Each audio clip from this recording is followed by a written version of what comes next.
welcome back to Nintagious. How you guys doing tonight? Sorry for the small delay. As I've been saying, with changing the schedule around, I don't know, yesterday I felt really well rested, and then today I didn't. Like, I don't know, today I didn't sleep super well, so needed a little extra time to get myself moving. I feel really weird not having the microphone right here anymore. We moved it up here yesterday with the day off. Maybe that's why I felt more energized yesterday, since I had the ambition of reorganizing things and testing things. I guess now tonight we're gonna see how it all clicks together. Mohammed, how's it going? If you're still lurking around, Blacksmith, how's it going? I don't know what PH is. Photoshop? But thanks for being here anyway. But if you don't like puzzle games that make you think, you're probably going to be disappointed. On that note, we haven't played this in like a month, so I hope I'm not super rusty. I might be. I think we're going to warm up with some of these. We don't have all of the tiles for this yet, but I think we're going to do like a third of it, because these are all typically smaller. I say that, and this one's 20 by 15, so fuck my life. But I think this will help me, like, kind of get into it a little bit better. And Volpe, how's it going, by the way? And anyone else lurking about. It's also good to have you.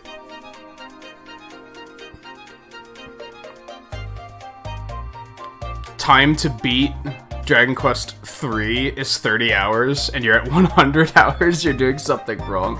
Well, I don't know, where are you stuck? Is it that you don't know where to go? Or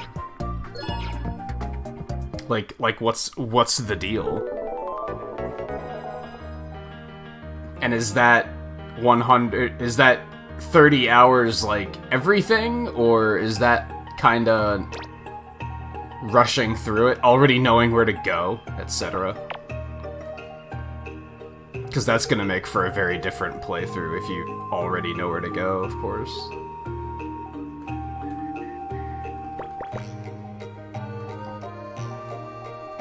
Yeah, this is already a bit of a punch in the face. Yeah, we'll see how it goes. I was a little worried about picking this back up, because like I said, it's been a while since we've done this, so I'm worried that I'm gonna be kinda I'm just gonna not remember. Well, I'm gonna be too out of practice. But then when the game first came out and we picked it up, it didn't take me long to get back into practice, so we'll probably be fine. If anything, just starting with a puzzle like this is just a punch in the face. This is very, like, oh.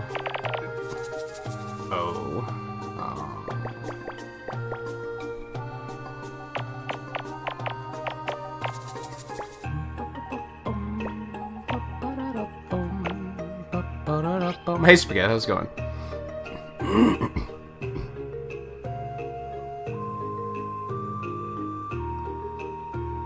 And Jenna, how's it going? Welcome to the stream.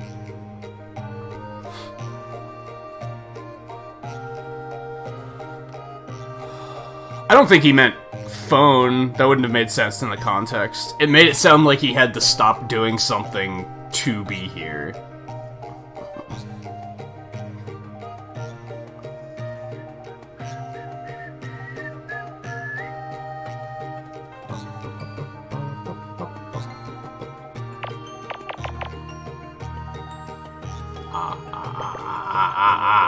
I gotcha.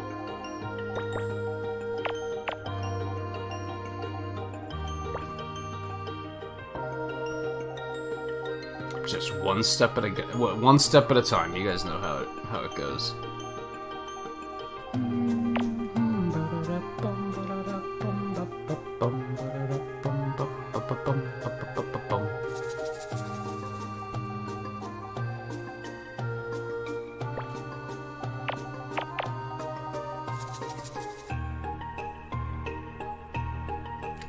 Could go either way.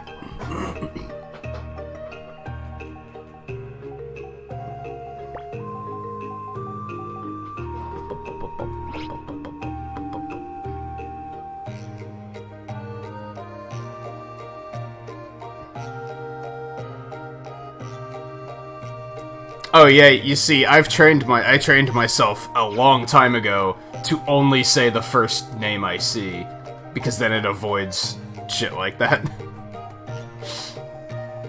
I learned that very early. You have to be a bit of an oblivious streamer to fall for stuff like that, I think.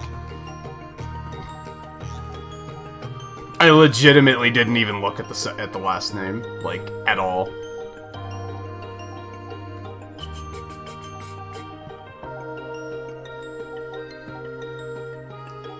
Damn, it's making me feel stupid. Okay,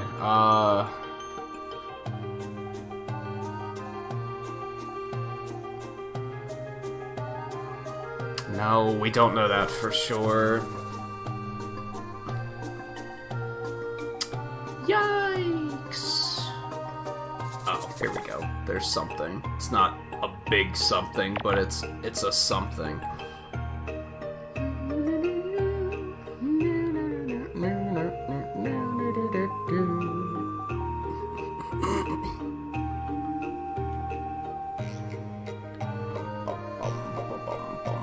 Jenna is a nice name. You're not wrong. Unless your last name is Tolls, and then it's not a great name.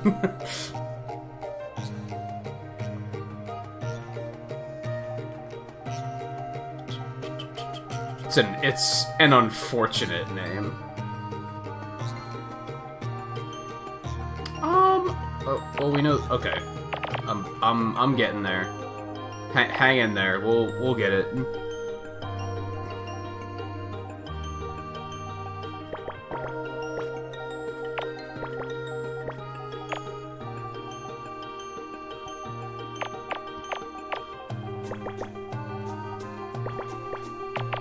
Whoops.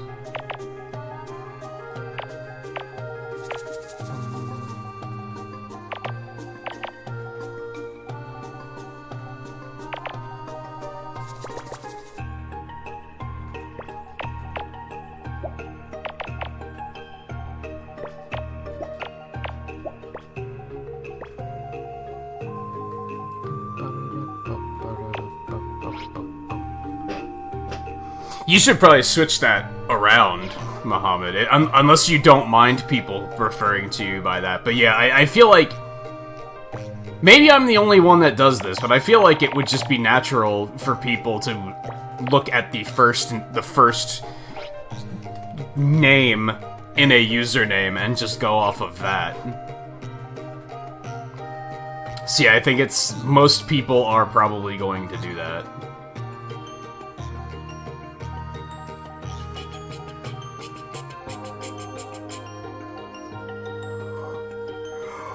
Or just come up with a username. You don't necessarily have to use your name either. You could make it whatever you want.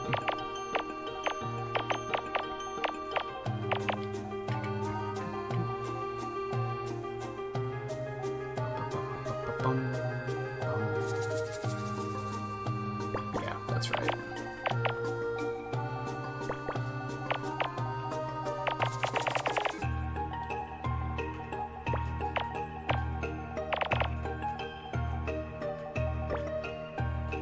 But if you were gonna change it, I'd recommend being very sure that you want to change it, because sometimes YouTube gets you stuck, and you're just kind of like, oh, now it's this for. I didn't actually want it to be this name. But now YouTube won't let me change it back. So you want to be sure about that stuff.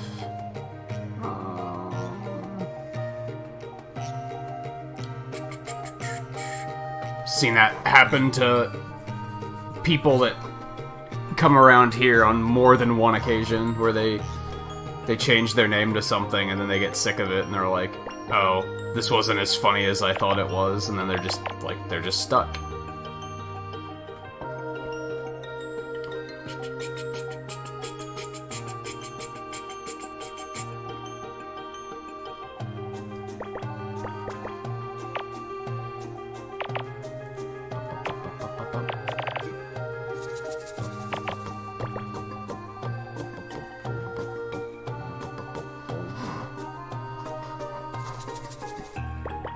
Oh, we technically don't know that, but we do know this.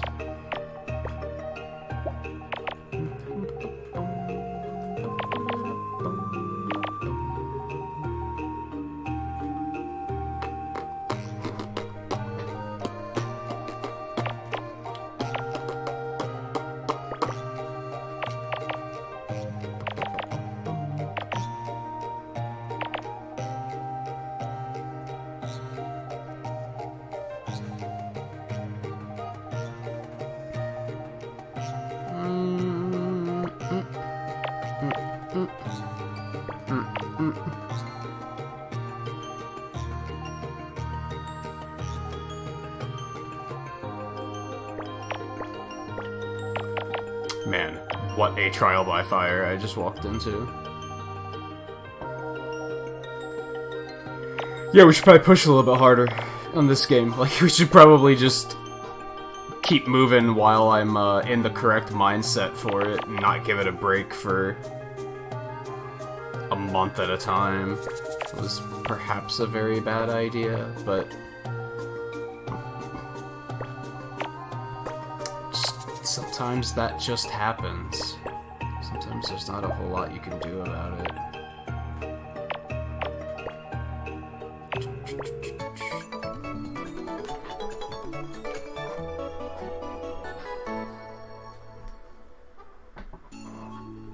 Hey JMT, how's it going?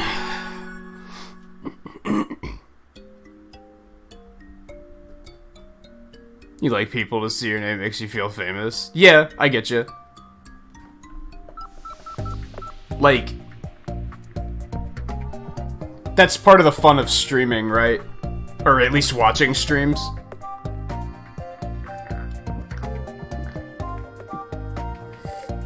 Is that interaction?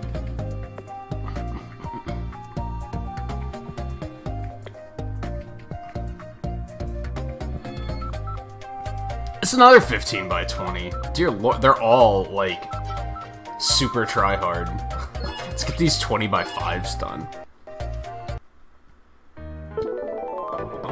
Because these will be easy. Because these will be easy peasy.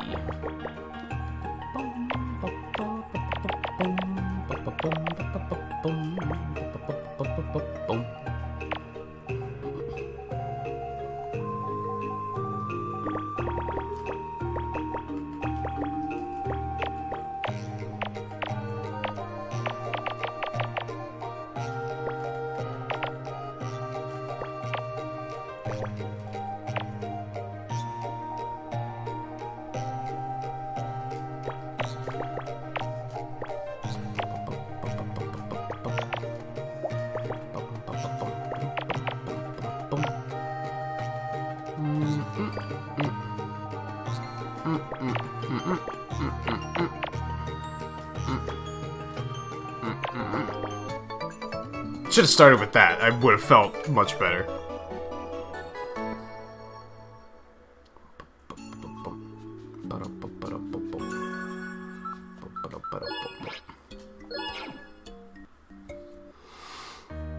Picross's math? Sort of? Sort of? Not fully, but kind of. It's similar to math? And that you're working with numbers, I guess? And you have to, like, be good with numbers?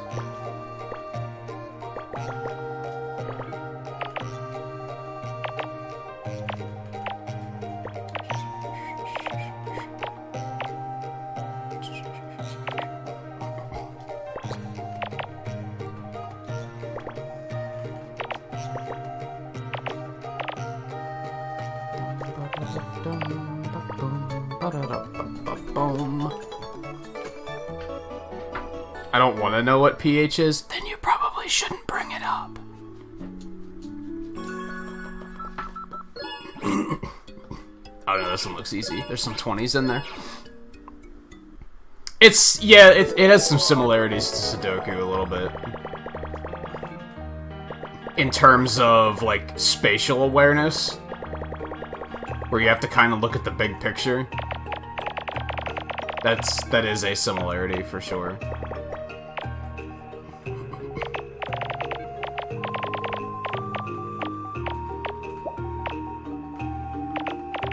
And you're using columns and rows to triangulate. Biangulate? Is that a word? I guess it would technically be biangulate, because it's not... Triangulate's using 3 points to figure something out. It's only using 2 points. But, yeah. You get what I mean.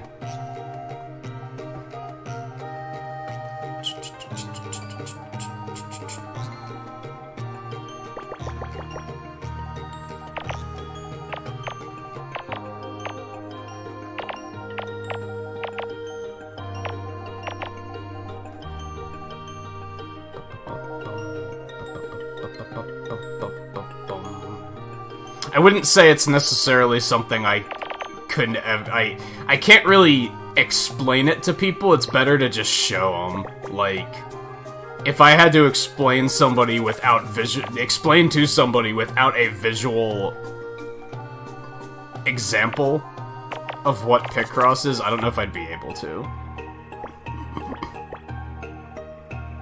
I could try, but they probably wouldn't understand it. They'd probably just be like, huh?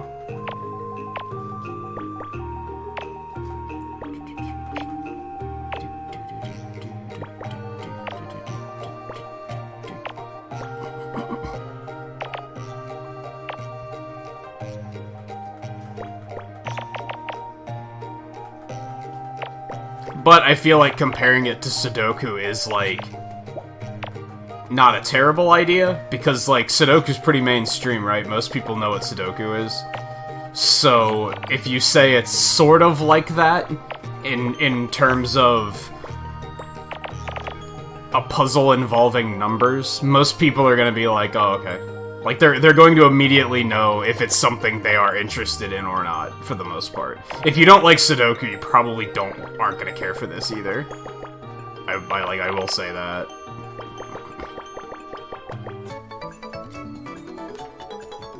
On that note, there is a demo of this on the eShop, so if you're curious, go check it out. There's nothing stopping you. If you have a 3DS, they also made Pokemon Picross, which was free. So yeah, if you're interested, go check it out. The only thing stopping you is yourself, and perhaps internet access.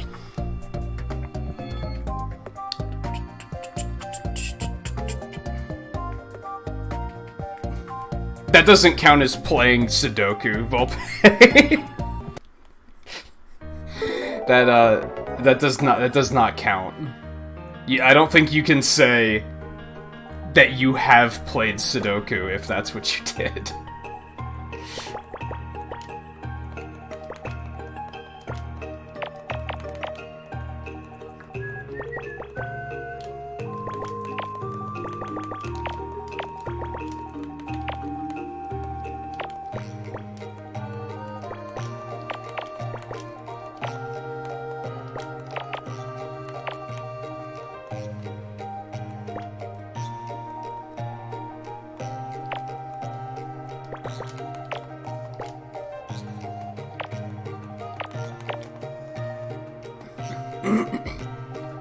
Could go there, but it might not.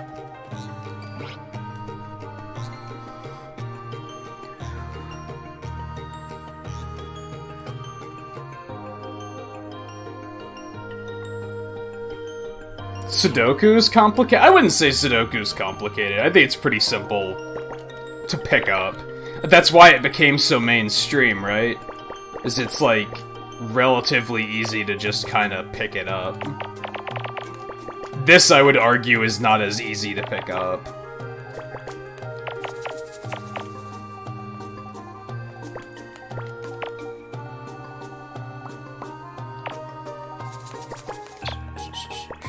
Which is probably why no one's ever heard of it.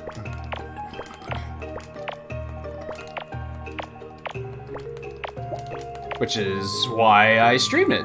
Because I was like, I want more people to know about this, because no one knows about it. There's actually a bunch of, like... There's a bunch of... On mobile, there's a bunch of, Picross apps. They typically don't call them Picross, though, and they're typically bad. From my experience, they're typically bad.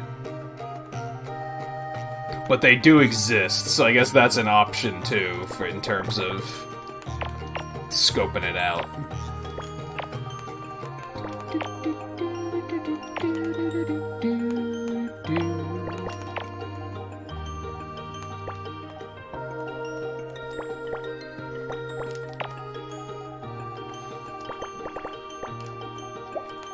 Oops.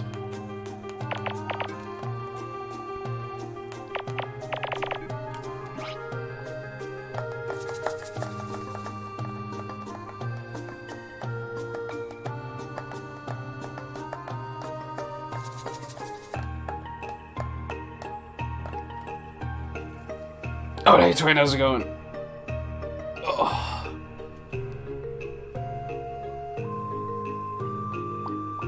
I actually didn't notice you right away because I'm used to your name being in blue.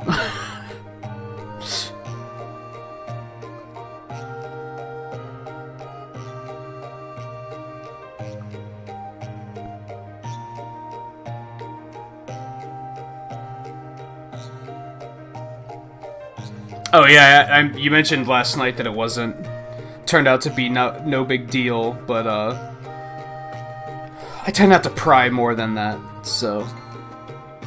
But yeah, that's good that everything turned out to be alright. It's 2020 doesn't need any more bullshit in it, so.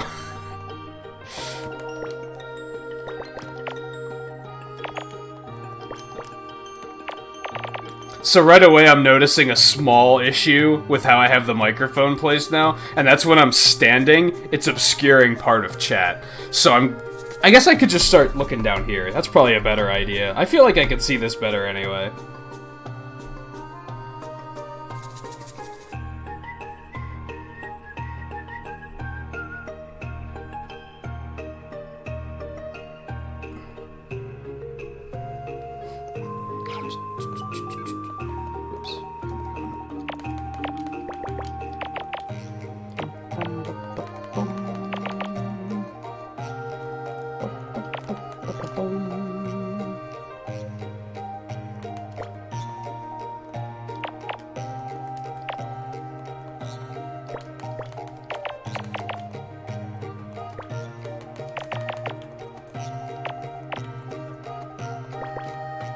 Part of something that's a nice thing about streaming, though, is that you can just kind of be like, oh shit, something came up. I have to... It's not as big of a concern as if you're working, like, an office job, right? Because then you gotta... It's a much bigger ordeal to drop everything you're doing and go be where you need to be.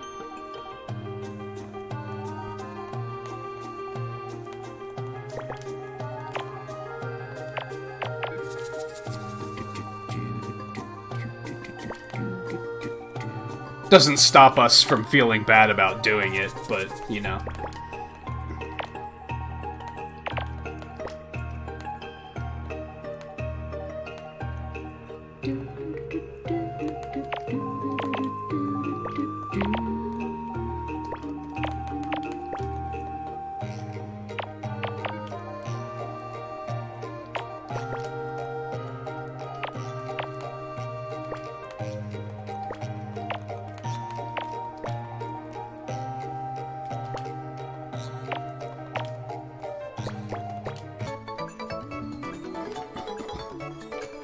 I'm feeling better about this.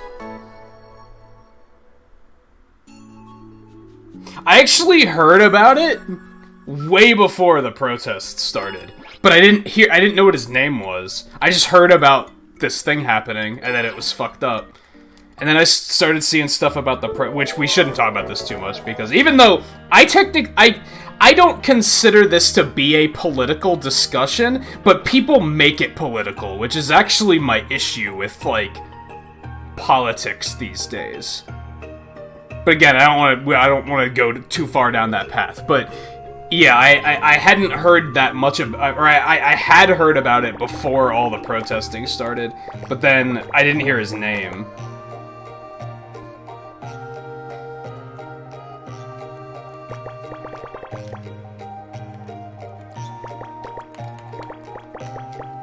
And then, yeah, I started hearing about the protesting, and I was like, who? Oh, that. Yeah, that sucks.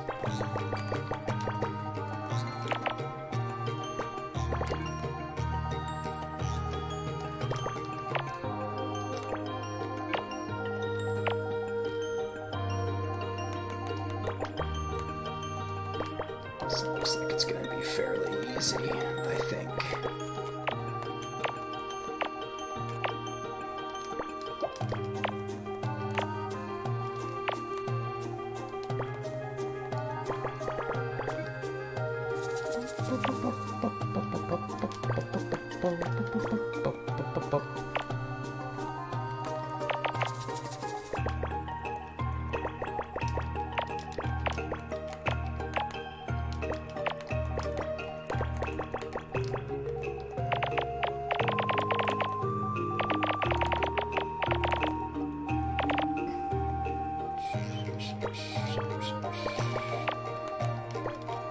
Plus, another reason why I don't want it talked about too much is because, like I said, this year fucking sucks, and I think most people just want to forget that this year exists. They want...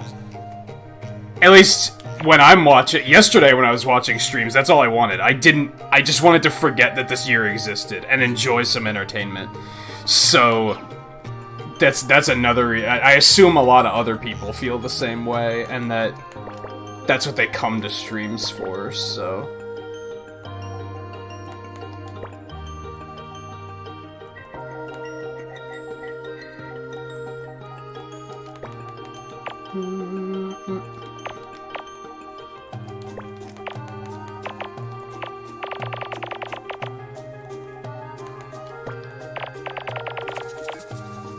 That'll help a lot.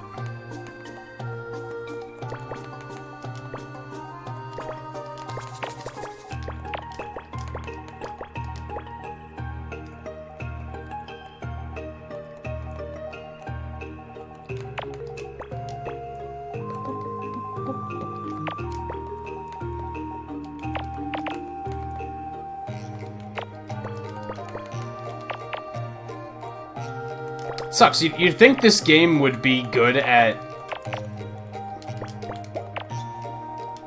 keeping up with chat, but it's hard to pry your eyes away once you really get moving.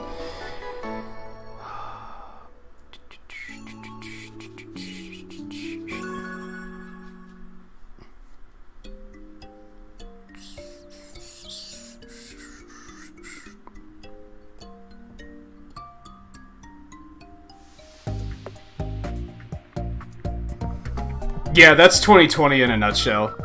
I agree with that. And yeah, he basically... I don't think it's even known if he knew that he had a counterfeit bill. Those things just get into circulation, right? Like, sometimes people just don't catch it. So I don't know if it's even known if he knew that he had it or not.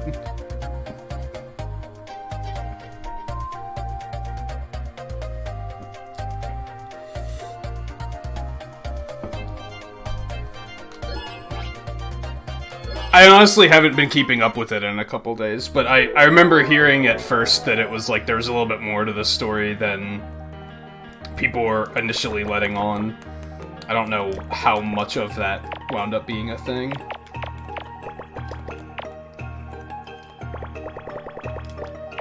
But like I said, we shouldn't talk about it, because I don't think people want to hear about it. I think they want to forget. Especially in an environment like this.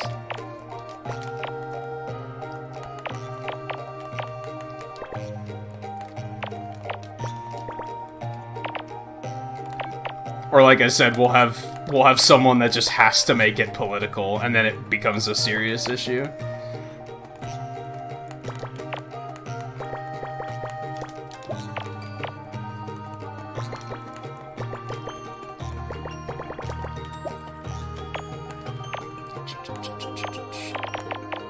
Which, like I said, that's the only point I care to make on it, is that loss of life and human suffering isn't political. People need to stop trying to make it political, because it isn't. That's all people do. Politics are so mainstream now, and I fucking hate it.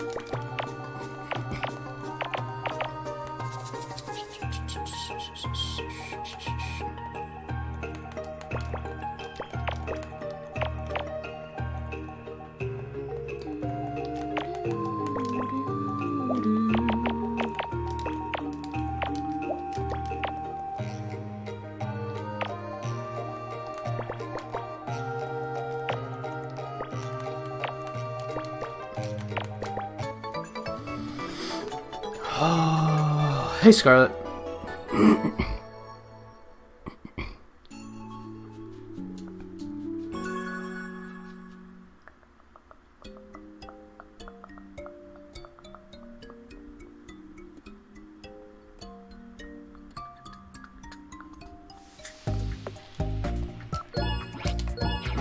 I don't know if I'd describe this year as hell. I would use the term shitstorm. Personally,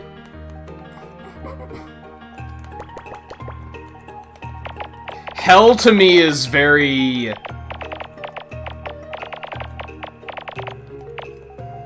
I mean, you hear the word hell and you think everything's on fire, right? And okay, that's happening in some places right now, but...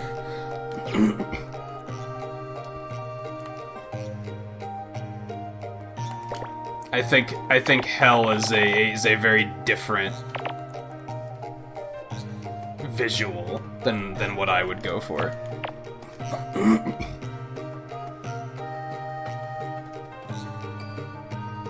Lazy wave? Are you having a lazy night? It was only 70 today, so it was pretty nice here, but now it's supposed to ramp back up to the 80s, which I'm not looking forward to.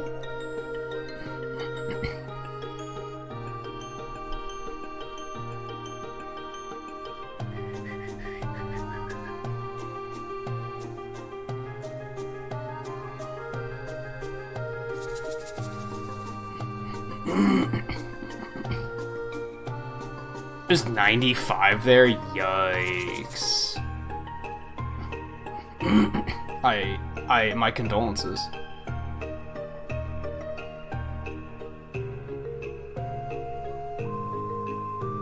What's wrong, Scarlet? Are you not feeling well, or...?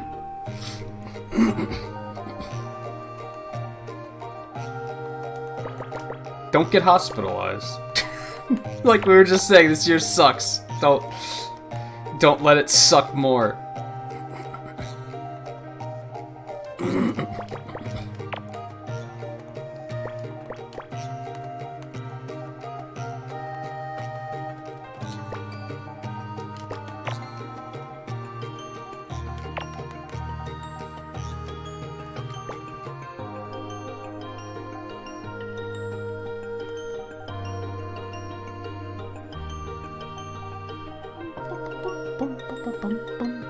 Yikes, this one's kind of a yikes.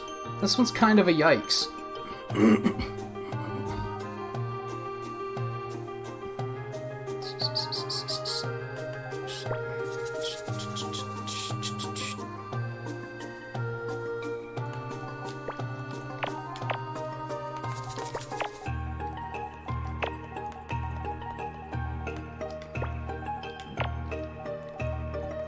Well, we found a little something. It wasn't much, though.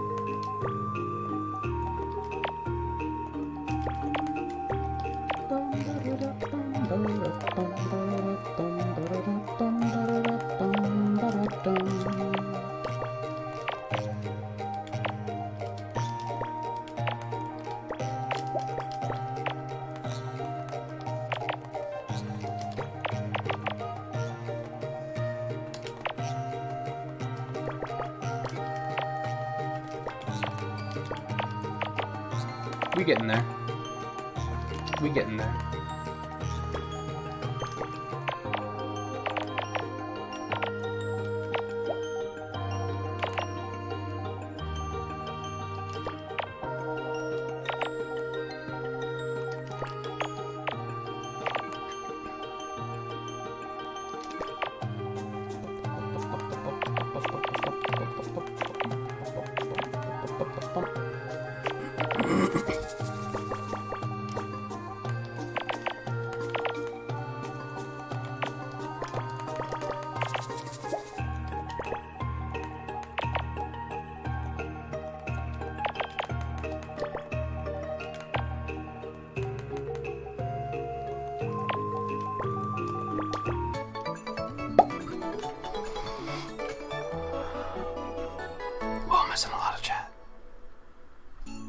How's it that chat flies the way it does on a Picross night of all things? It's kind of difficult.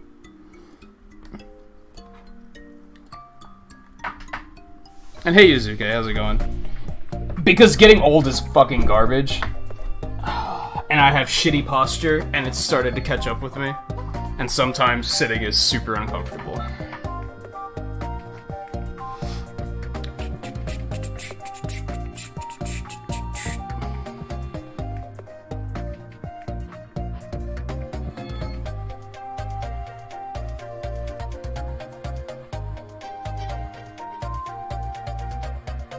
Oh, it's an anxiety thing? I'm sorry to hear that. Yeah, there's only so much you can do about that.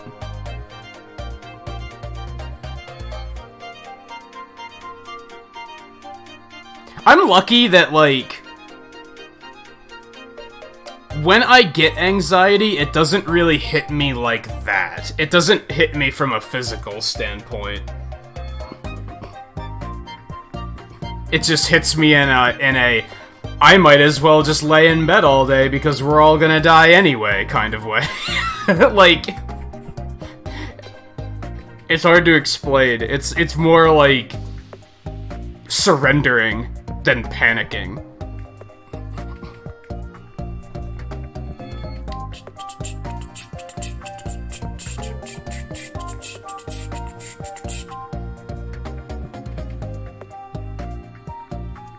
Oh yeah, they released info on Pokemon DLC today. Did they give a date? I don't think I saw that. So the 17th? 2 weeks. Okay.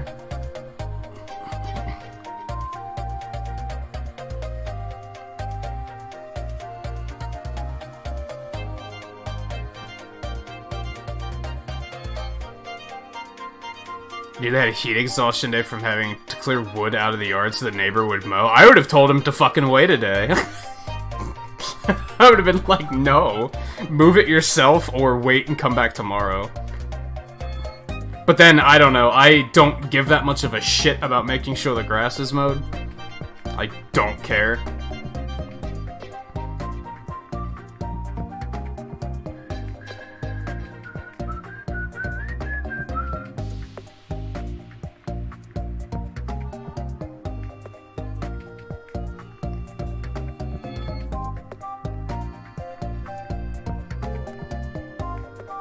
How do you beat this? You mean the snake in the swamp, Volpe? You're not supposed to fight it.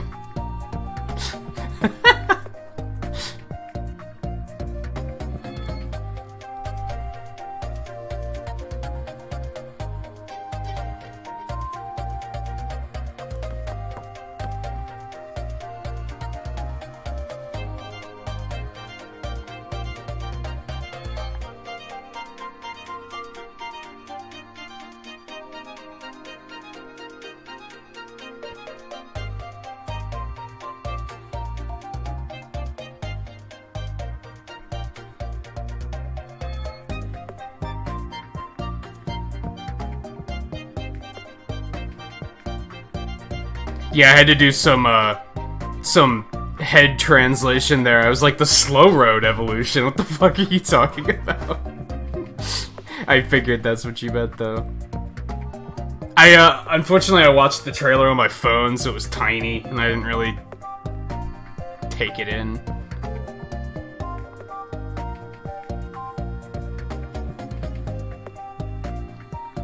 Running is probably some combination of the shoulder buttons. Yeah, that's probably what it is. If I had to guess.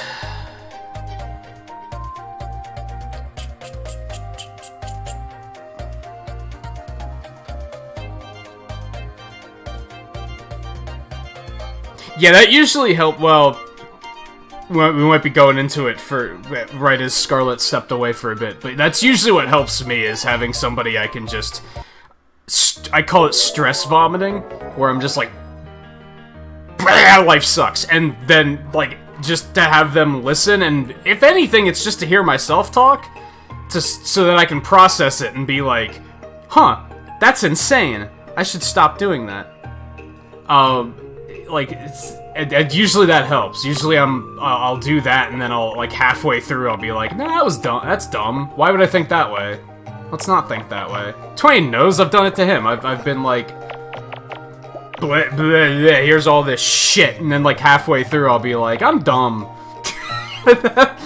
This is nothing to worry about. Sometimes it's just a matter of hearing or seeing yourself talk. Like, sometimes just typing it all out to someone does the same thing. Unless you suck at proofreading and you just hit enter with anything you type, and then it probably isn't very effective. But for me, since I reread everything I type, it is good for, like, reading through my own thoughts.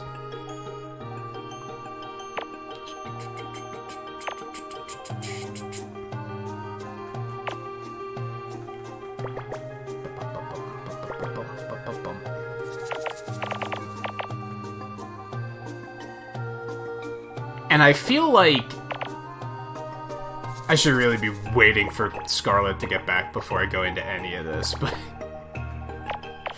I feel like most people deal with some type of anxiety.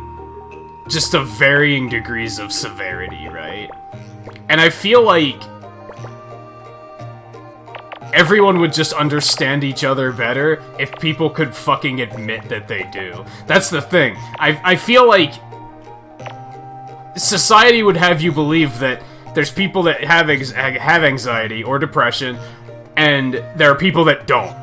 Realistically, the people that quote-unquote don't also have those thoughts, they're just better at suppressing them or reasoning with them, whereas the people that do have depression or anxiety, it eats at us a little bit more, and it's a little bit more difficult to deal with.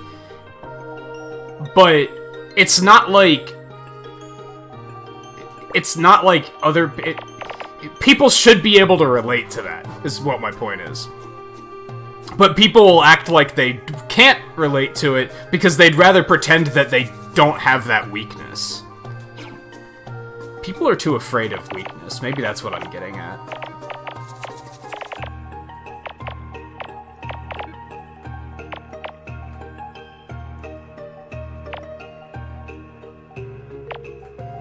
I don't know, I respect weakness. Like, I guess because of the fact that not many people can be brave enough to show their weakness. That's the thing. Having that weakness and being brave enough to show it and let somebody in to help you with it, that, like, not everybody can do that. So I feel like that's something to be proud of. To an extent. You also have those people where they show it too much and they exaggerate it because they just want the attention, and that's like, clearly that's not the same thing, but everyone knows someone like that, right? You know what I'm talking about, like the hypochondriac, where everything is just a life-ending crisis, and you're like, this isn't that big of a deal, but they're acting like it's a big deal. That's more of they just like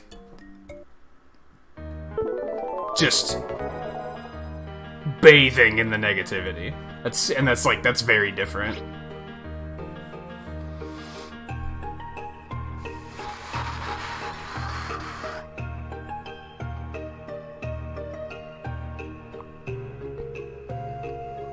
hate vomiting, it's disgusting. I do not remember the last time I actually threw up.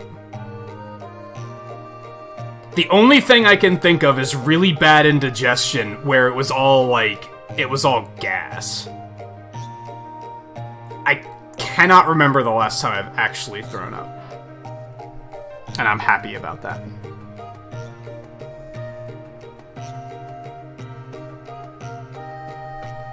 Over the Panda Express incident, what on the tier list? I've never eaten at Panda Express. Twain's tier list tells me that I'm not missing anything. Except, I don't know, we talked about it. There was something else on your list where I was like, how do you have this so low? Or so high, or something. I don't know. Hey, Seven. How'd the rest of your stream go? How far were you into that game? I don't... For some reason, I thought you were just starting, but then I was under the impression that you're really close to the end.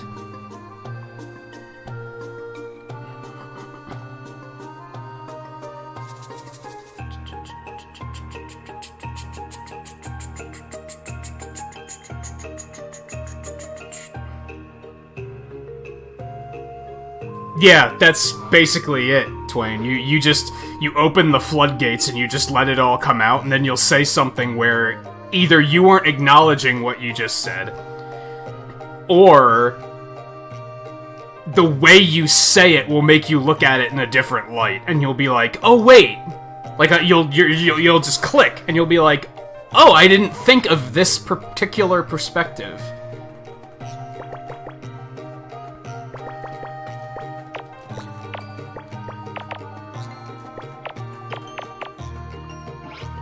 Oh, you did just start today, so that was the beginning of the game. So you're on the third one now, right?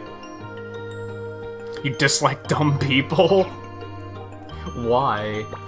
Like, what happened? My first assumption is that people were backseating like crazy.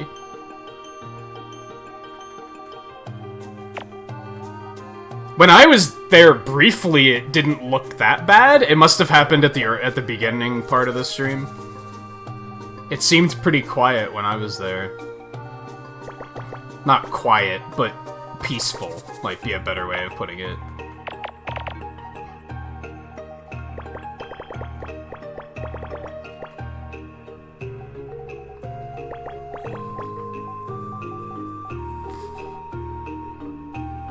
That could be 2, so let's not make that bet.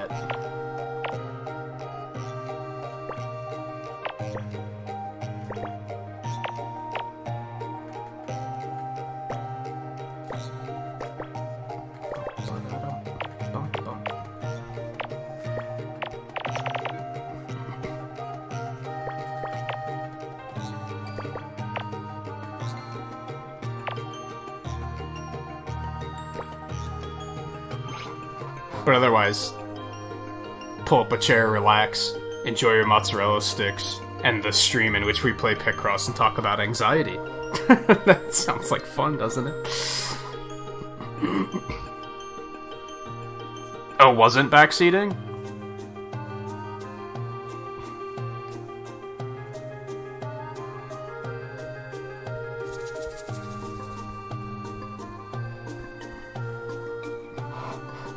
Yeah, you're not supposed to fight that thing, Volpe. I'm surprised that didn't come up when we found that thing in 15, and I was like, oh, this is kind of like that thing in 7. I guess I just didn't mention, oh yeah, you're not supposed to fight this until later.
It can definitely be a chemical thing that's completely... there's nothing you can do about it, Scarlet. That is definitely a thing.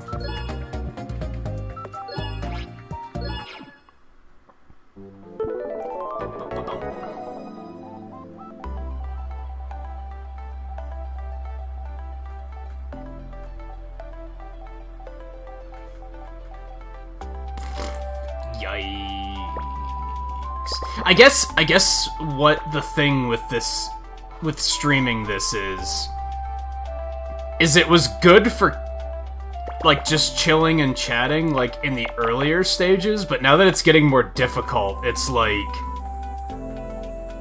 not quite as easy to split my attention. So I start having to focus a little bit more on these, which makes it a little bit more unproductive.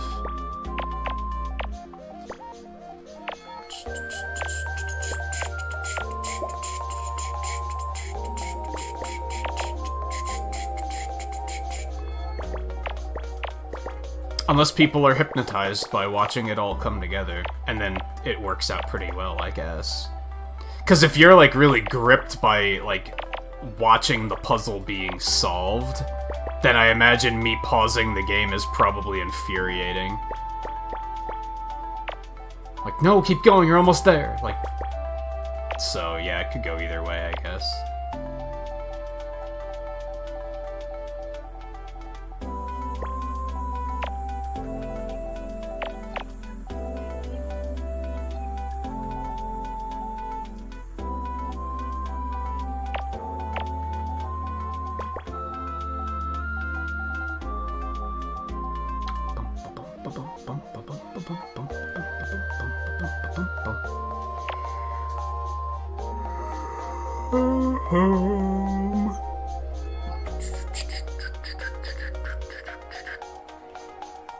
No, that could go either way. I guess we know that. Oops. Know this.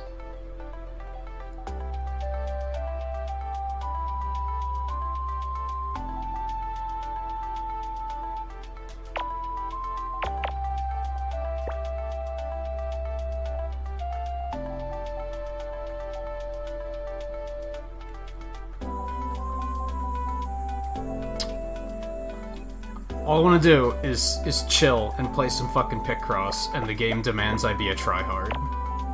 Like...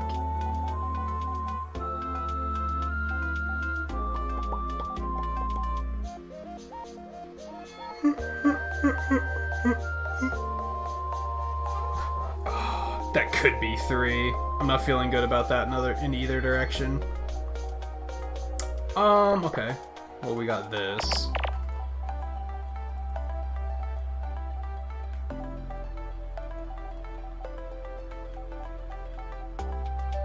Which barely helped us.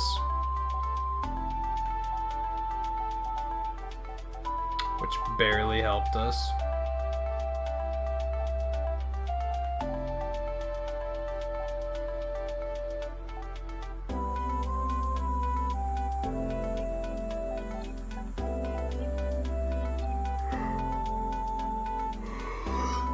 The thing that sucks is I notice as I have to start focusing more, that's when the yawning starts, which is really weird.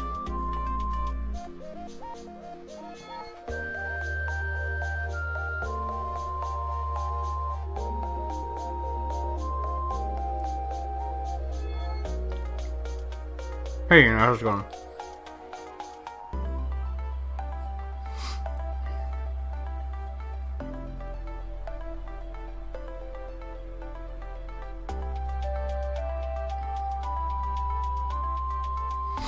I agree with that, Scarlet. Yeah, I think chemical solutions are acceptable as long as they work and don't make other things worse.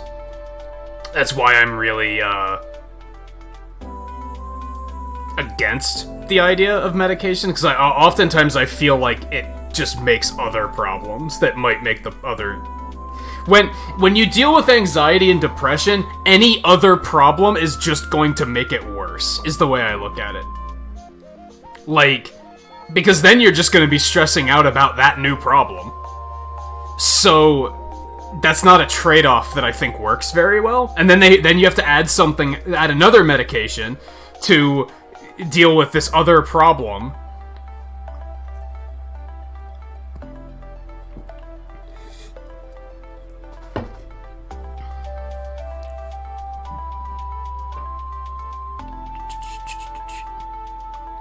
We're having a conversation about words in the English language that are used incorrectly according to their definition.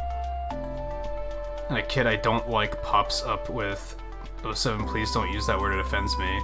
I'm gonna explain you're explaining the word, using it correctly, and explaining why it is used wrong, so of course my brain goes, "My house I do as I please, don't like the conversation, no one is forcing you to be..." Can I ask what the word was? Because I'm super curious. I can think of two things where I'm like, these are basically slurs, but they mean something completely different. Which I guess you can Discord it to me if you wouldn't be comfortable putting it in chat. I mean, even as far as gay doesn't mean what it means today. So it might have even just been that. That's probably like the lightest one I can think of, whereas the other ones are a little bit harder.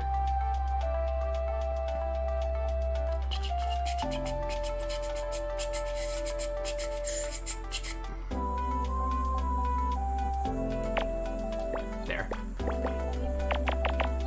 Boom.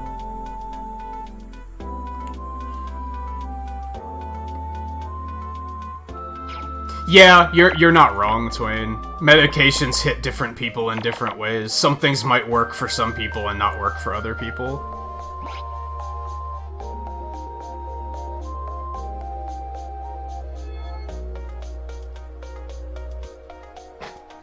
Oh, I didn't even think of that one, 7. That's another one. Like, things can be flame retardant. It's not offensive at all. Like, there's nothing offensive about that. Unless you are a flame, and then you might be super offended. But if somebody was making that kind of a joke, like, excuse me, my body is 95% flame, I take offense to that, then I probably would have just laughed, but...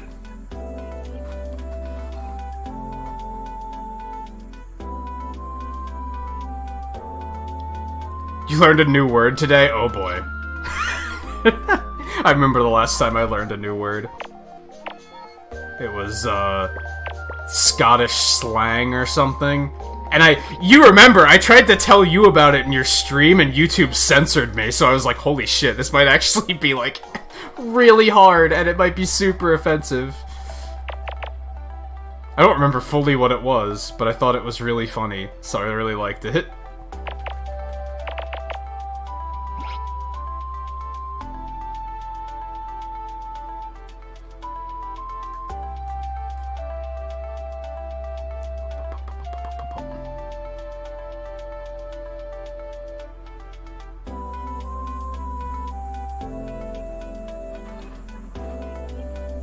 Your given to him is still busted. Yeah, that happens sometimes, right? And that can be disastrous when you're streaming, because kids tend to push those buttons, and sometimes you're just like, you know what? Today's not the day. Today is not the day.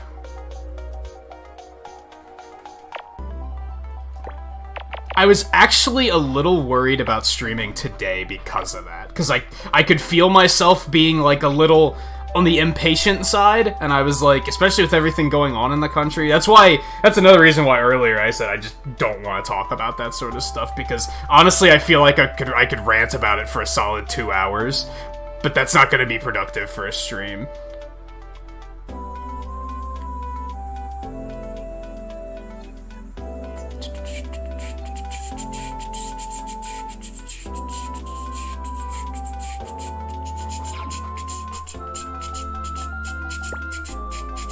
On one hand, sometimes pausing, the answer just stares you right in the fucking face as soon as you unpause, which is pretty cool.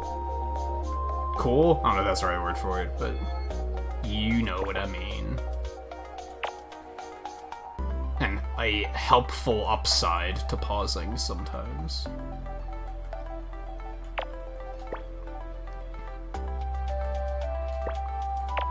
That feeling of unpausing and I see it.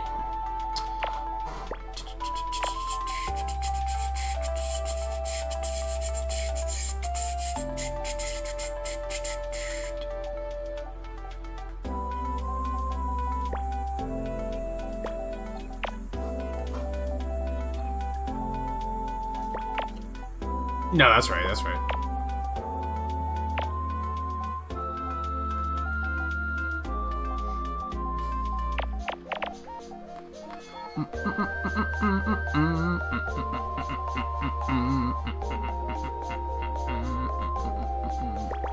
But that's especially difficult when it's a viewer that's already on thin ice with you, but, like, they haven't necessarily done anything where you can outright say you're breaking a rule, get out. And then when you're in a bad mood that one day and they're just being their annoying selves and you're like, I want to reach through the internet and punch you in the throat to make you stop. And sometimes it just slips out.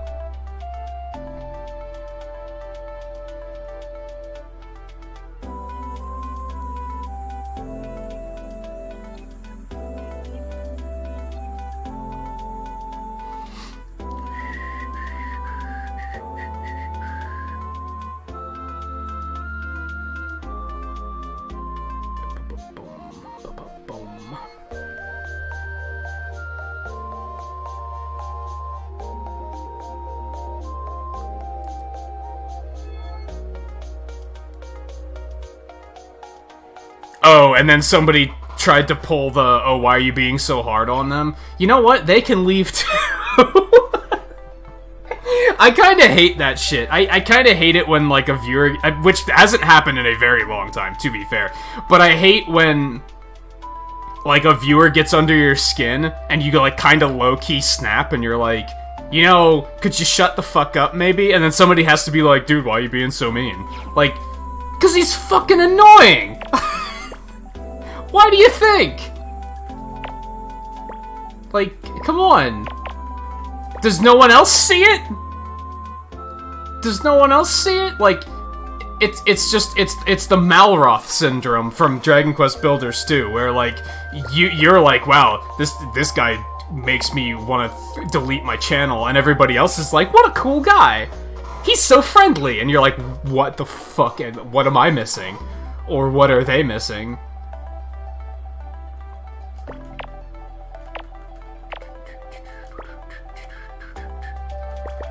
I'll only point stuff like that out if I legitimately think that a streamer's, like, overreacting, but, like, most in, like, an our group, I don't think really overreacts to stuff like that. Like, Twain doesn't do that, View doesn't do that, Seven, you don't do that. Like, you don't overreact to one little thing. If anything, I'm the overreactor, probably. But like I said, it hasn't happened in a really long time. Just ask why they must go beneath your... Would you get out from under my skin, please?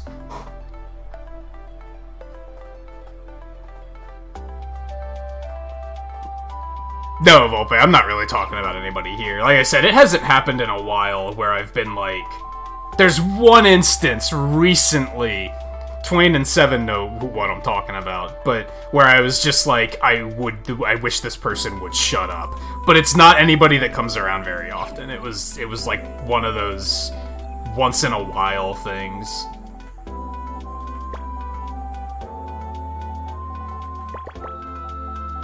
I'd say that overall I'm more patient these days than I was when I started streaming.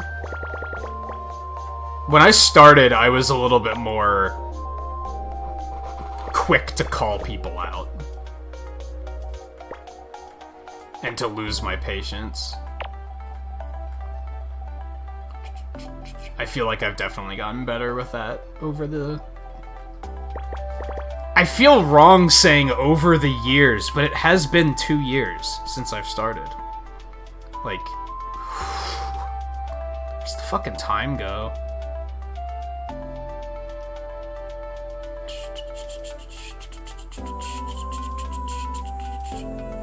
Yeah, I agree with that. Every now and then you'll have somebody ask. It kind of depends on how they do it, but I mean, I'm always apologetic about it. I'm like, yeah, sorry, but no. I don't say get the fuck out. I say, sorry, that's not gonna happen, because I'm not changing for one kid. Like, that's not happening. But in this particular instance, it's especially annoying because you were literally explaining why it shouldn't be offensive in that context. So they were just not listening. They heard one of their trigger words and they were like, "That's offensive!" And it's like, I don't like how people these days are just, they look for things to be offensive. Like, it's like some people literally do that. They're just like, I'm just gonna go out and on the internet and find something that's offensive, and even if it's not offensive to me and it's offensive to someone else and they're not offended, I'm gonna be offended for them. Get the fuck out of here. Stop it. Not everything has to be offensive or inoffensive. Like, just chill. Just look at the context of it. Is the person being a prick? Then you can be like, okay, yeah, he's kind of being offensive right now. If they're not being a prick, then maybe they're not trying to be offensive and you shouldn't freak out about it.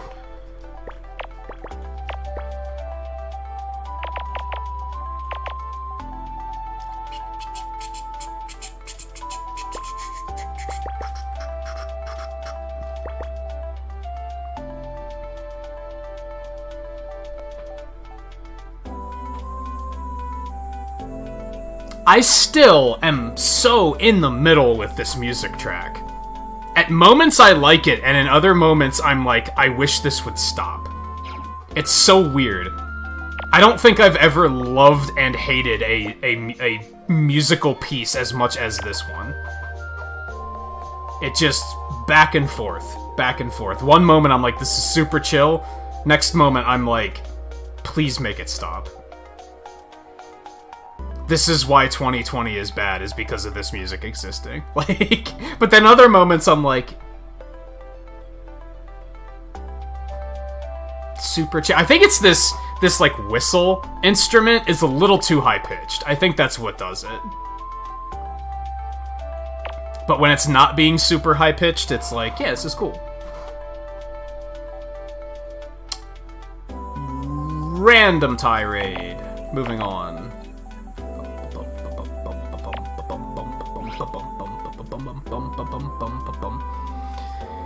You were just done, yeah. Sometimes you're just done. Sometimes you're like Noctis and you're just done. For context, I think it was Saturday night that we were just aimlessly playing Final Fantasy 15 and Noctis was like, I'm done. And I was like, you heard it here first, everybody. Noctis is done, let's go home. We didn't get our revenge or anything, but Noctis is done. How can you argue with that? But you know what? You also, I get it. Sometimes you're just done and you can't argue with it. That's just it.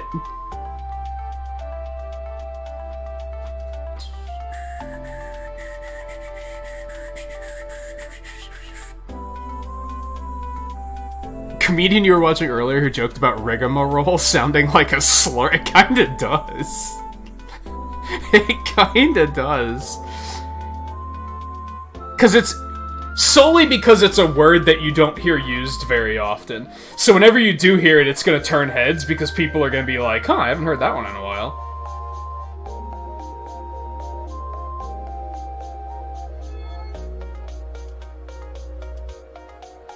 Yeah, I know you can change the music. I just don't, because I don't want to get sick of the other music either.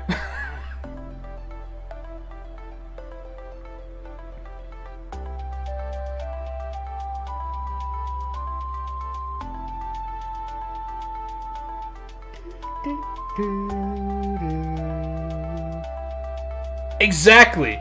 This music makes me angry, but I love it. It makes me angry, but I love hearing it. It's not bad enough where I'm just like, I need to turn this off. But it's enough where I'm like, this is kind of unpleasant. Like, just a little bit. Just a little bit, just a smidge.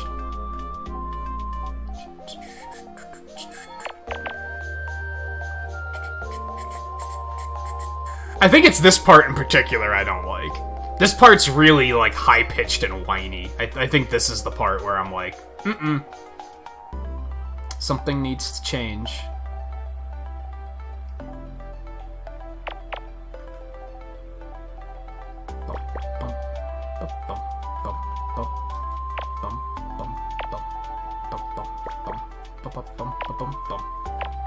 This fucking gnat will not get out of here, and it's starting to make me a little angry.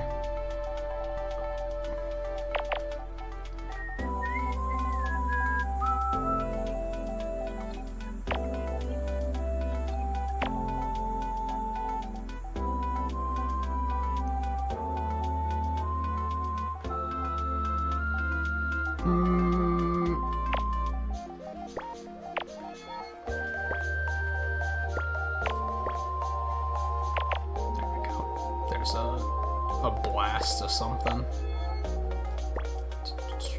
Whip.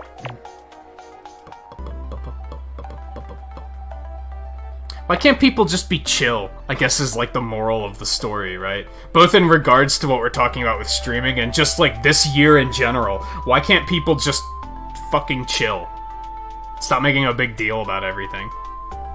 We're at a point where we're now making a big deal about people making a big deal about things. Like, just calm down. Like, holy god.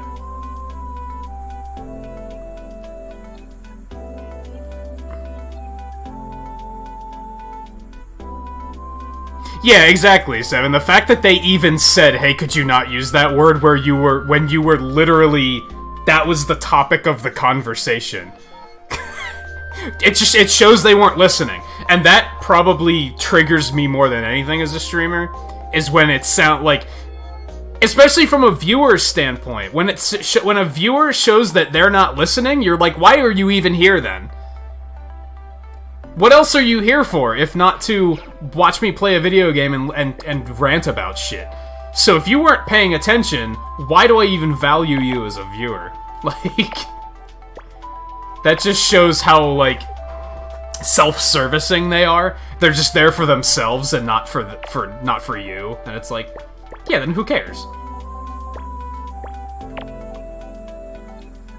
I wouldn't have blamed you. I probably would have laughed. I probably would have called the kid out myself. I probably would have been like, you're an idiot. Like, why?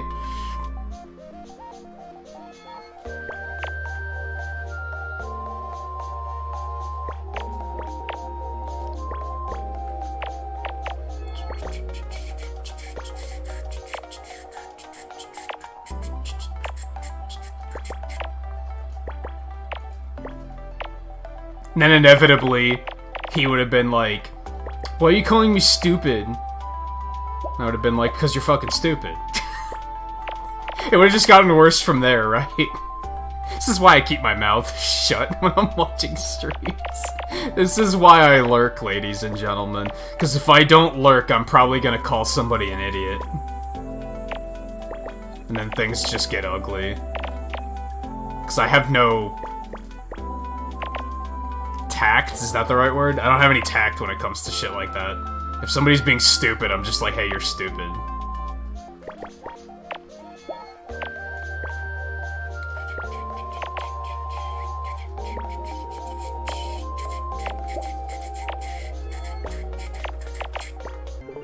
It's a bag of chips, or a sausage, or a mango. Okay, sure. I've never seen a mango that looks quite like that. It looks like it was dipped in something. Is that how mangoes look? Huh.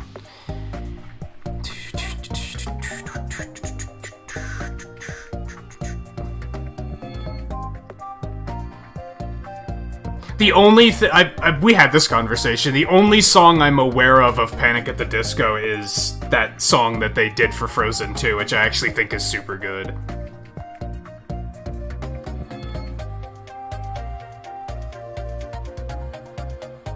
It wasn't the chat Nat. No, I think it's a different Nat.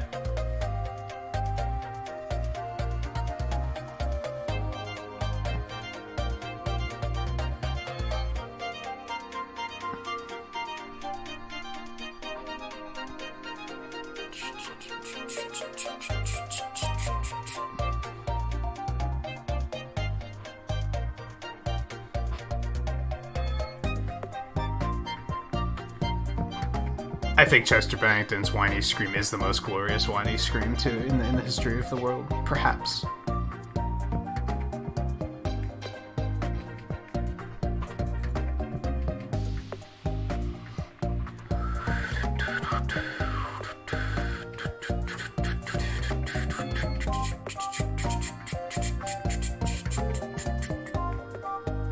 How'd we get from gnats to coelacanths? What?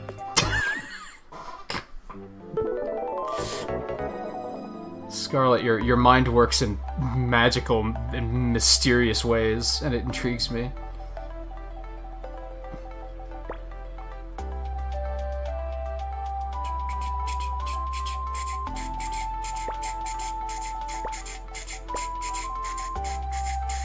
I should make a tissue box emote.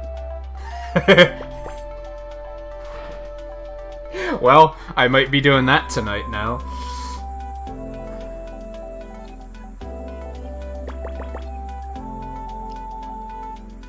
Specifically a throne. If I can make it fit in an emote where it looks like it's being thrown.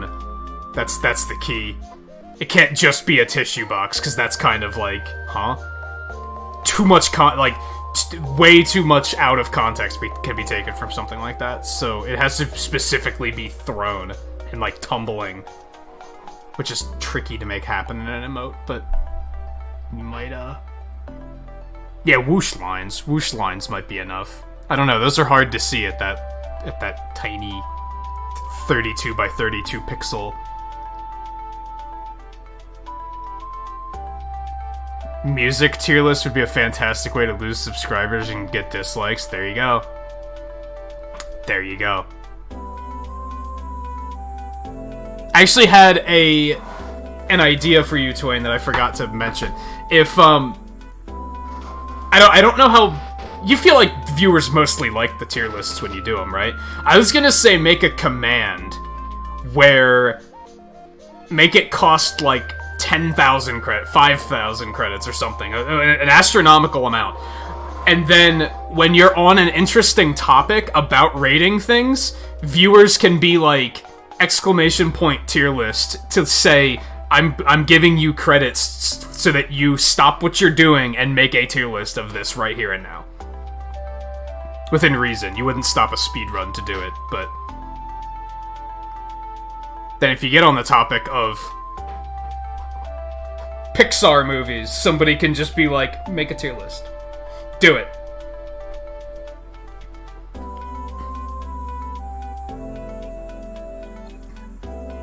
Because it's just a website, right? It's easy enough to just, like, boot it up real quick and be like, yeah, let's just do it.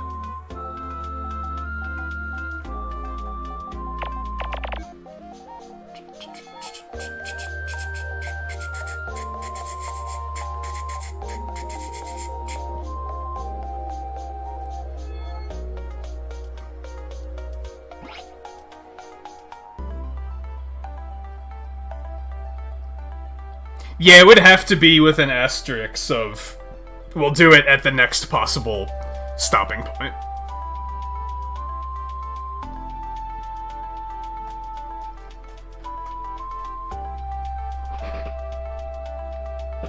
I don't even know what that one is, JMT.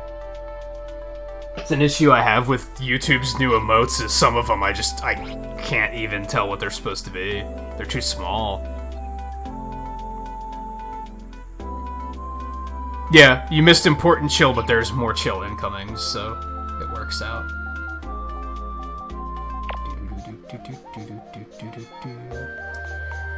Some chill, some tirades, that's kinda how it goes here.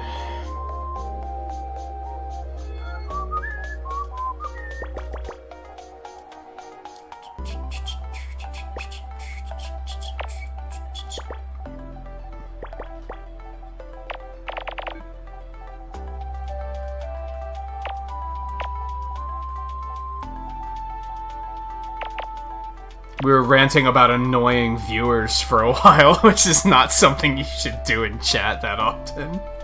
Or on stream that often. It's kind of... I always, like, unless it's something that, like, needs to be said, where it's, like, backseating, and you're, like, fucking stop it. I don't really like going into that because I'm always worried that somebody's gonna be like, he's talking about me. And, like, first of all, if you think I'm talking about you, then stop doing whatever it is I'm saying you're doing. You know what I mean? If you think that I'm talking about you, then you probably do something that, like, to use backseating as an example. If I'm complaining about backseating and someone thinks I'm talking about you, stop backseating then. And if you don't backseat, then clearly I'm not talking about you, you know? It's an outbox tray? I thought it was a cake. With a little red candle on it. That's terrible. That's terrible. And hey, Samo, how's it going?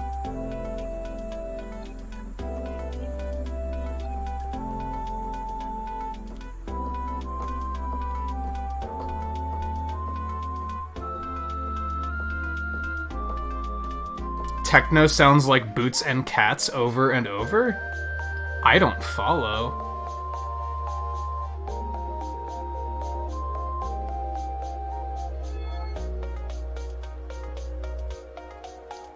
I don't know how I would explain techno.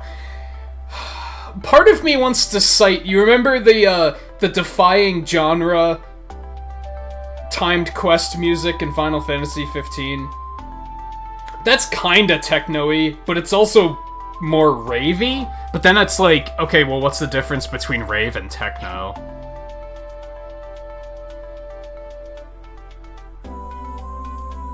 It is a big question that I do not know the answer to. I used to listen to techno a lot, but I stopped. Like, I don't know, I lost interest. I think I discovered rock and I was like, this is real music. Let's just listen to this instead. Potential hot take. You might have a techno lover that's like, how dare you?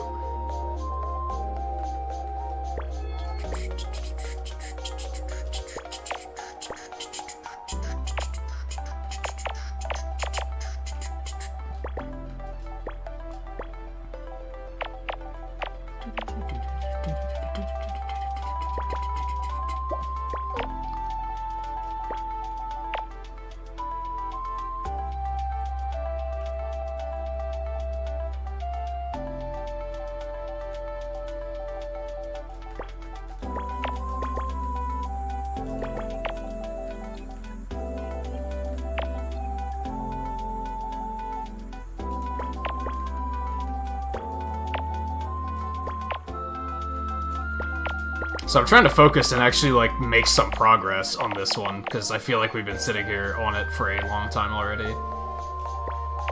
We're getting there, though. Things are happening. This is looking promising. I think we got a pretty big breakthrough there.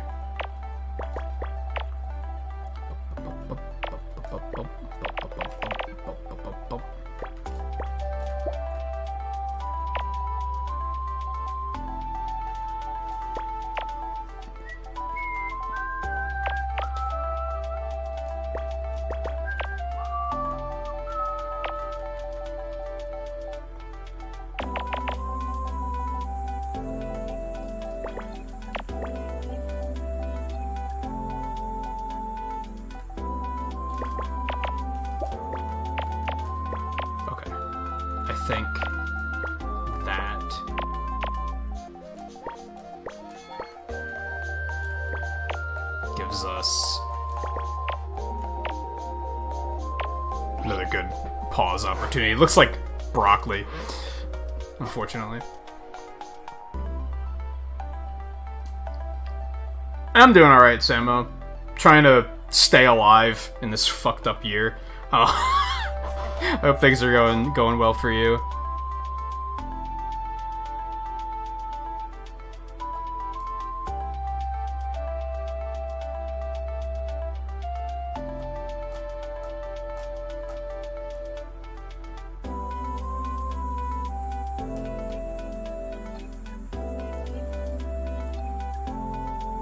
See, like, what's the difference between techno and dubstep and rave and Eurobeats and, like, it's all, like, isn't it all kind of the same thing?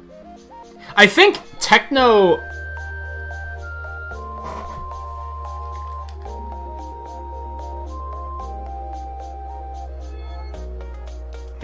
Disclaimer, I have no idea what I'm fucking talking about here, but I feel like rave music doesn't really have, like, a melody to it, right? It's all, like, beat. I feel like techno usually does have some sort of melody in there.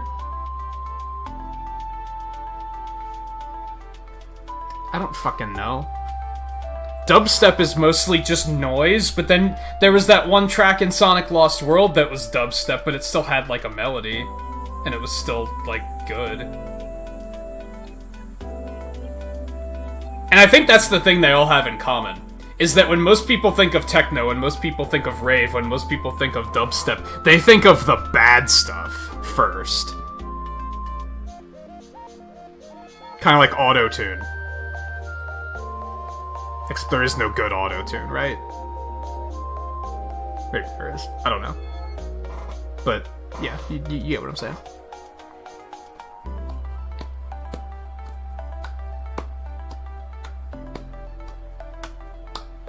Except Sandstorm is life. But which one is that? Is that techno? Or is that dubstep? I don't fucking know.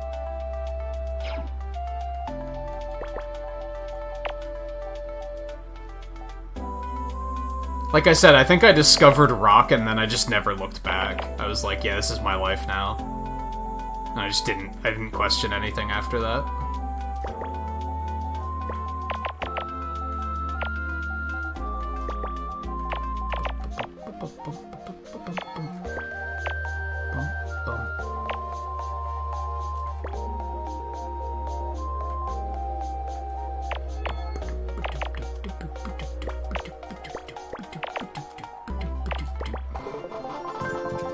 It's broccoli or like parsley or something like that. Yeah. Garnish, if you will. Oops. My bad. Yeah, then there's trance too. Like, what the fuck?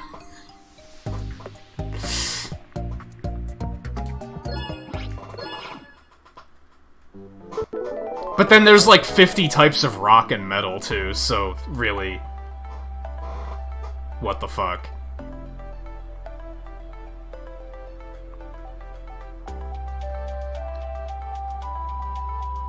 I forget...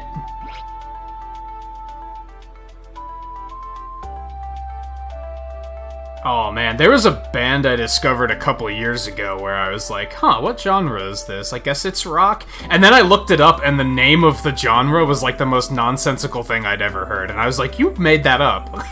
Like... That's literally only this band fits under this genre, because I've never heard it called that before, but I cannot remember, like, who it was, or what the name of the genre was or anything, but it was, like, borderline nonsense.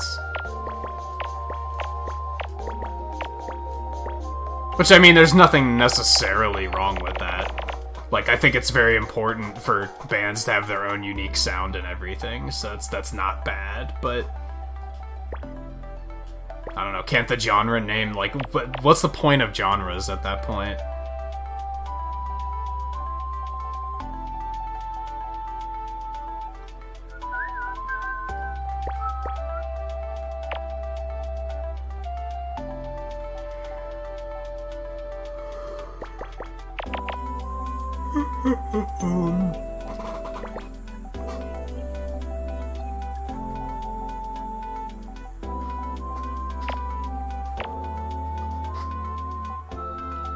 But I guess... Like, games are the same way, right? Game genres are often complete nonsense.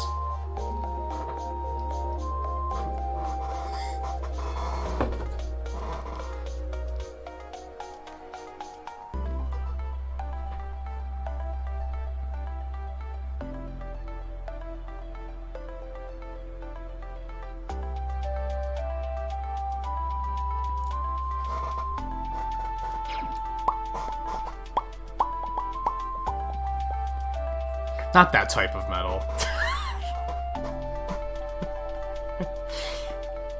Or maybe that type of metal.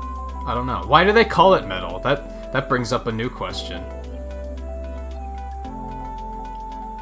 1, 2, 1. Okay, so this... Yeah, that fits.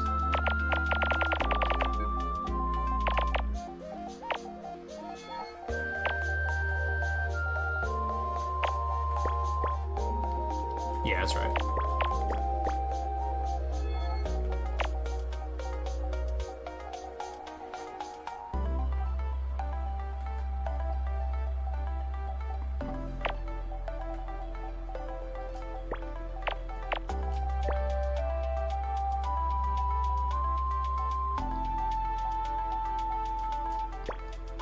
I feel like new genre titles, like whenever a new one is invented, I feel like they should strive to be more descriptive. And that's both for games and for music. I feel like a lot of the new ones they come up with are like, it doesn't do anything to describe what the music is, it's like, or what the game is. It's just like... They just come up with something that they like the sound of, and they're like, that's it, that's the genre. It's like, what?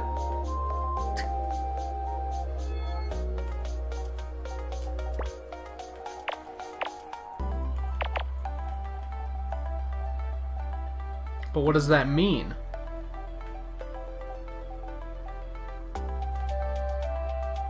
Like, try to look at things from the perspective of, like, a new gamer, right? Like, somebody that's just picking up gaming, like, today. Like, they only just discovered gaming through their, like... Their cousin has a Switch or something. And they experience, like, Mario Kart 8, and they're like... Or... That's another good example. I want to say a Mario game, but recent 2D Mario games are fucking garbage, so that doesn't work. Like, as a kid, that's what it was, right? We saw Mario, and we were like, huh, this is new. But it's like, that's not even a thing now. But you get what I mean, like... Just Breath of the Wild, because that makes sense, right? That's gonna be a lot of... That's a game that most people... If you know someone with a Switch, there's a good chance they're gonna have that. So let's go with that. Let's go with, like, an 8-year-old kid that just discovered gaming because he went to his cousin's house. His cousin had a Switch. He was playing Breath of the Wild, and he was like, "Whoa! There's like this whole world in this window." They know what a TV is when they're 8, but go with me here. They're discovering this, and then they're like, "I want to learn." What other types of games are there? And then somebody says, you should try a Metroidvania. And the kid's gonna go, what the fuck is a Metroidvania? And then they're gonna say, well, it's kind of like a Metroid game, or it's kind of like a Castlevania game. And they're gonna say, what the fuck is a Metroid and a Castlevania? That's why it's a bad genre title. It doesn't explain anything about what the game is to somebody that doesn't already know what it is. It's horrible. I fucking hate genre titles like that. It's so stupid.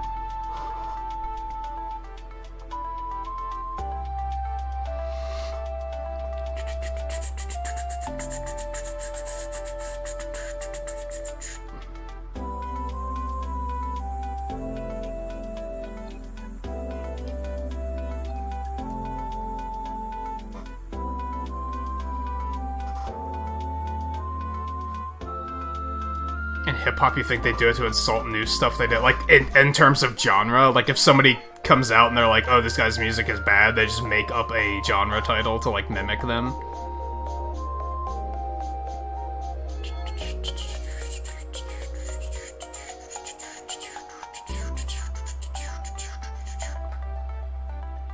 See, like, the retro games were easier because, like,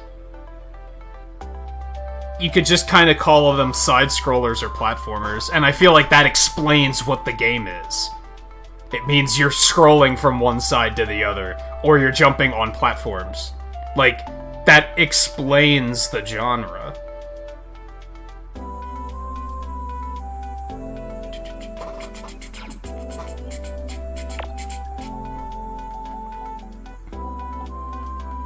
But I don't know.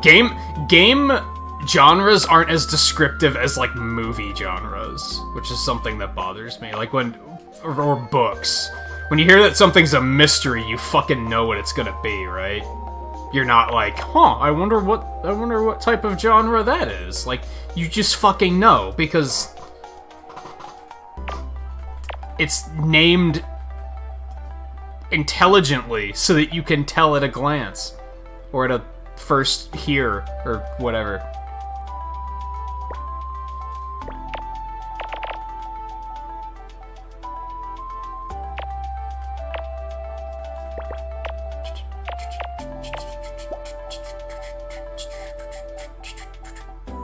And now we have the likes, which are, like, terrible. They're even worse.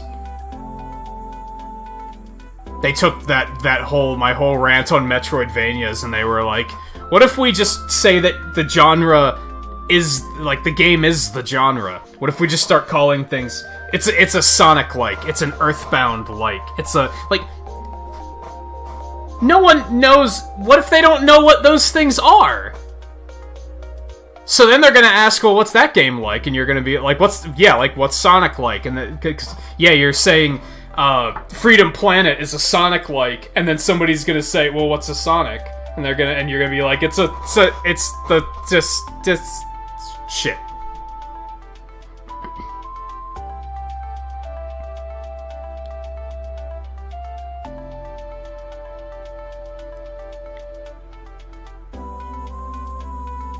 The world's only Nettle band. I see what you did there. Speaking of genres, you never saw the appeal of what genre even is, Katamari. Now see, sometimes you do have a game like that, where... it's very much its own thing. Like, that does happen. You do have games where you really kind of can't explain them. My issue is that other games can be explained. And people just don't. They just don't. They're just like, nah, we're just gonna fucking do this instead.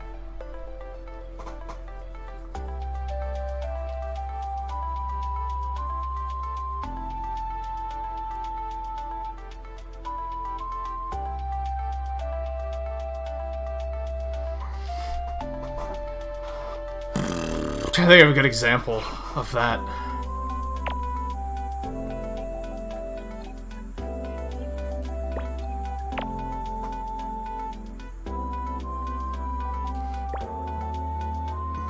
Mostly trying to think of a game that you could very easily describe as its own thing, but people just call it a Metroidvania or whatever.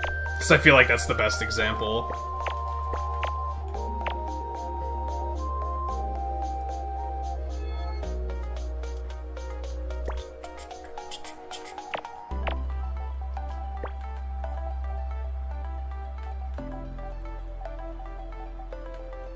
Like Hollow Knight. Hollow Knight. You can explain what type of game Hollow Knight is, but no one does. They just call it a Metroidvania, or even worse, a Dark Souls-like. Even though it has very little to do with Dark Souls. It's, like, not very Dark Souls-y at all. It shares, like, one mechanic with Dark Souls, but that doesn't stop them from being like, it's like Dark Souls. That's stupid. That doesn't explain the game in any way. And it's an easy game to explain. Like, it's a... I guess it could just be wrapped up as adventure, which I don't think is the best way of explaining a game, but it's better than saying it's a Dark Souls-like. That's fucking dumb. Doesn't say anything.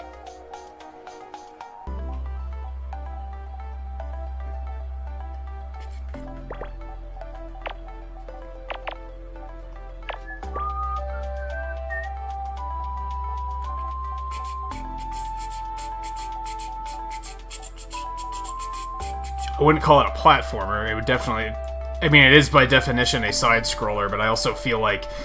I think side-scroller implies that you're moving from point A to point B in a typical linear fashion, and that's not Dark Souls... Or that's not, fuck, they even got me doing it. It's not Hollow Knight, so I don't think I'd call it that.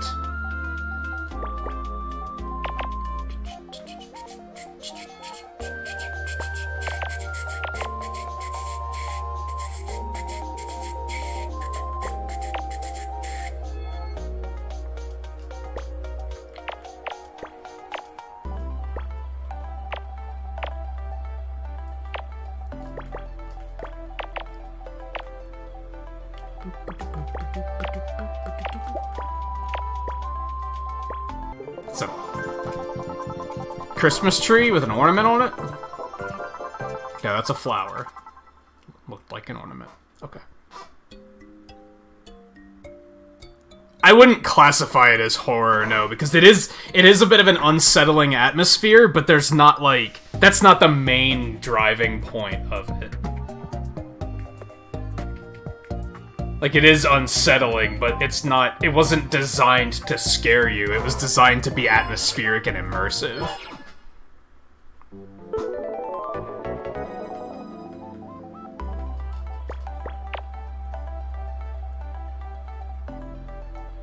But overall, my point is just calling it a Metroidvania or especially a Dark Souls-like, is a terrible way to describe that game. It's awful.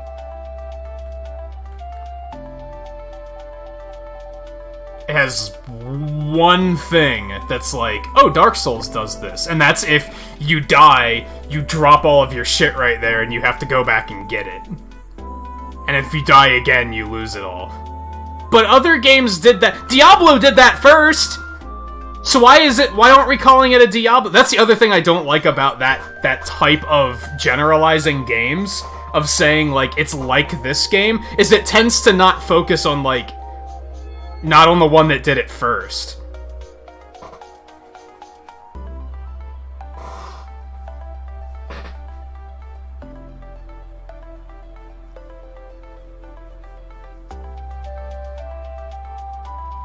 Yeah, Hollow Knight's the same way. You drop all of your currency. I forget what they're called.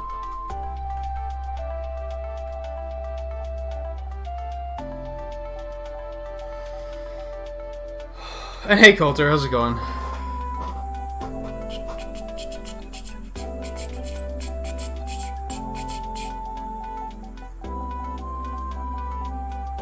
And then some people, when they say Dark Souls-esque, they just mean you die really fast. You don't die that fast in Hollow Knight.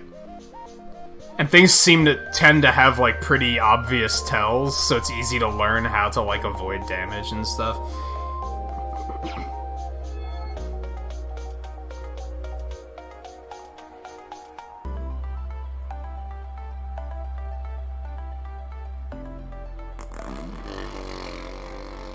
This is a yikesy of a puzzle. I don't really see where to, like, start here.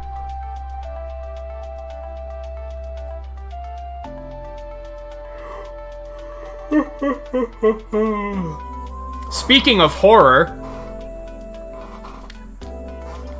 Coulter watched the last Airbender movie.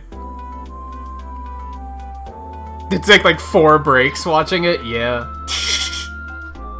It's not good. That's a... Usually when it comes to something that's not good, I can usually enjoy, like, watching it again to be like, let's remember how good it is. Remember how bad it is. That's one where I feel no desire to rewatch it. And be like, I should remind myself just why this is bad. Like, no. That's just undeniably bad. That's not even subjectively bad. That's just... That's outright objectively bad. Wait, that's not right.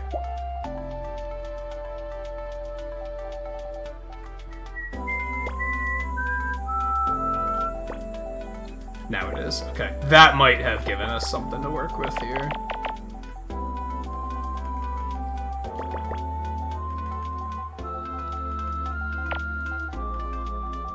It reeked of...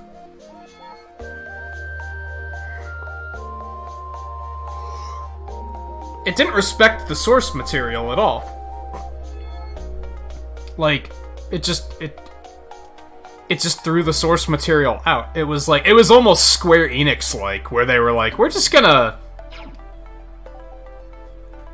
the original creators were wrong, so we're just gonna fix it. It's like, no. No.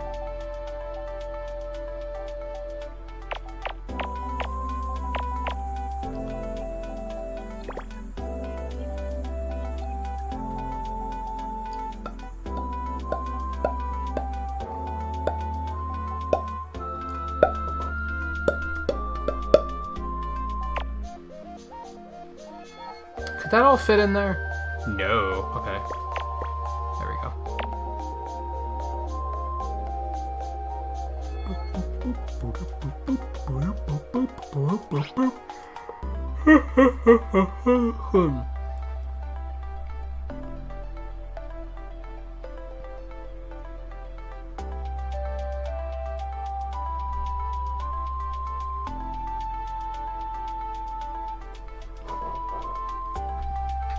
Yeah, they made a lot of changes to the movie just in the interest of time, and then a lot of it doesn't make sense.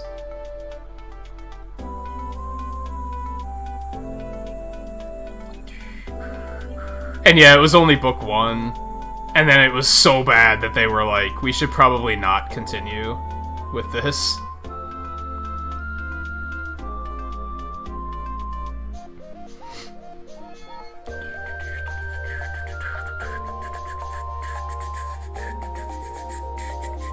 It just did a horrible job at even... It doesn't even stand on its own. Like, I can look at the Spider-Man trilogy, for example. A lot of people say that the Spider-Man trilogy was garbage, because if you know a lot about Spider-Man, it's super inaccurate. They change a lot of shit. I can get past that. I can watch it, and I can be like... I can take it on its own. And still be like, okay, some of it's good, some of it's still bad, but... some of it's good. But with The Last Airbender, it doesn't even stand on its own. Like, it's not even a good movie if you take it in a vacuum, where you're not comparing it to the original cartoon.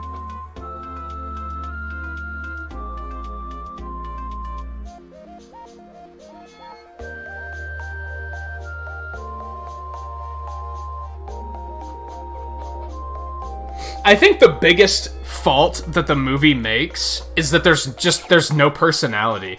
Everyone and everything is super dry. There's nothing to it. That's probably the biggest issue it has. Because if everybody was, like, charismatic, you might be able to forgive some of the other weird shit. But you don't even have that. Like I said, it doesn't stand on its own. You can't just be like, well... at least it's still an entertaining movie, it's just super inaccurate, because it's not. It doesn't even have that.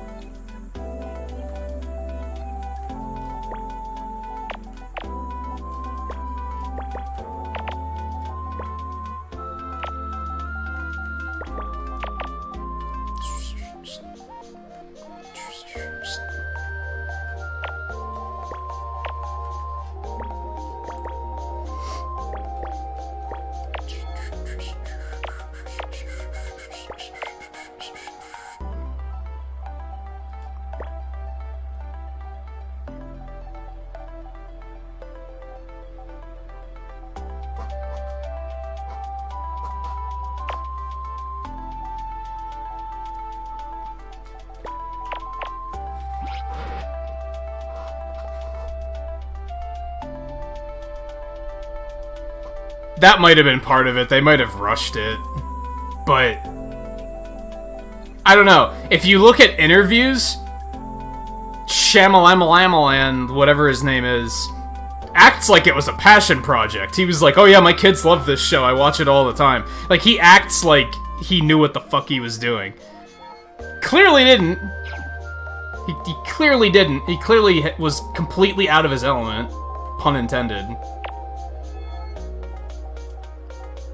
So you'd think it wouldn't have been rushed, because of the fact that it sounded like he took it on because it was actually like a passion, like something he was passionate about.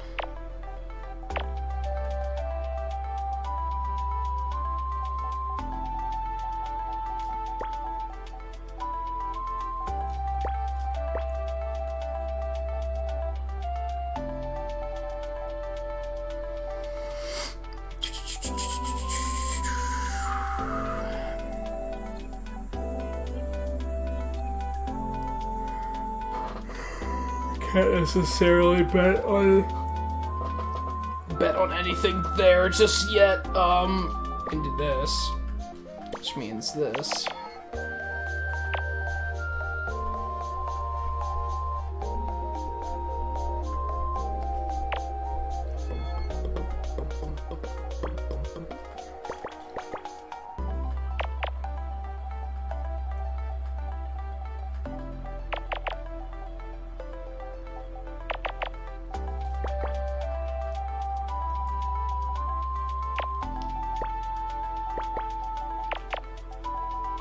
Alright, we got a breakthrough.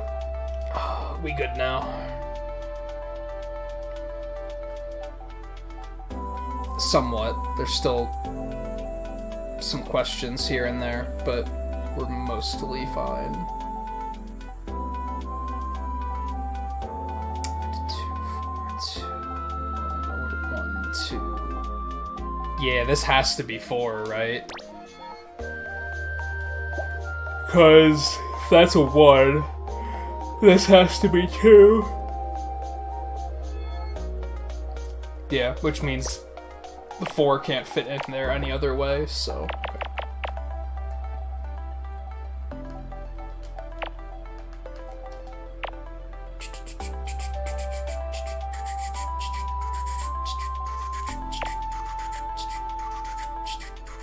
What time is it? 10:30, okay. Another couple puzzles and we should probably take a break.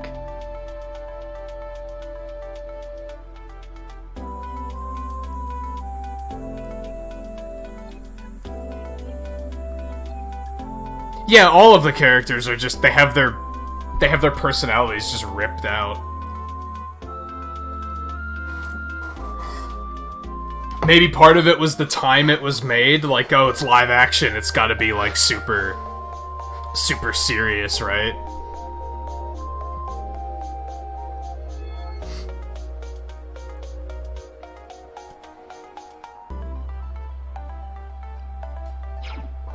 Like a walking ritual, because live action, it has to be, everything has to be, like, just amped up.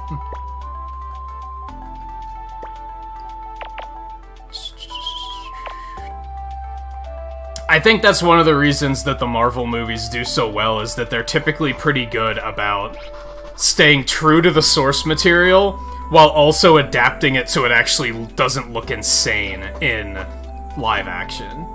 The X-Men movies didn't always do this well. Like, First Class was pretty good, but then at the end of First Class they show Magneto, like, in the Magneto armor, and it looks it looks completely ridiculous.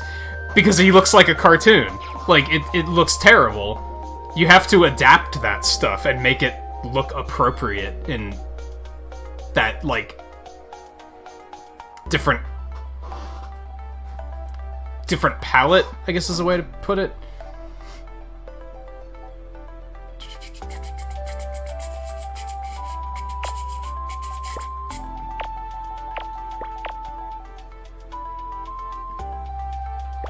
But then, yeah, the Marvel movies will be like, well, Cap has to wear red, white, and blue, but it can't be bright blue. Has to be a little bit more subdued than that. Yeah, but they don't just put them all in... They don't just make them all wear black and call it a day. Like, yeah, that'll do.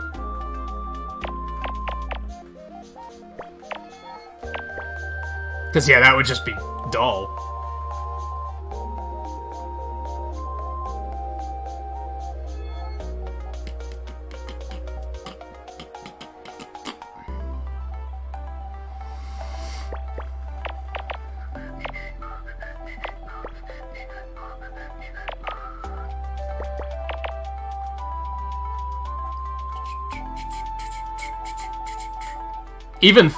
Even look at, like, Thanos. He's still, like, super colorful, right? He's fucking purple. His armor is, like... His armor and clothing is, like, a dark purple with, like, gold and stuff. There's color there, but it's not bright, burn your eyes out with it or anything like that. They understand the balance needed there. It has to be authentic, but it also has to make sense.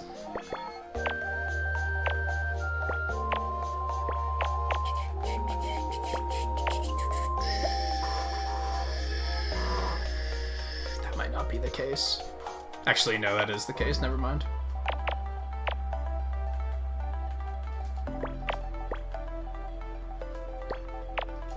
Oops. Not quite. Probably, but not quite.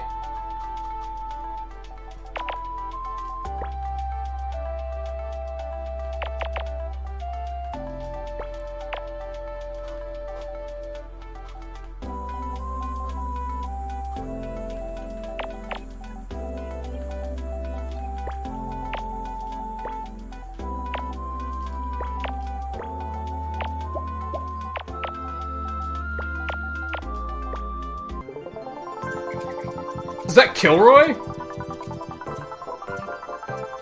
Oh, it's a vulture. I thought I thought it was a face looking over a cliff. I legit thought that was Kilroy, and that was like a long nose, not a neck.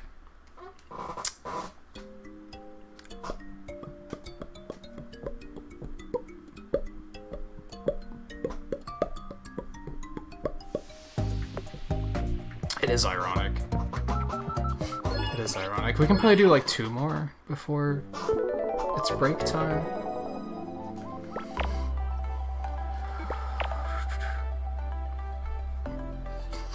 Oh, you started the next Phoenix, right? Is that the one that Twain is about to start? You're a little ahead of the curve now, right? If you were trying to keep up.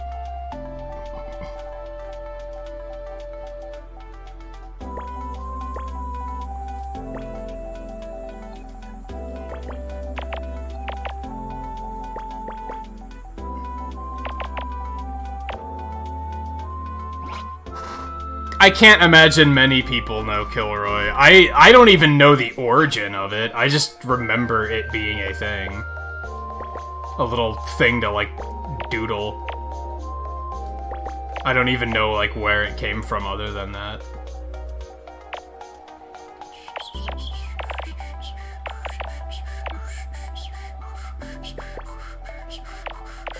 And hey, Jack, how's it going?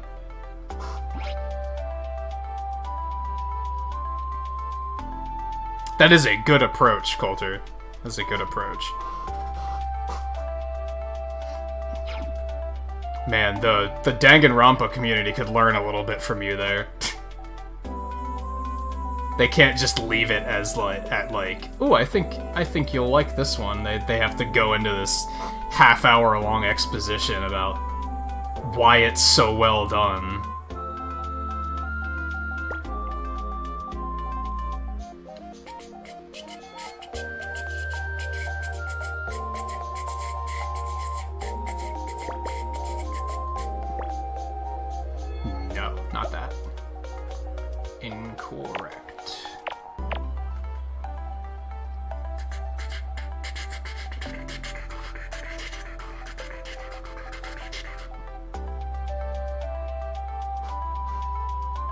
We are getting, like, I guess it's worth pointing out, these puzzles are getting super intimidating, right? But we're also getting very close to the end.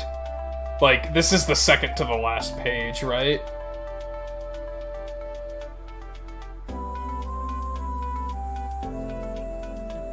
Yeah, Trials and Tribulations.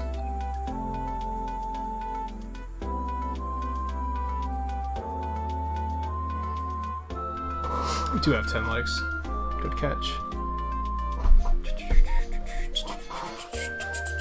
Did you ever get back into Stardew Valley, Coulter, or are you pretty much over it? I kinda, like, I get that. I get how the desire to play a game like that can come and go like that, because Animal Crossing dropped off very suddenly for me. Like, I was really into it for, like, 2 months, and then just all of a sudden I was like, eh. I was just, like, forgetting to play every day. The next thing I knew, I was like, eh, maybe I'll give it a rest for a little while. I do have to find time to boot it up and do, like, see what's new in June, at least.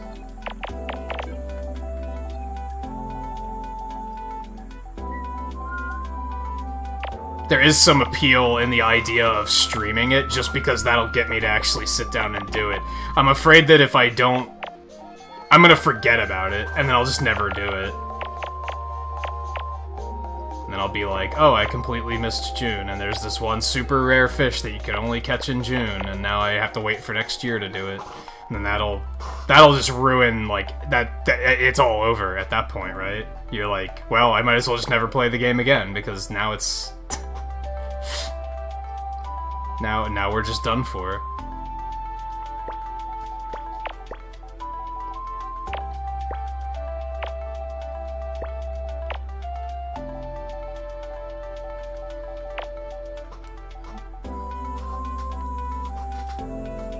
There's so much shit I want to be playing, like, oh my god. That's the other thing, is, like, I'm gonna have to do it off stream. We're not gonna have time to do it on stream. You know what, I want to check something really quick. Moonlighter's DLC came out. I want to see if it's free, or if it's...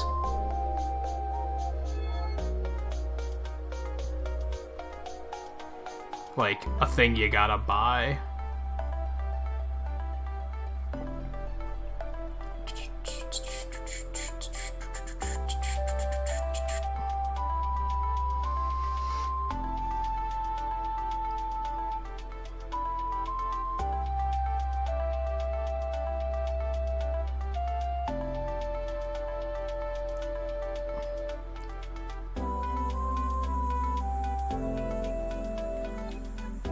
I don't see anything. I don't see a mention of price anywhere, so it might be free. But anyway, the Moonlighter DLC came out like last week. I thought it might be pretty cool to pick that back up for a little bit. Go back and do another playthrough of that. We're probably gonna do that after this. After Picross is done. We just have to find the time to actually finish it. That's the trick.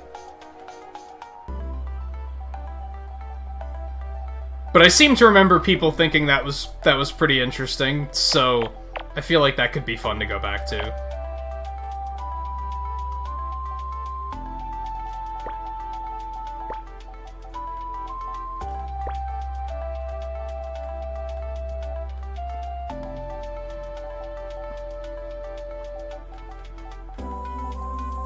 I guess on that note, that's kind of...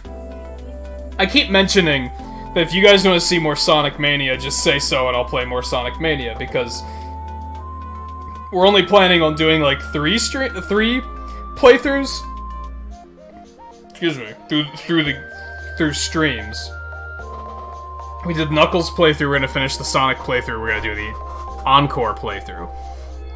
A full clear of the game I consider to be 6 playthroughs, which I feel like is too redundant. I feel like I don't need to play with every character and Encore mode on stream. You guys get it after that, right?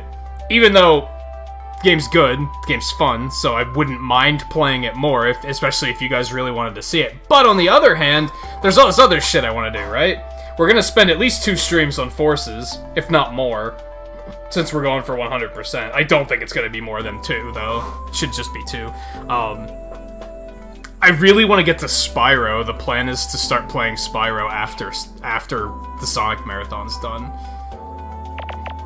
So it's like, I kind of don't want to spend too much time on Mania, just because of that. There's just other things that I'd want to be doing. I think that's the most frustrating thing about, like, the back issues that forced me to slow down and, like,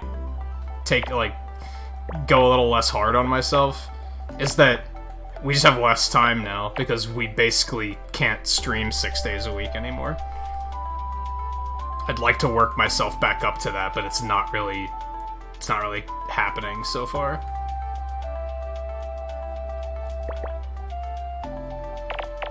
Now I just feel like there's never enough time for everything.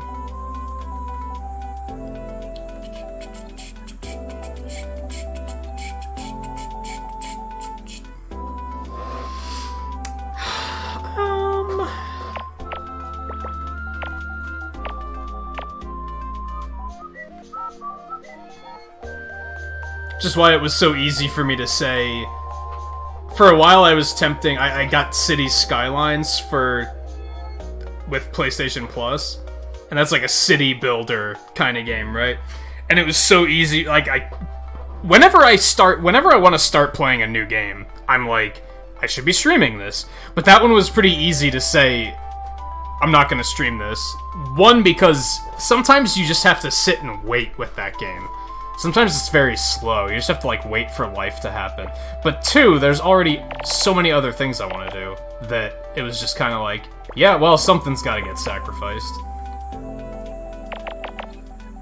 Don't got time for everything, as much as I wish we did.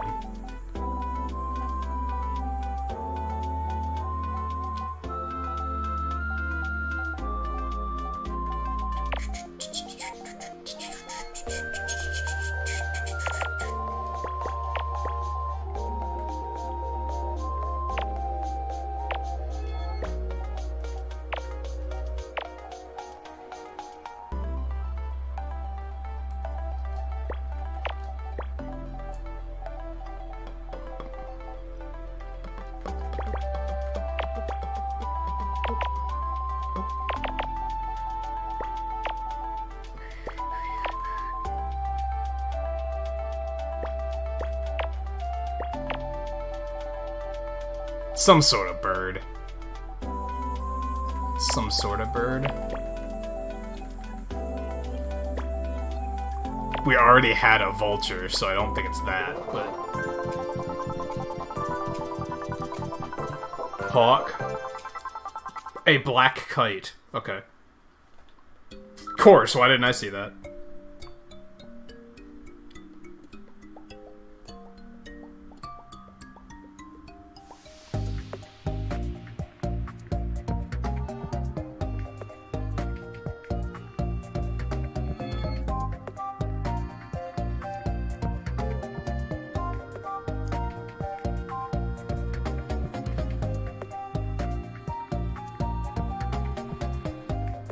Yeah, that's the thing with, like, simulation games, is they tend to come and go. Like you said, you're kind of over it. There's a chance you'll go back eventually, though. But that's like, yeah, someday you're gonna get the itch. You're gonna be like, oh man, I feel like playing a game like that.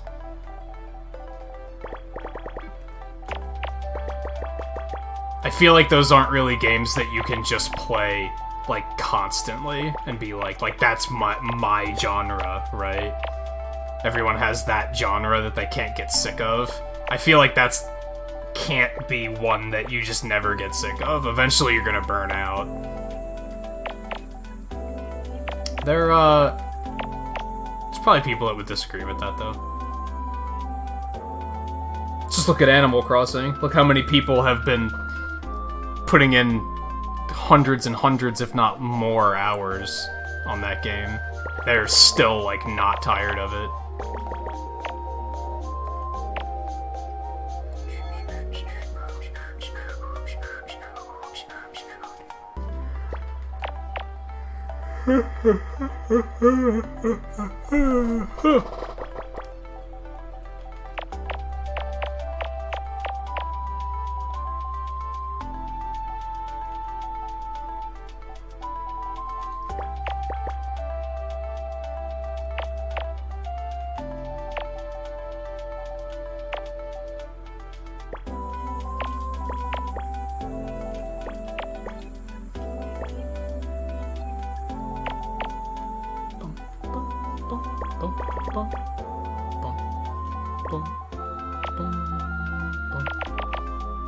I'd like to finish up all the normal Picross levels tonight, I think. That's kind of my goal. I'm starting to think that we're probably gonna do 2 more streams of this, counting this one. If it comes down to it, we're not gonna finish all of the Mega Picross on stream, but we're gonna do everything else.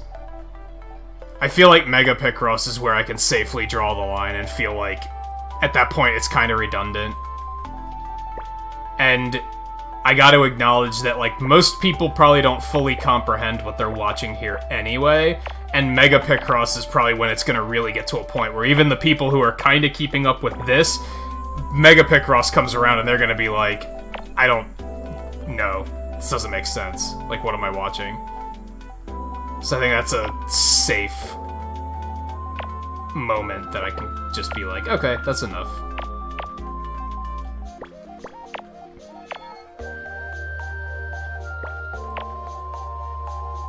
Yeah, I'd kind of like to finish all of, like, the regular Picross tonight. That'll open up the remainder of the clip Picross that we can do next time. If not some of it tonight.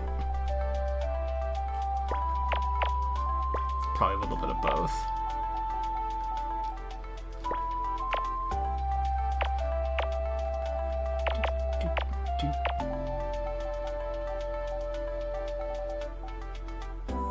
Also, going back to the whole not enough time for everything rant, if you want to call it a rant. It's not really a rant. That's the issue with bringing Smash Brothers back. Like, as much as I'm kind of like, that could be fun, when the fuck am I gonna do it? Where would it go? I'd basically have to cancel something else to do it, which I don't necessarily want to do.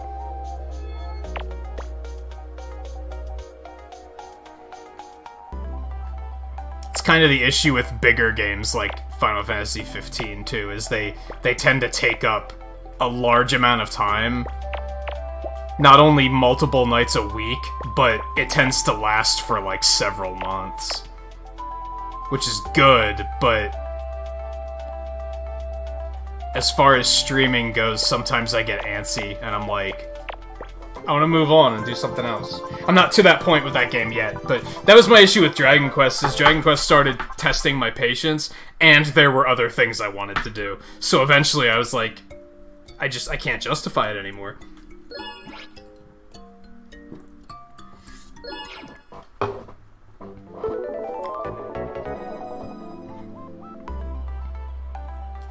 Man, it's like so...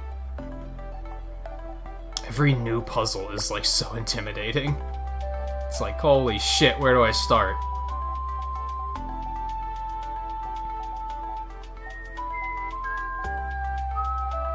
Maybe this one? 2, 1, 2, 1. Yes, this is it.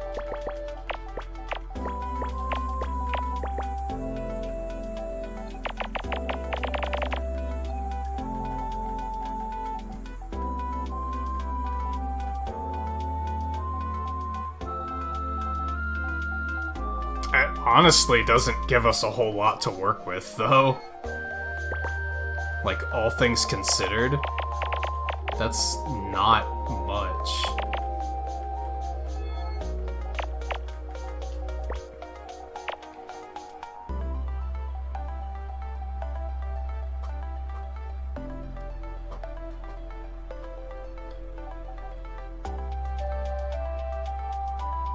I could see us potentially moving to a point where we're only gonna do one Final Fantasy night a week, though.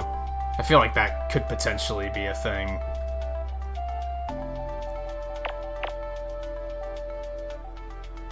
Because I kind of want to bring speedruns back, too. But again, those were something that got sacrificed to make room for other things.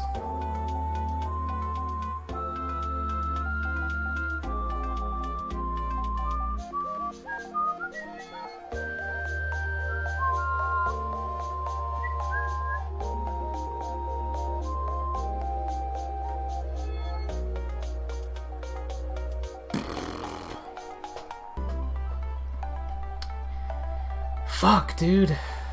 There's not a lot to work on here.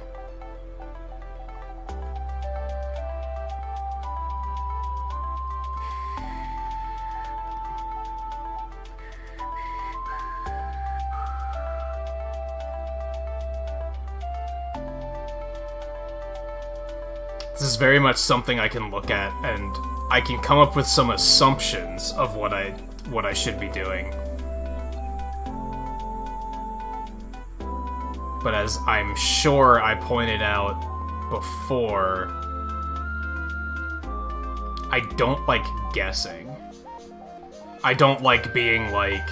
I don't like working through trial and error. I don't like being like, okay, let's pretend 7 goes here, and then work off of that and see what happens. I don't really like doing it like that. Maybe that's something I should get over, like, because sometimes you might have to. Sometimes you might not have a choice.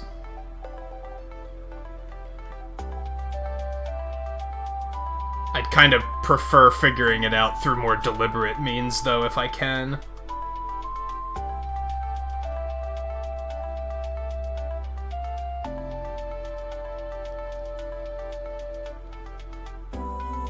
Oh, fuck, that's not necessarily correct.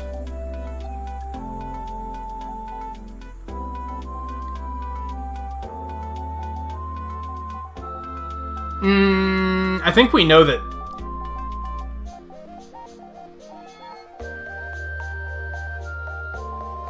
This. That doesn't help us at all. God damn it. Yeah, we know it can't go there, but that just doesn't really help us at all in this particular case.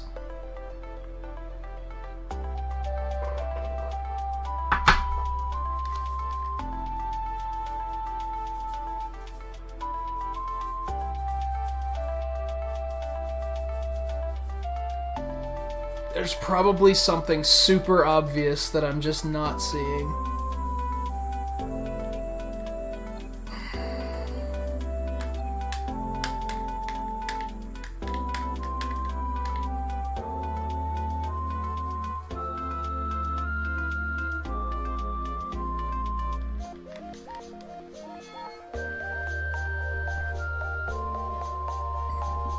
I feel like this entire area over here can probably be X'd out.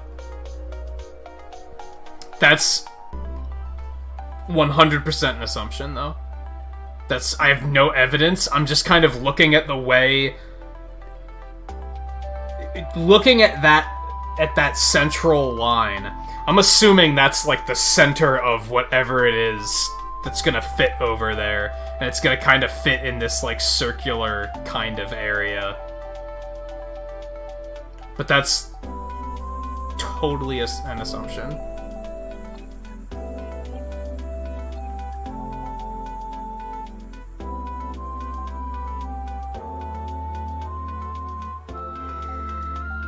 We don't have anything here. Here.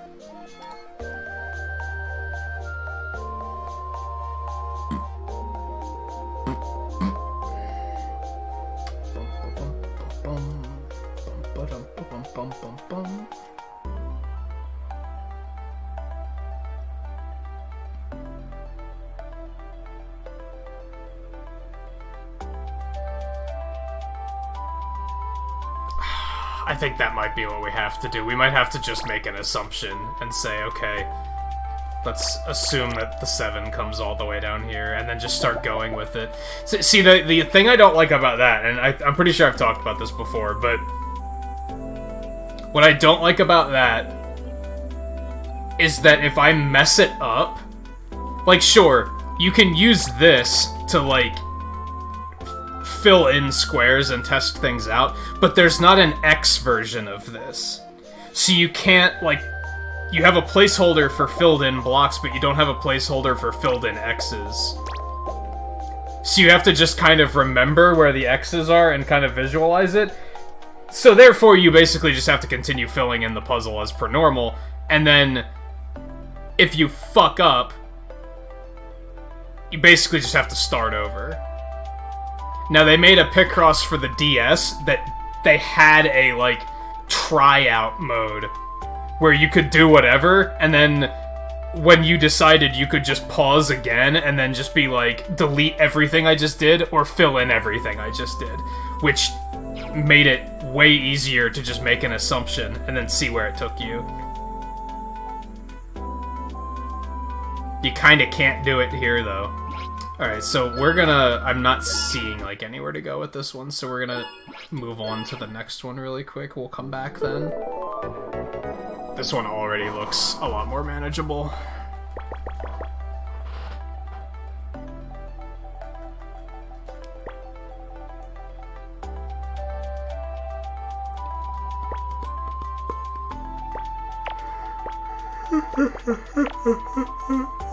Oh, excuse me.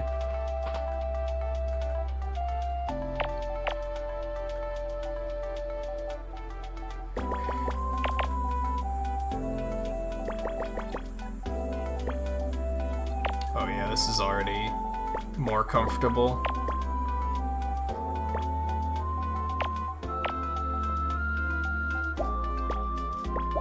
Oh my god, stop pressing all of the wrong buttons.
doing?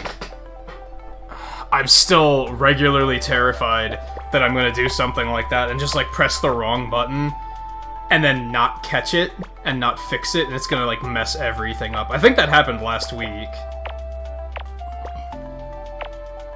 where I got completely screwed up because of like one little error that I just didn't catch it when I made it.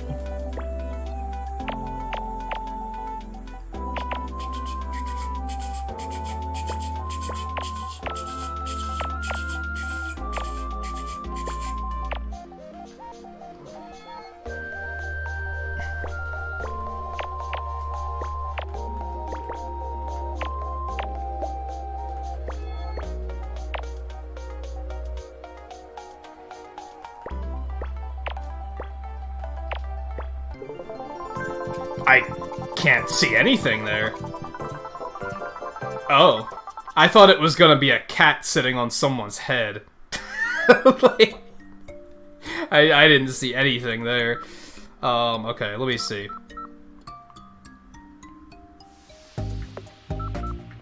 Let's try and do one more, and then we're gonna take a break. We'll try and get this one done, and then break time.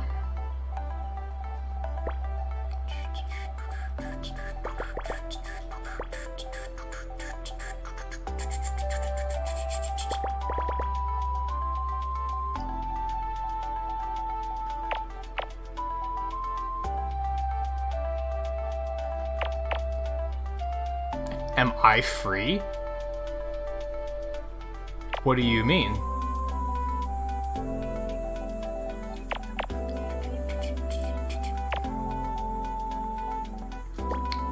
Yeah, that's right.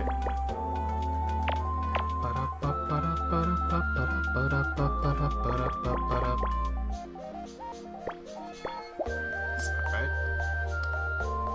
Dial it back.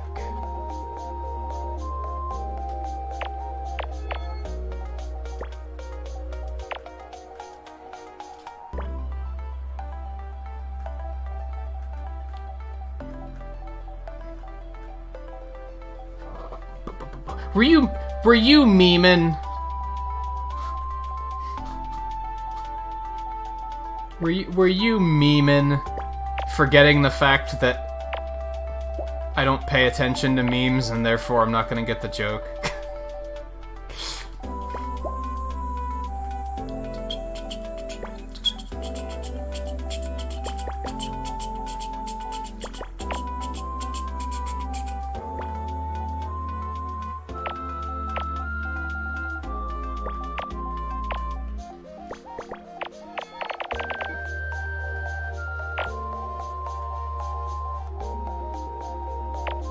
No, don't be sorry, I just wasn't quite sure what you were saying.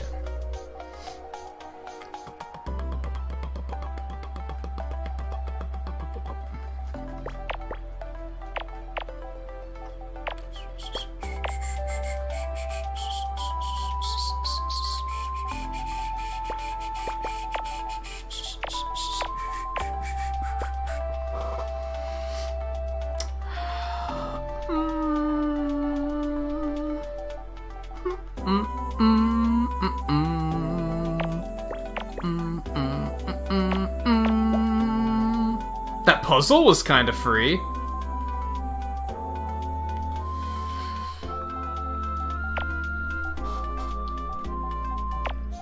All things considered. Considering the other one was, like, enough to stump me. And then that one just kind of happened.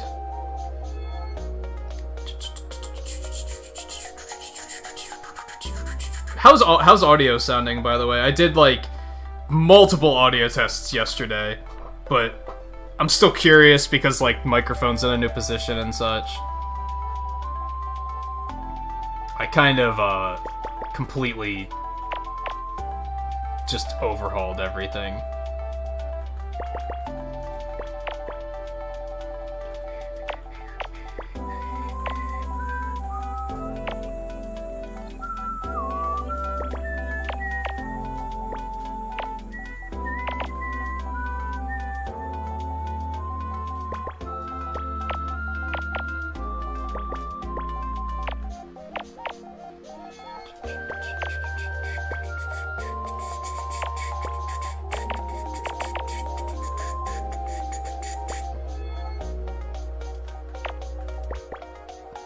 it's almost, like I pointed it out earlier, that it's almost, it feels weird to me, because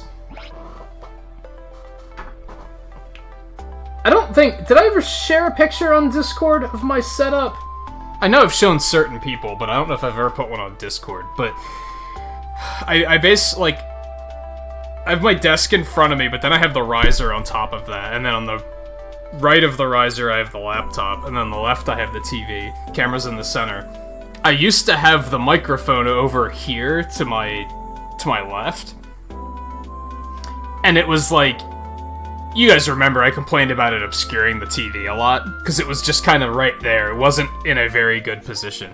But I'm so used to it being there that now it feels weird not having it there. Now it's up here, hanging from above, which is way more comfortable. It's like way less cramped, but I'm not used to the way it feels yet.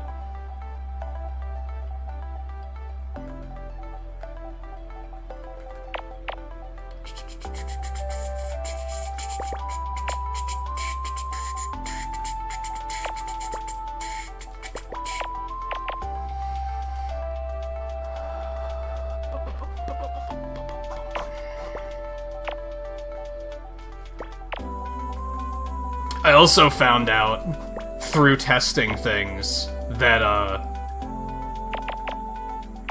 alerts were way too quiet. And I'm not sure how that happened, but eventually I figured out it was because on Streamlabs itself, which is, like, what generates all of the alerts, like, that's what detects and causes them to go off. For some reason, the audio got sent down to 10% volume on Streamlabs. So they were turned down to 10% there, and I had them turned down 75% here. So what? 7.5% audio? Like, you could barely hear them, like, at all. So I ramped those way up.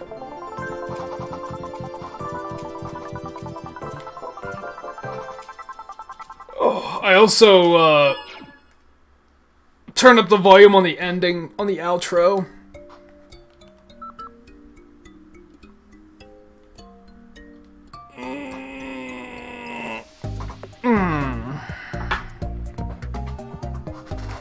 Welcome back, Scarlet. Poor timing, though. We're gonna take a quick break. Then when we get back, we're gonna try and finish this monster of a puzzle. After that one, we might dip out and go do, like, maybe we'll finish up Color Picross or something. We still have 10 of those. Or maybe we'll do, like, these 5. And then we'll come back out and continue working on these. Maybe we'll do more Clip Picross. Like I said, my goal, I would like to finish normal Picross tonight if I can. We have this one left, and then this page, and that's it. I'd kinda like to finish those up. But we'll see where that takes us, because these are all 20 by 15, so those might get quite a bit harder.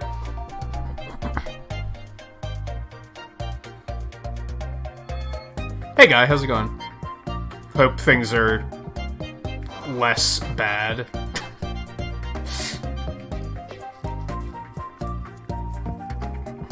And as I was just saying to Scarlet, poor timing, because we were just about to take a break, so, but we'll be back in a couple minutes, and then we will continue. So, stay tuned, and we will be right back.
Hold up. They're making a Game Gear Mini? Back up. I need to know more. I need to know everything there is to know about this.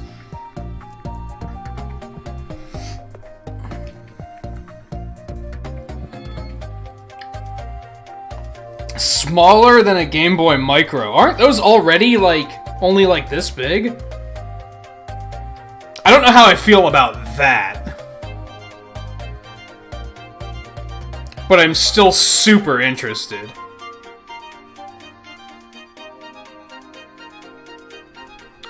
I'm still super interested. I kind of want to Google that really quick.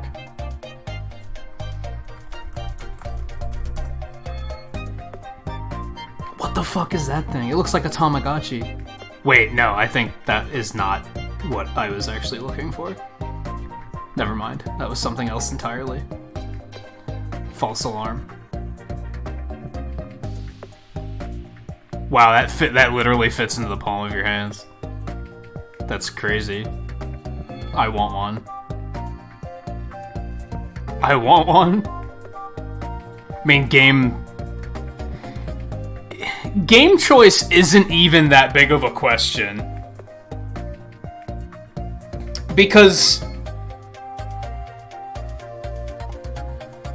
there weren't that many good games on it. So you know that all of the these Sonic ones will be on there. Like probably Sonic 1, 2, 3, Chaos, and Triple Trouble will all be on there because they're all pretty good as far as Game Gear games go. God, put the Mega Man game on there. That'd be sick. Fuck, I hope. I don't even know what else I'd put on it. There weren't that many good games on the Game Gear, to be totally honest. I mean, get Rystar on there, I guess.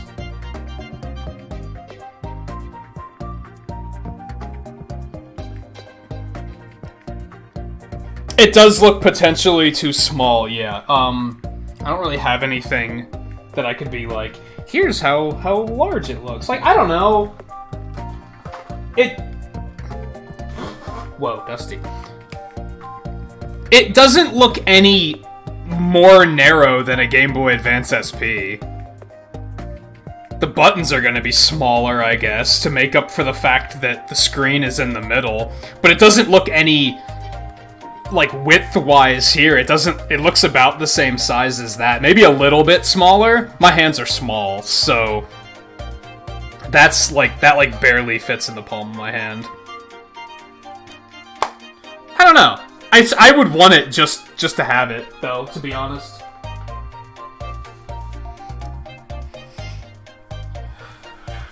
Yeah, the screen being small is the issue. Yeah, I'm not... I mean, that was my childhood. That was what I grew up with. That was the first console I had, was the Game Gear. So, I want one just to have it.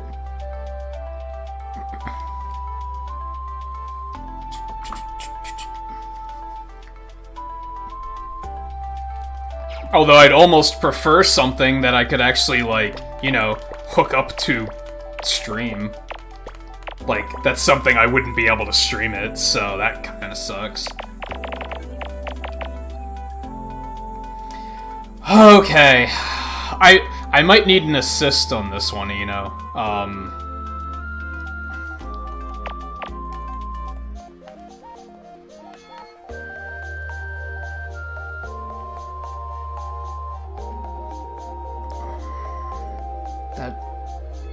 We don't get anything from that. We don't get anything from that, or that, or that. Or that. Or that, or that, or that. Or that, or that.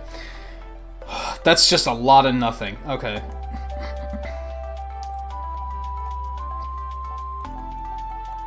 Can't get anything from that. We know that the 6 has to be over here. So we have that to work off of.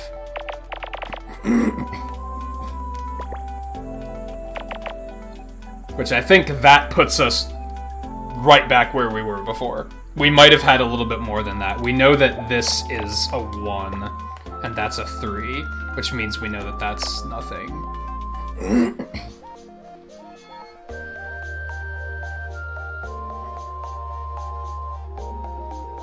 I figured that if the 2 goes here and this is a 1, and the 2's over here, if the 2 is here and the 1 is here and this is a 2, that means that has to be X'd off. That can't be anything but.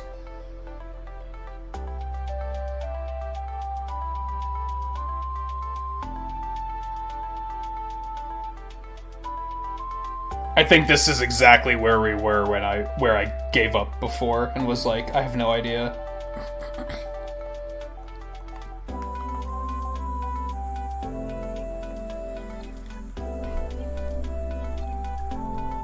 At least the Game Gear only has 2 buttons, so that's something.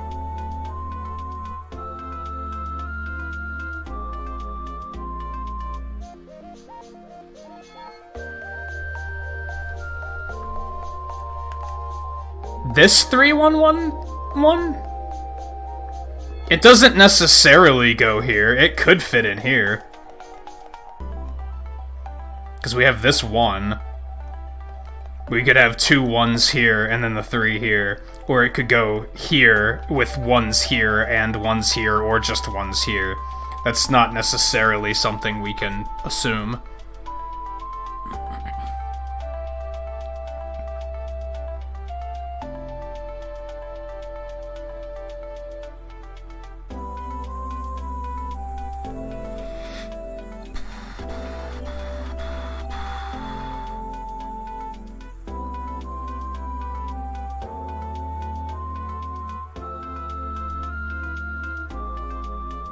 I remember playing a cousin's Game Boy, and I think that's part of why I like Mario Land 2 so much.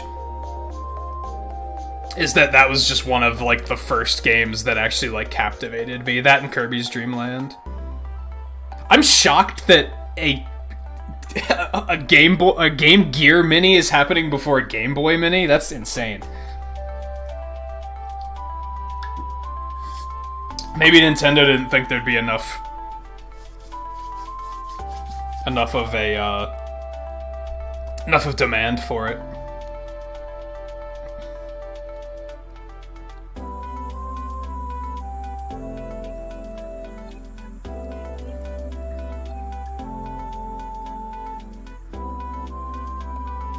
Do you mean this one, Volpe? We can't really triangulate anything from this one, this column.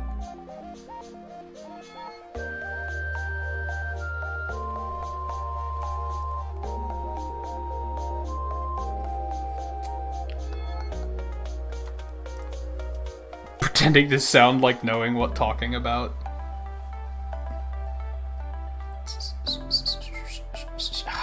I might just have to bite the bullet and just be like, okay, let's just assume this and go with it and see what happens. And if we fuck up, then just be like, okay, go back. Do over.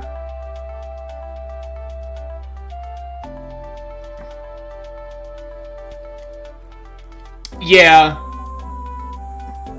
Yeah, you're not wrong on that. I feel like that is a pretty safe assumption. Which would give us this. Which that lines up.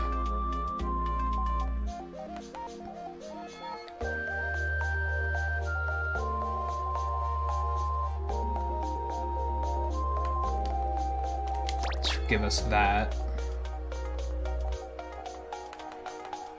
Would cross that. See, this is where it starts to get difficult because there's no placeholder X.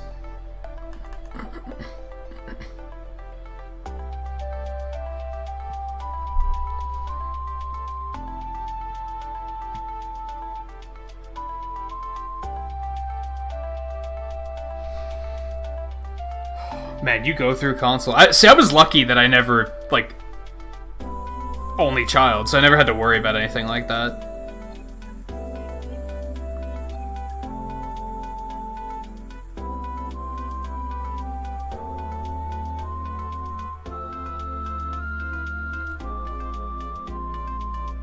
Yeah, it crosses out a lot of these. Well, it crosses out basically all of them. That's probably a safer bet than just randomly picking a direction on the 7.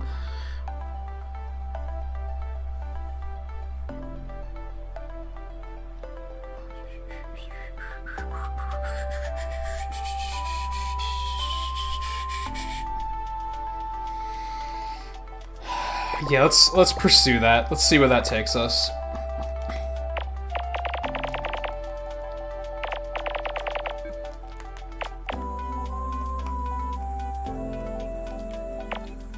As I said, I fucking hate doing this, but what choice do I have?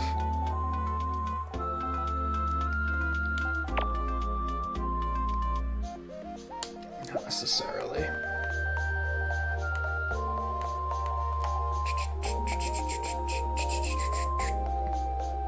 Shit, that still doesn't give us much to work with.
Has to be a 2.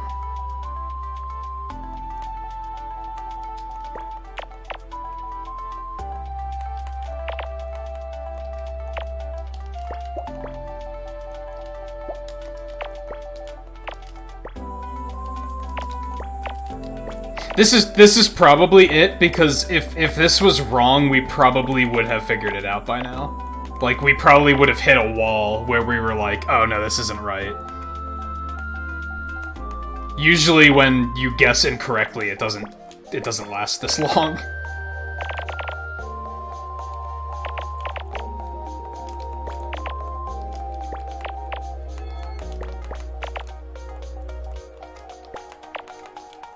Knock wood, perhaps, but...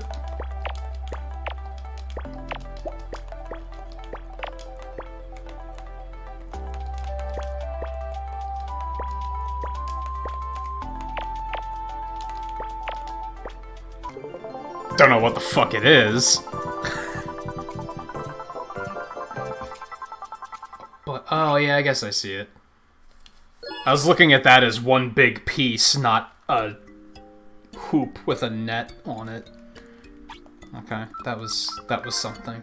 Alright, I said we'll take a break from that for a bit, and we'll go do some of these colors, I think.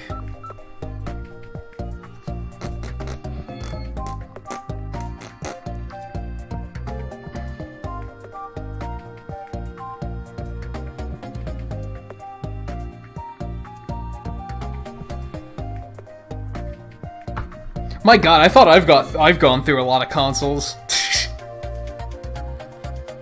I typically only ever have one per, like, generation. Yeah, I was pretty sure that the top left was going to be, like, fairly empty, but that was just a gut feeling. It wasn't... I didn't have anything other than that gut feeling. don't let Guy borrow your consoles. Or at least younger Guy when he had a bunch of siblings running around.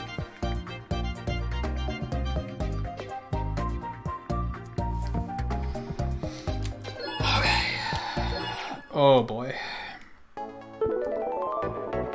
Oh boy.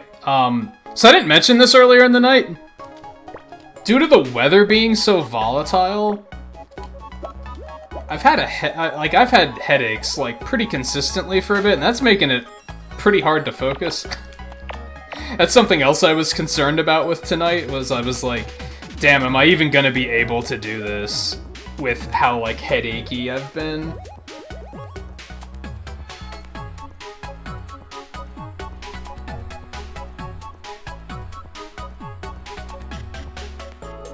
I don't know if I can do this. This might have been a terrible idea. Like, I don't know if I can even wrap my head around color Picross right now, honestly. But we're doing well here, so we're just gonna keep trucking on this. Well, we'll take a break and we'll do some of the clip Picross. That's what we'll do. We'll do another row of these. Different music, right?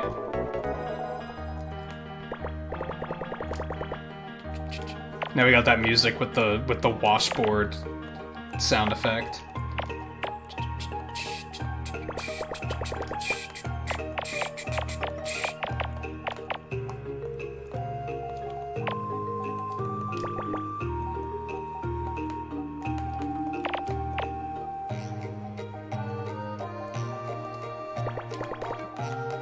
Yeah, that one. You hear it.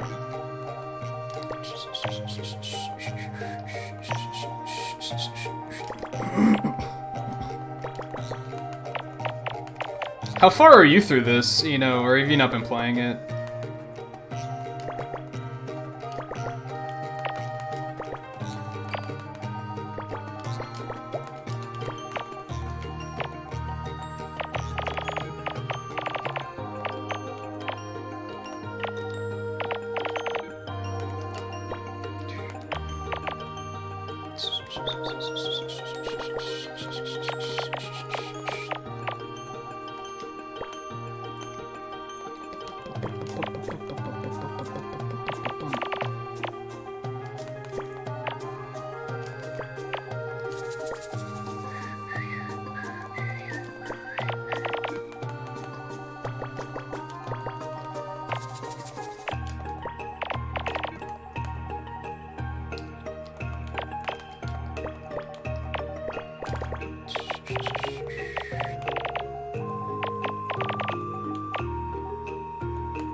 Yeah, I have the Ambassador stuff on my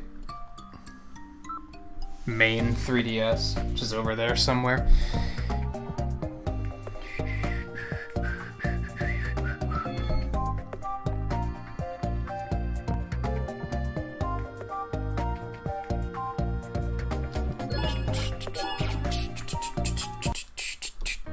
But despite that, I still never touched the damn thing. So when the 3DS came out, at first it did really poorly. Like, to the point where they price cut it, like, really early on, because it just wasn't selling. People just weren't buying into it. So when they did the price cut, they added an ambassador program where, like, if you adopted early, they added, you got a bunch of NES and Game Boy Advance games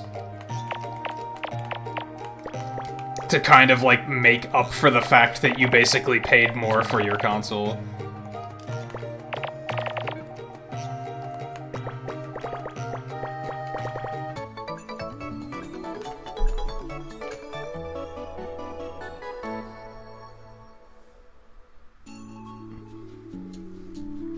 You kept the Fates model over the Monster Hunter model? Why? The Monster Hunter one looked really cool.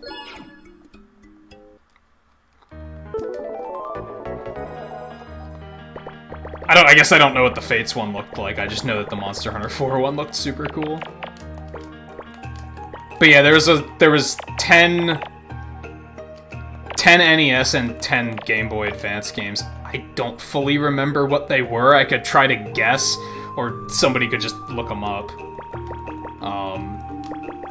I mean, honestly, the NES ones, I never gave a shit about. I was like, I don't fucking care. I've played these games billions of times. I don't... That's one of the reasons why I'm so vocal about it now, where when they put them on Switch Online and shit, I was like, I don't care! Like, we have billions of copies of these fucking games. Like, I don't care. Give me something new.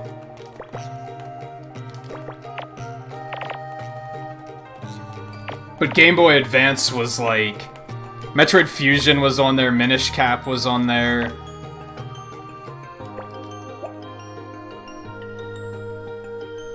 Kirby and the Amazing Mirror. Wario Land 4, I think it was? One of those weird mini Mario games. One of the F-Zeros. I think one of the Fire Emblems was on there? I don't remember which one, though, but I think one of them was.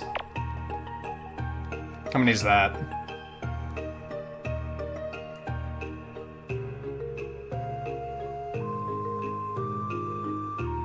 Mini Mario, Yoshi's Island, Kirby, Wario, F-Zero, Metroid Fusion, Minish Cap, Fire Emblem.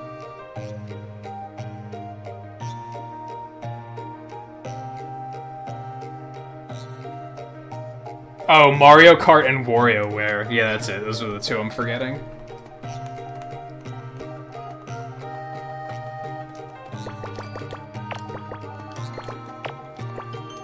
I think the only one I ever played seriously was Minish Cap.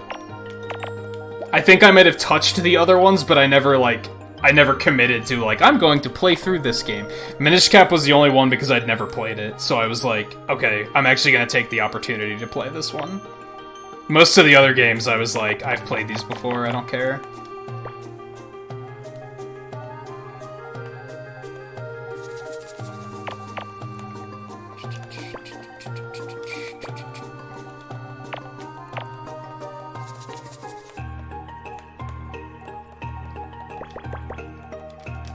But yeah, I think as a result, 3DSs that have the Ambassador, like, kind of sell for more, don't they?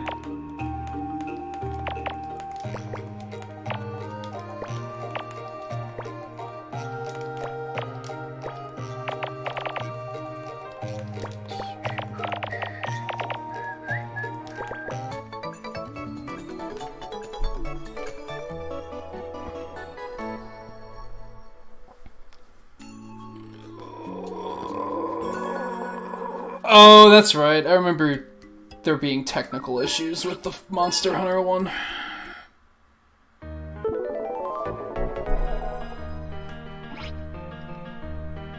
Was the 3DS 250 at launch? I thought it was 300, and then they dropped it to 250, like, very quickly, because people just weren't buying it. And yeah, the launch lineup sucked. For the first, like, 2 years of the 3DS... It's amazing that the 3DS is as successful as it is now. Because for the first, like, 2 years, there weren't any games for that fucking thing. There was just nothing.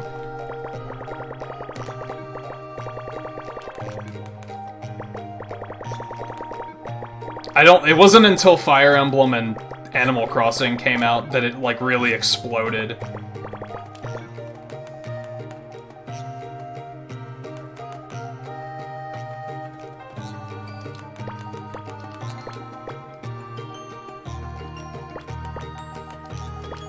That one was nice and simple.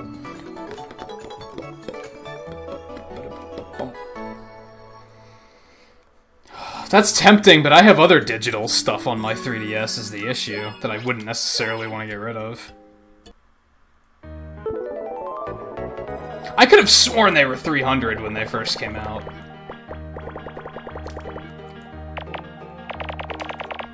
Which, cause I do remember thinking it was a little too expensive, but I was still like... I mean, I'm gonna want one eventually, so I'll still buy one.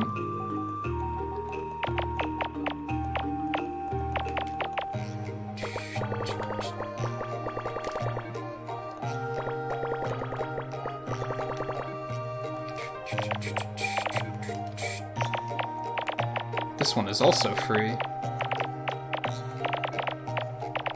To the point that I don't even really need to do any of that, but I'm gonna do it anyway.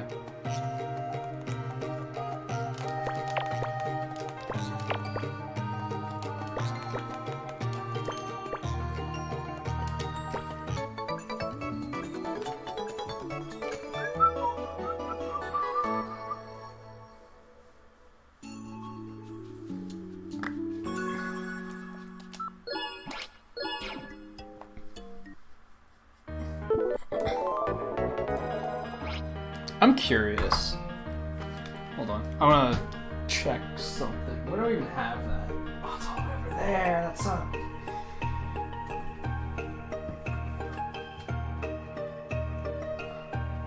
So I tend to keep my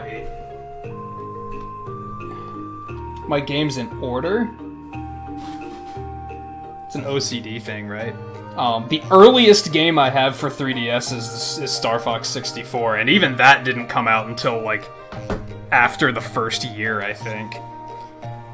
The only game I remember being available at launch was Pilot Wings, and I didn't keep it, because I was like, this is boring. So that didn't last very long.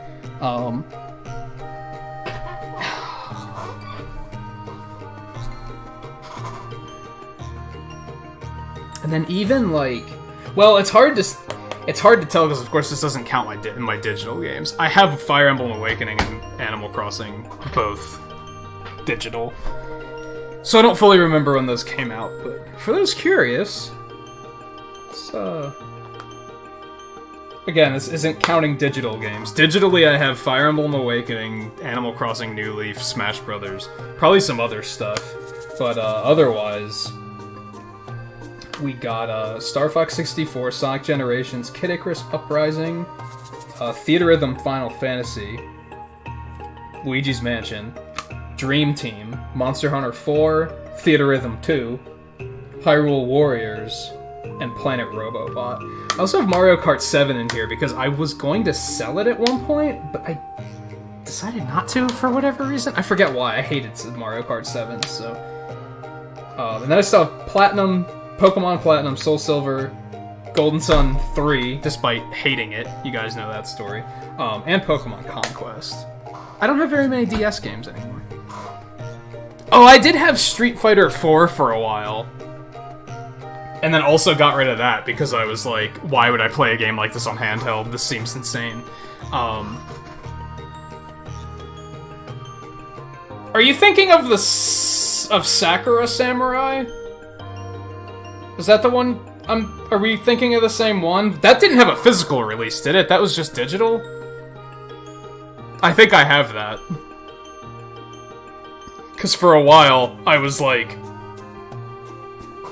willing to buy basically everything for 3DS, because I was like, I just want games to play.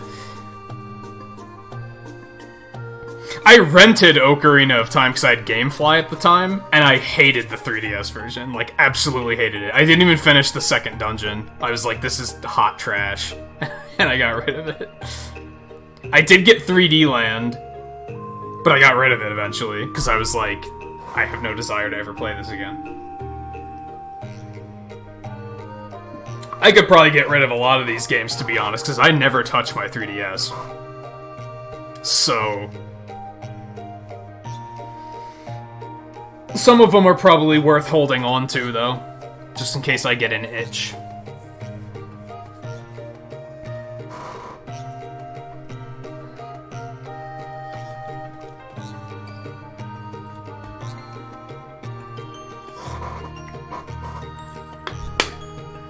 Yeah, that's accurate. I feel like 3D Land, when it came out, we were kind of like, this is cool, but then the novelty wore off pretty quickly, I guess. I seem to remember 3D World was just overall better made. And then we talked about that. I didn't think anybody liked 3D World until, like, semi-recently, and then I found out apparently people actually kind of liked it. It's another game that... You know what? I'm gonna add that to the list super quick. I have this list on my whiteboard of games that I want to play, so we're gonna add this up here, just because I don't want to forget about it.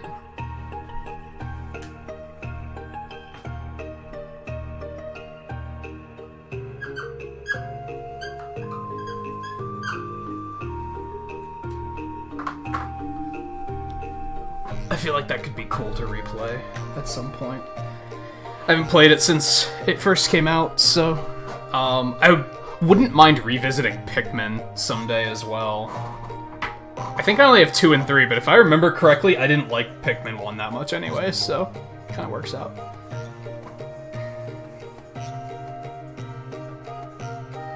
You liked playing it multiplayer? I can't imagine. You're lying. I can't comprehend that. The whole... Nintendo's whole competitive co-op nonsense, I fucking hated. I hated when they were doing that.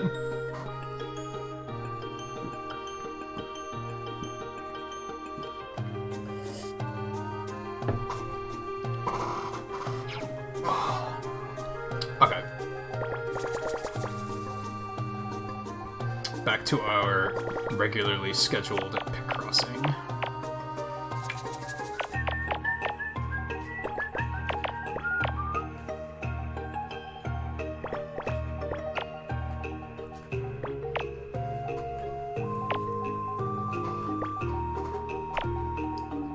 I remember trying to play New Super Mario Bros. Multiplayer, and I fucking hated it. I was like, this is the most stressful experience. Like, this is... You're taking something I don't like about going out and hanging out and injecting it into my safe spot. Like, I play video games to not have to deal with this bullshit, and now you're putting it into my video games. Like, no, thank you.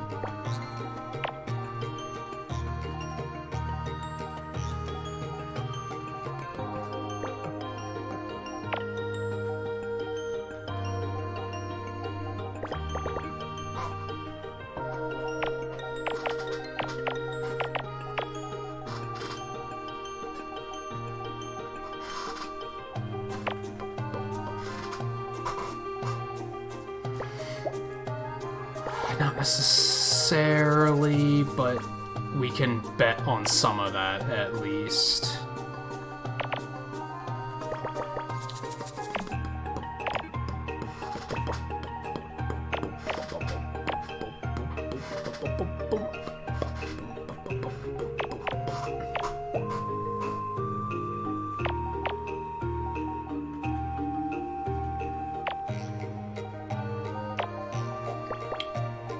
Washboard sound effects. See, this one's a fucking jam. I like this track.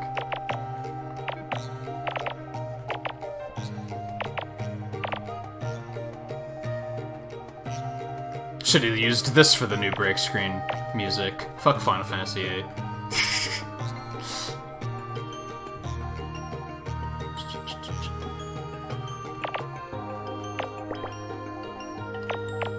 Just shows how poor my taste is.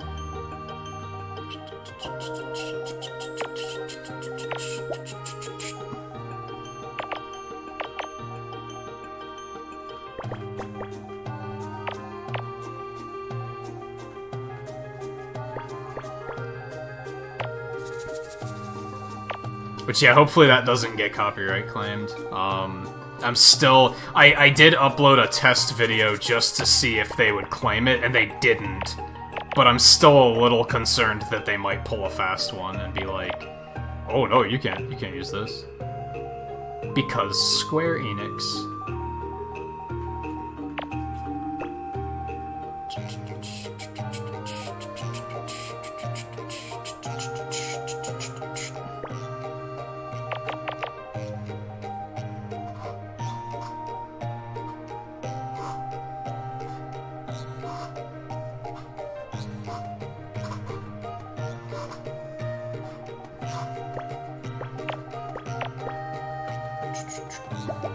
Oops. What did I do?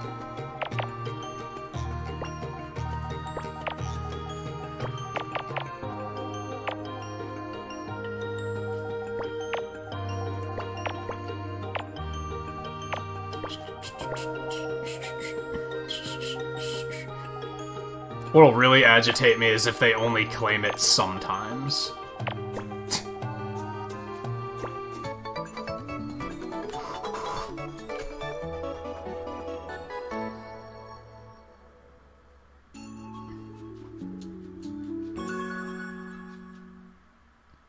Yeah, see, that's the thing, is I couldn't turn off my completionist side. I was always like, oh, we gotta go get the thing, and then somebody would do something stupid and we wouldn't get it. Sometimes intentionally, they'd be like, oh, oops, I jumped into the pipe. Now we can't get it. It's like, yeah, it was infuriating. I hated it.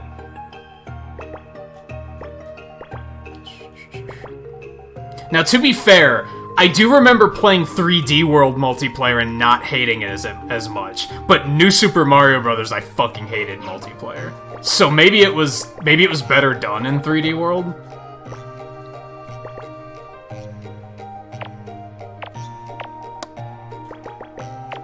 Or I played with better people. I don't know. I remember 3D World didn't bother me nearly as much.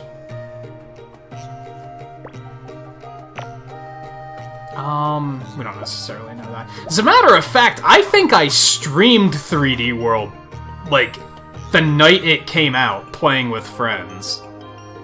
I wonder if the archive is still there. I wonder if I saved it.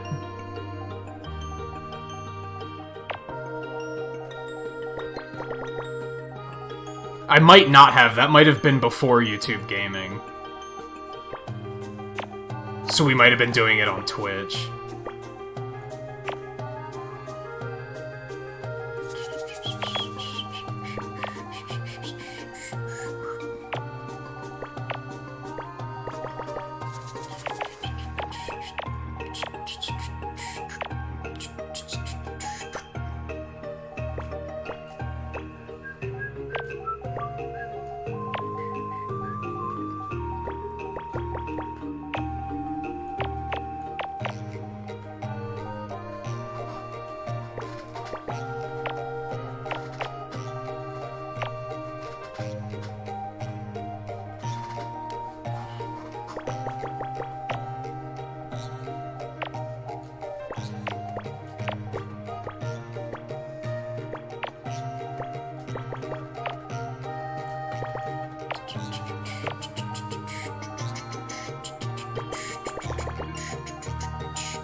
Yep, that one assumption I made super early on and then wussed out on, that was incorrect. Glad I did that.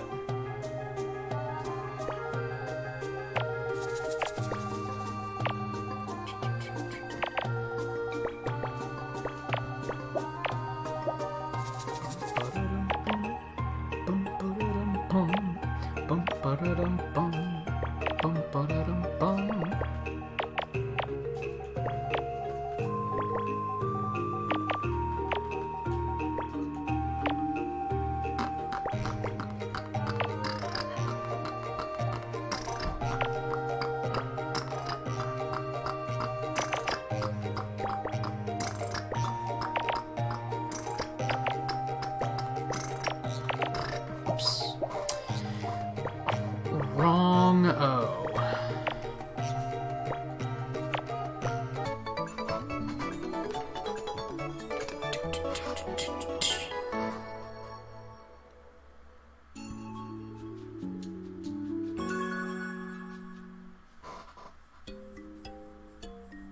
Yeah, I still insist that was like...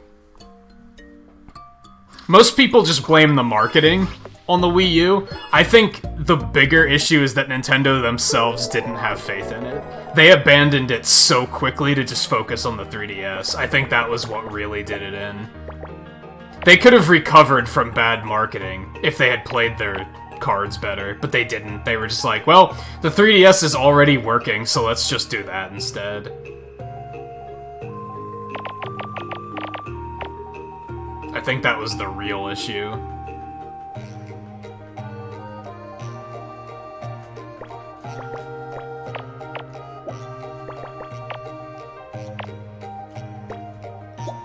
Which I think is like... I always compared the Wii U to the GameCube, where I was like, someday people are gonna fondly remember this system, but now I look back and I'm like, it didn't have that many good games, was the issue. Like, it didn't have anything compelling about it. At least the GameCube, like, people can look back and say there was a lot of good games on GameCube. What'd the Wii U have?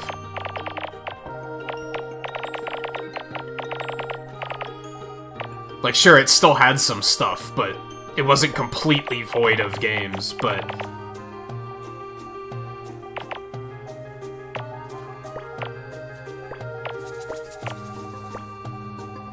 A lot of the Wii U's stuff was niche, too. That was part of the issue as well. A lot of its titles were focused towards very specific audiences. And therefore, like, there was nothing mainstream on it. It didn't have a big mainstream hitter that just pulled people in. Not even New Super Mario Brothers, and not even the coveted 2D Mario Kart and Smash Brothers could fucking save that thing. Like, that's how bad it was. Because I think it was obvious that Nintendo didn't have any faith in it.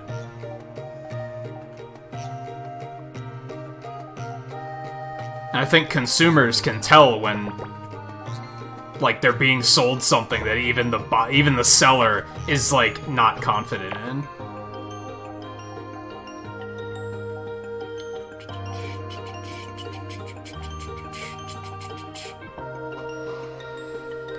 Yeah, but Bayonetta it's not mainstream. It's very niche. Xenoblade is not mainstream. It's very niche. Shin Megami Tensei Fire Emblem, like that's can you get any more niche than that? Like, I don't think you can.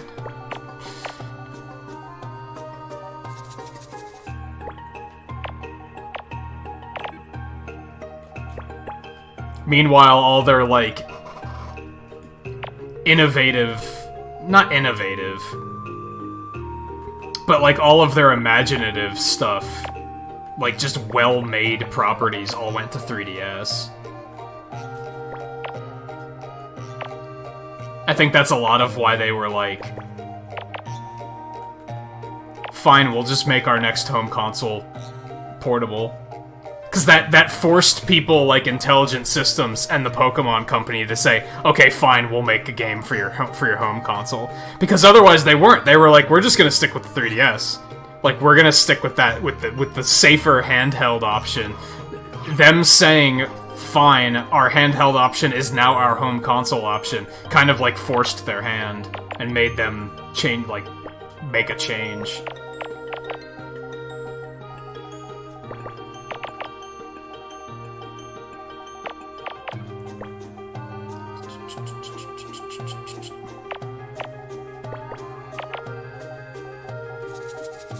Now, as a result, Switch just fucking has everything. Like, it just has everything. Which also makes it a very good platform to launch something new, because so many people have one, because there's good reasons to have one. That's why I always say that they should port shit like Codename Steam, because you might find the audience that you were never able to find. Even though the 3DS had a very large audience too, and many compelling reasons to own one, you also had that stigma where people were like, oh, it's just handheld gaming, it's not real gaming. So you still had to get over that. Which made it not an ideal place to launch a new property, I think. I might be forgetting something key, but I feel like most of the stuff on 3DS that was super, like, successful were all existing properties. It wasn't anything new.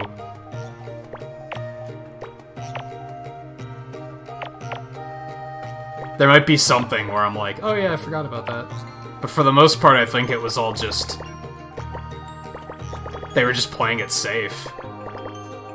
To be fair, that's smart from a business perspective, because the Wii U was just hemorrhaging money, so they had to do something to continue making money. I can't hold that against them.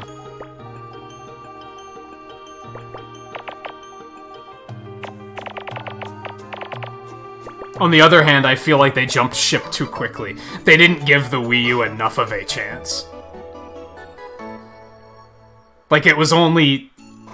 Like Guy said, it was only out for a year before they were just like, 3DS. I remember Directs at the time, and if you would go back and watch some of our Direct reactions back then, I think I probably go on rants about how Nintendo just wasn't supporting the Wii U. There'd be entire Directs that were just 3DS software, and I was like, what about your home console, guys? Like, are you gonna do anything for that? And I was afraid of that for a while, too, with the Switch. Because when the Switch first came out, a lot of Directs were still really focused on 3DS software, and I was like, you can't do this, you're gonna do it again. You're gonna put all of your eggs in that basket, and it's gonna cause problems.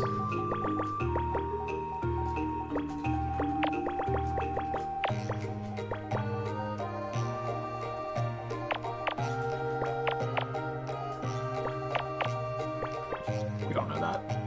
Slow down.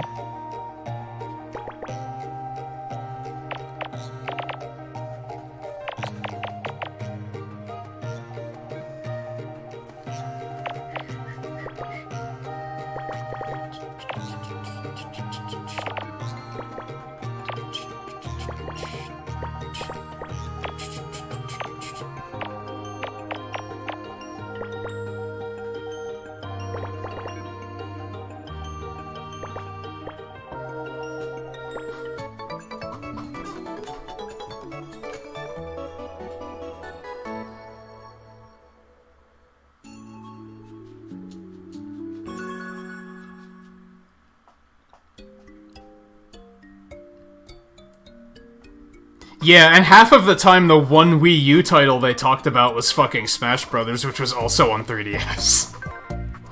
So it just didn't balance out. And take it easy, Scarlet, by the way. I hope you're feeling better. Thanks for hanging out for a little bit.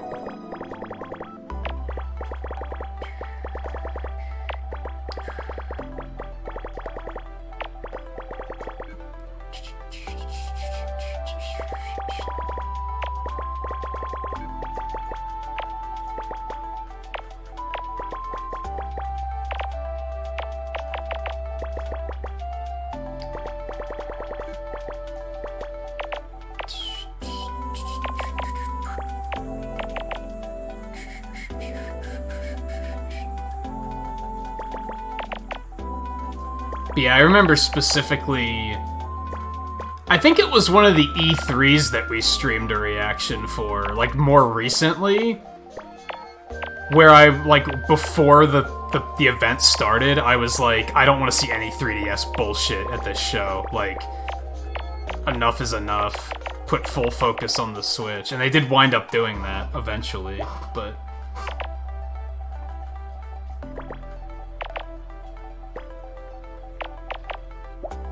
It's funny to even look back and say that I had doubts about the Switch, but, like, I could see them doing the same things they did to the Wii U, and that did concern me. In the end, they wound up playing it smart. Thank God. But I do remember for a while I was like, this could potentially go the same way. Like, it could go down the exact same way if they don't play this smart.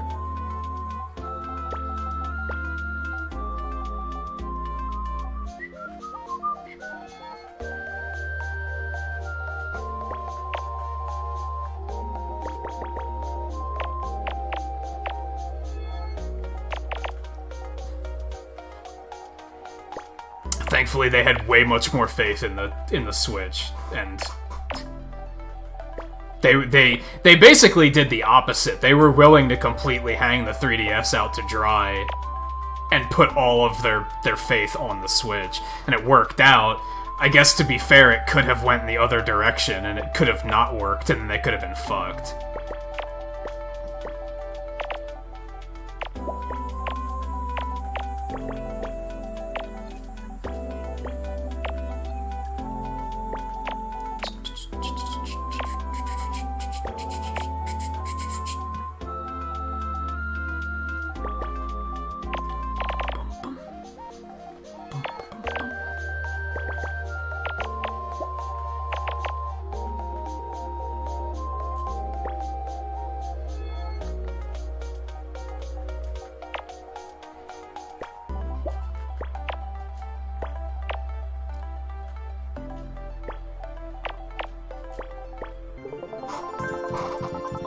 It's a black hole.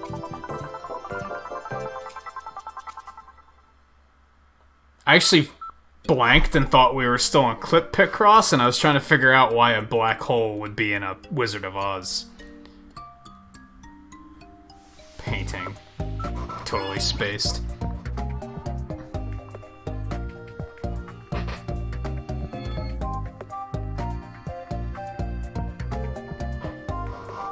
Yeah, I have a drawing tablet. It was indeed very expensive.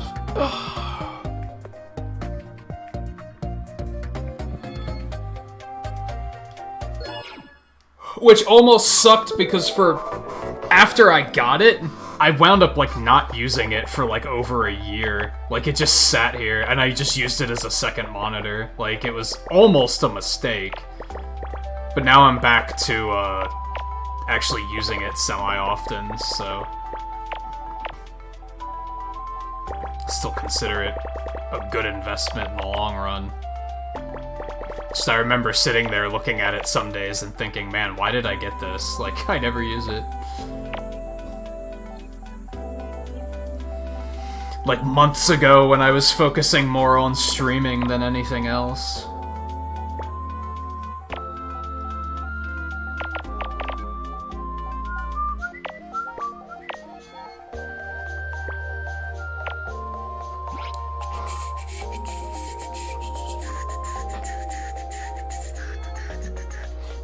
Yeah, to be fair, part of it with the Switch is this perfect storm of a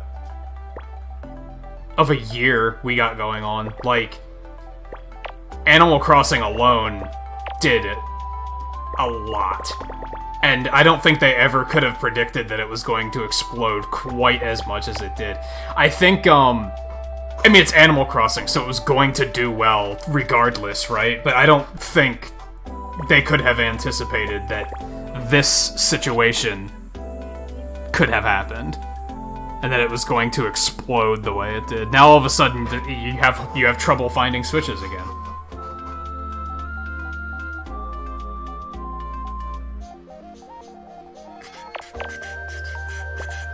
But yeah, they're in a very comfortable position, and they can just kind of sit back and watch Microsoft and Sony make fools of themselves and each other.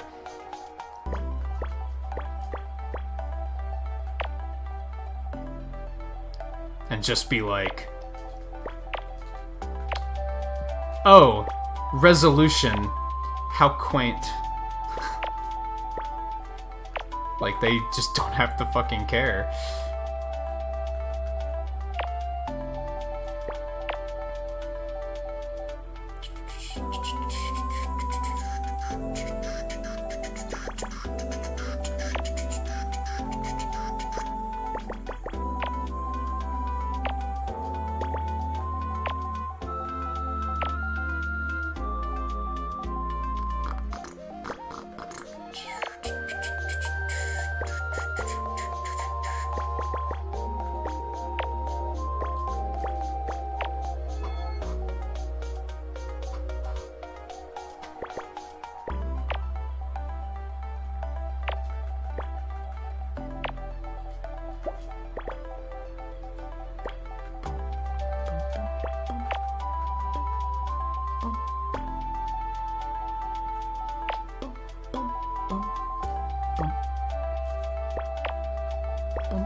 Get out of here, Nat.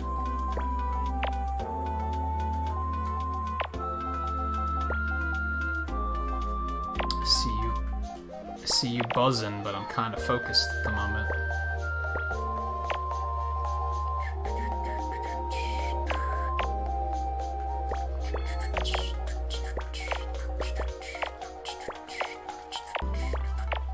Thankfully, whenever they up the puzzle size in this game, it tends to be easy right away. Like, it doesn't really get hard until later. Like, these first ones are pretty free. They have a lot of black space. This last row is probably gonna suck, though. Those are gonna be torturous.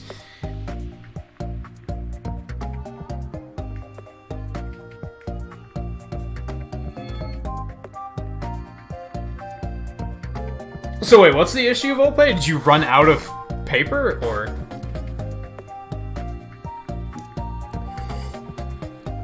Are you wanting to look into digital? You can get into digital artwork without the big equipment. Like, you can do that. Now, granted, from what I know of your computer's power, I wouldn't recommend it. You're probably not going to have a very good time trying to get into anything like that.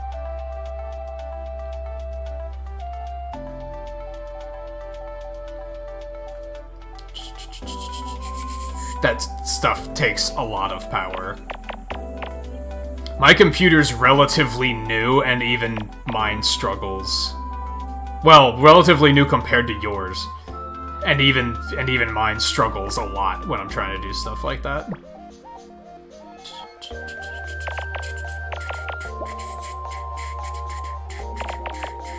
I shouldn't say it like that. It doesn't struggle a lot, but if I try to do anything else, it starts to struggle. Like, I kind of have to put all of my resources towards that one thing.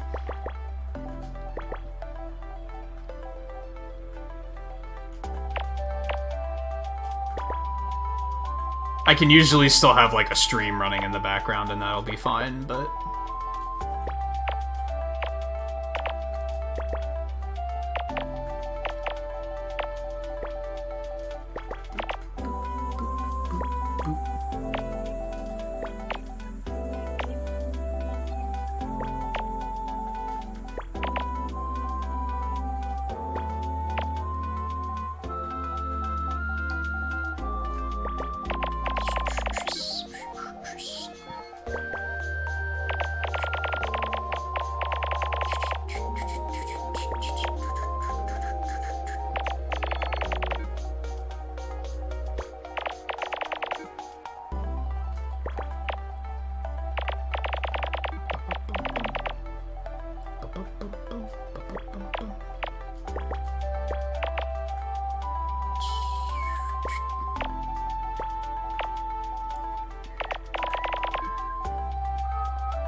That could technically go there. I highly doubt it, but let's not assume. It's a bad habit to be in.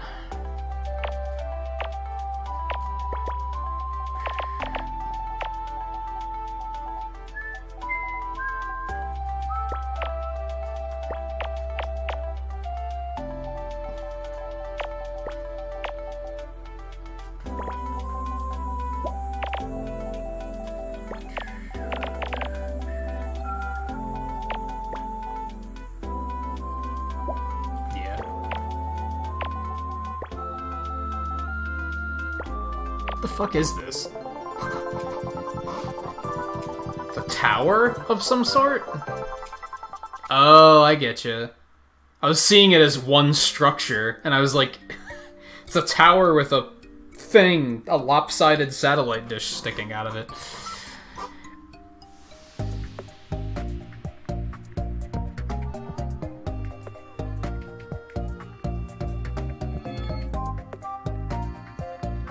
Oh, like you're using too much paper? Yeah, it's typically, like, if it's just sketching, and, like, just doodling, then you want to make the most of all the space, right? That is something that digital, like, fucks up. Like, I don't really know how to make the most of space anymore, because on digital I can just always make more space.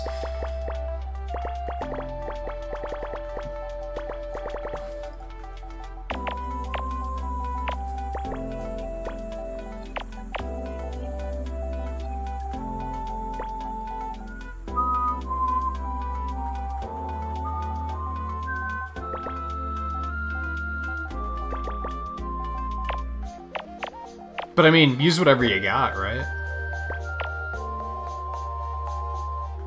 But I do remember that being a thing, like, when I was in high school. Like, I had all these different notebooks, which I still have, actually. I have them buried somewhere.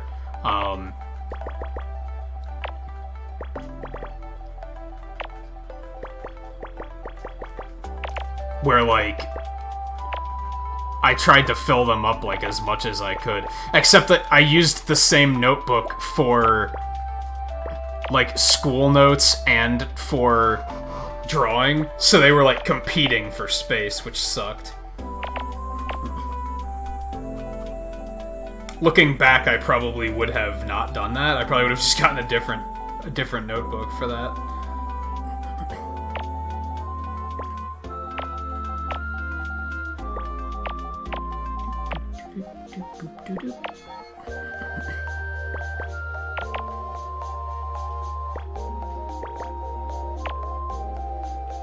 But using the same one also made it easier to look like I was actually, like, taking notes.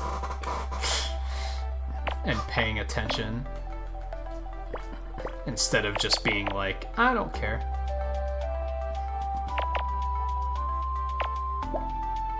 Could go either way. Let's not assume that.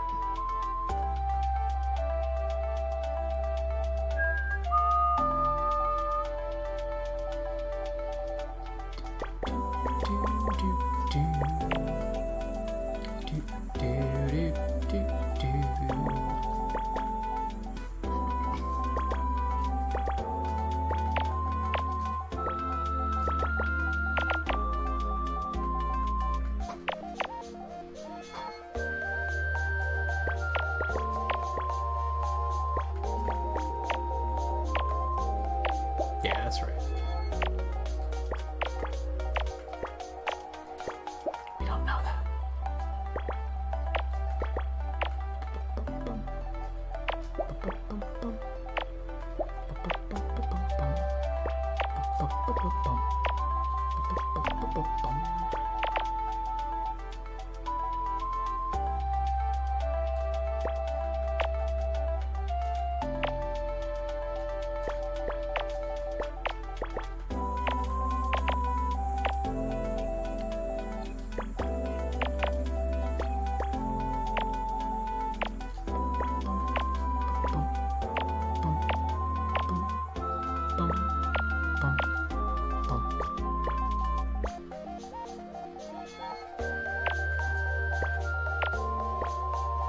Sometimes it's such a bittersweet feeling too, because like the assumption I was about to make was correct. Like I could have done it and it would have been fine, but I still held myself back and was like, nope, don't do it. Crop circles. That's not necessary. It looked like a lens flare. Okay. Yeah, that's true, guy.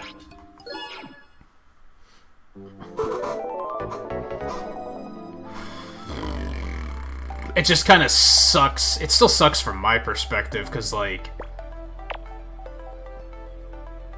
there's that, I have that desire of like, oh, there's a different Switch. I kind of want to get that one. It's just this one in particular is like, what's the point? There's literally no point for me to get it unless I were to use it solely as a play in bed console, but I can just use this one for that. Like, it's kind of unnecessary. I wish there was a little bit more of a reason for like somebody that already has a Switch to be like, I want one of those.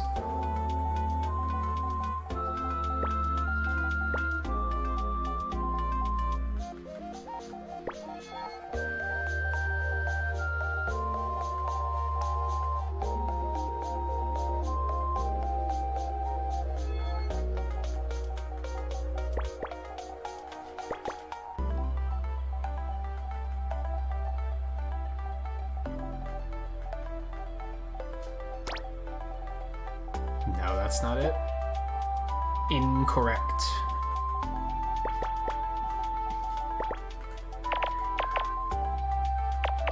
But yes, from that perspective of like, not even from your perspective, but from the perspective of a parent, like that's very much a good thing that it's easier to get them for like a bunch of kids. Not have it completely break your wallet. I mean, it's still gonna hurt. It's still gonna hurt a little, but, you know.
I could get a second Animal Crossing island, but do I want to?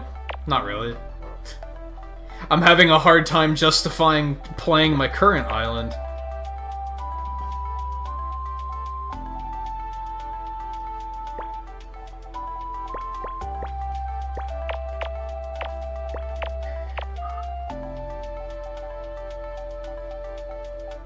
Just like we were saying earlier with Coulter and Stardew Valley, like someday I know I'll get that desire to play it again. I know that was the case with New Leaf, where like it was very up and down. I'd be playing it for a lot and then I'd put it down for a bit and then I'd pick it back up and play it really like hard for a while again.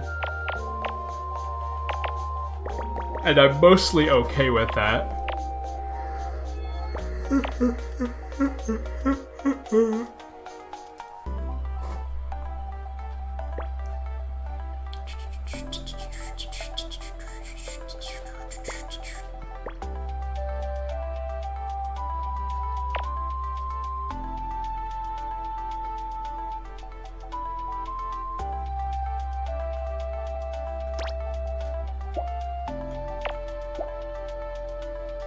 Yeah, that one does.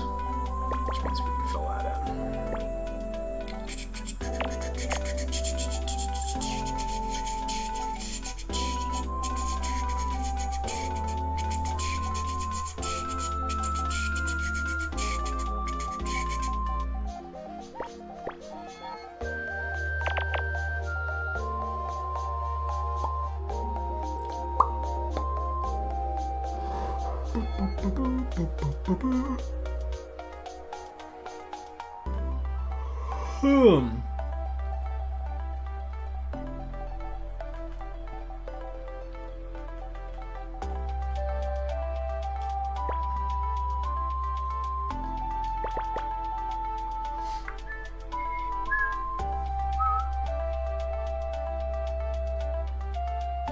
That doesn't give me a lot to work off of, actually. Uh-oh. Guy's gonna make a second island. You've barely played your first island, have you? I don't know. How much time have you actually put in on Animal Crossing?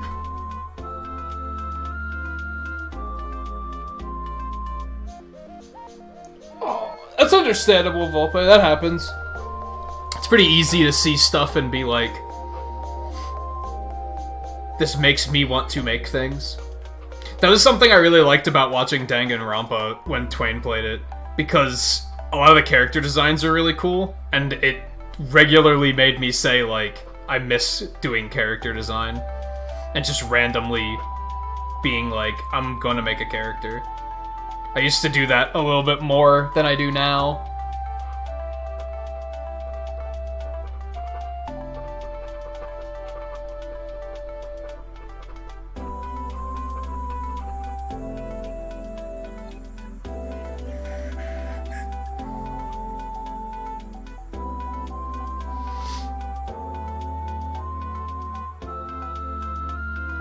Fuck, what am I not seeing?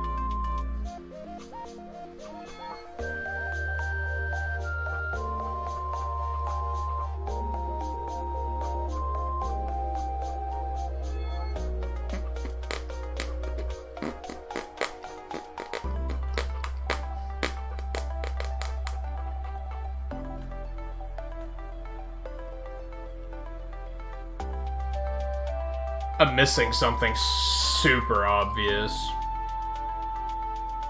I know it. I'm gonna see it and I'm gonna wanna punch myself in the face.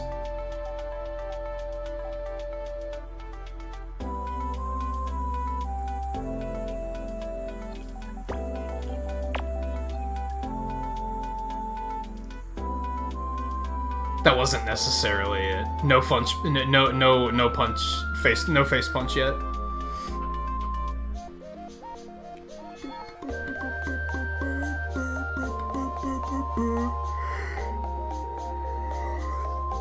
Yeah, the Wii U was not a good return to Nintendo for sure. Like if that was your first one in a while, I'm surprised you're still sticking it out after that.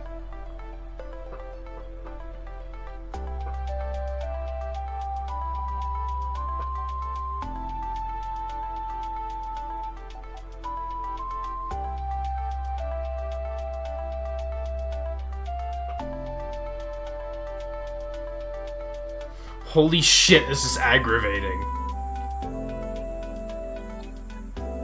What am I missing? Up.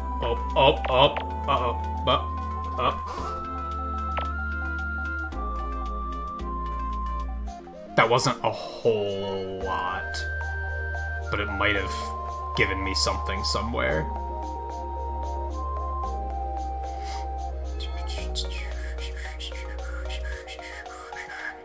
Huh, maybe not. Hold on. It means we know this, actually. No, we don't. Hold on. We don't. That could be 4. And the 2 could be here. That's not necessarily the case. Okay.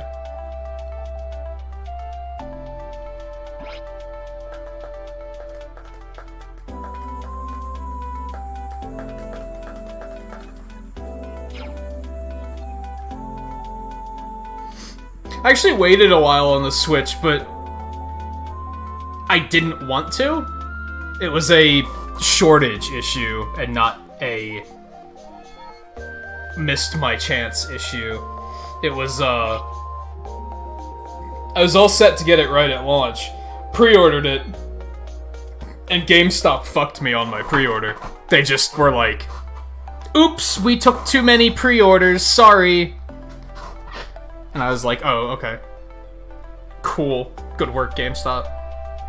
Good being a company.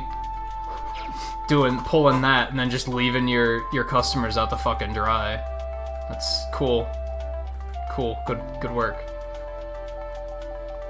And then by the time that's why I got Breath of the Wild on Wii U, because I was like, I might as well just get that now, because who knows when I'll be able to get a Switch.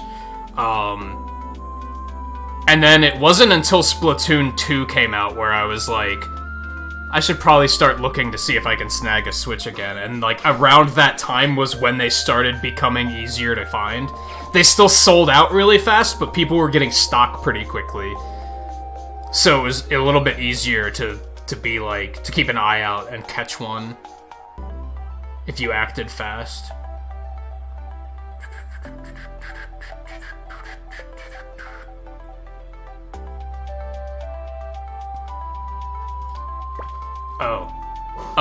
Oh, fuck, that's it. That's what I was missing. That was the face punch. That was the one I was missing.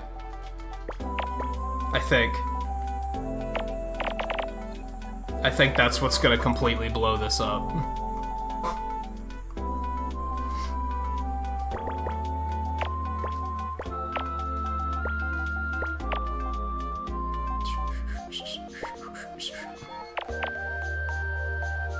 Also, if you didn't catch the moral of that story, the moral is fuck GameStop and don't shop there, because they're fucking garbage company.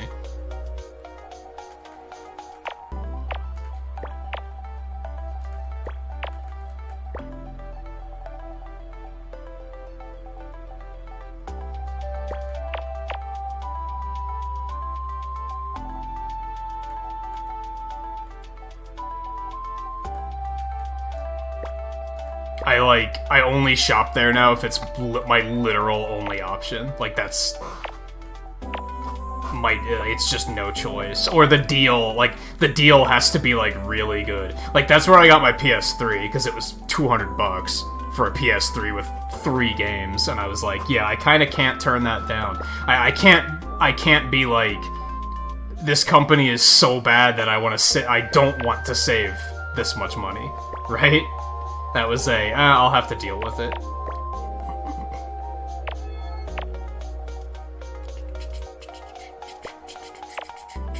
But if that deal was available, like, anywhere else, I would have taken it there instead.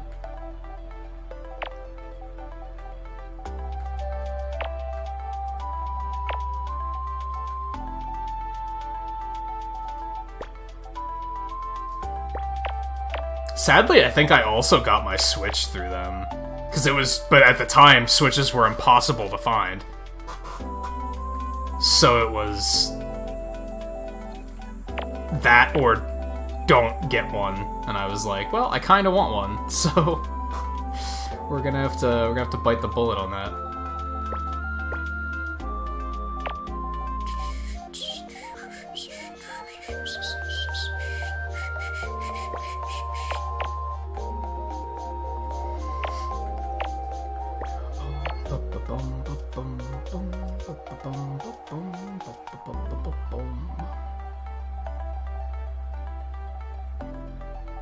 God, this one is still kinda nightmarish.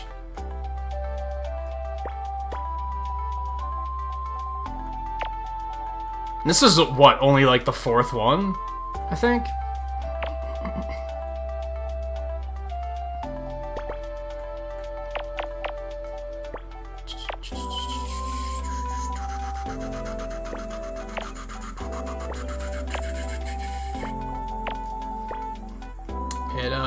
It ramps up quickly.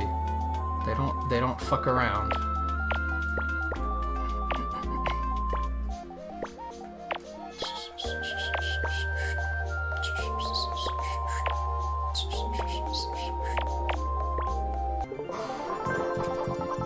It's a dinosaur. Yeah, one of those things. Oh, that was the 5th one. Okay, that makes me feel a little bit better.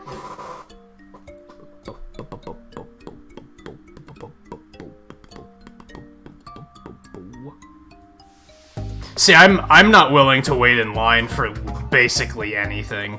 Nothing's that important to me.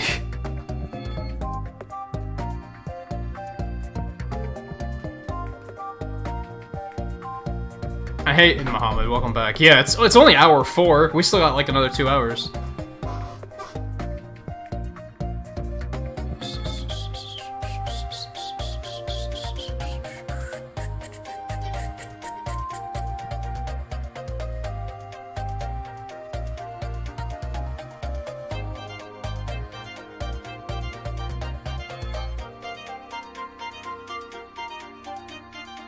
You got 1-2 Switch? Holy shit, somebody actually bought that? I would have considered it for maybe 20 bucks, but it was like a full-priced game, wasn't it? Fuck that shit. I love you, Nintendo, but what the fuck are you thinking? Madmen.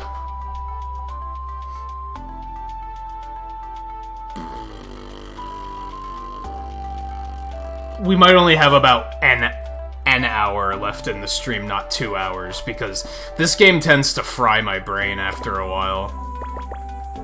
You can only do so much of this before you start to, like, numbers start to lose meaning and shit, and you're just like,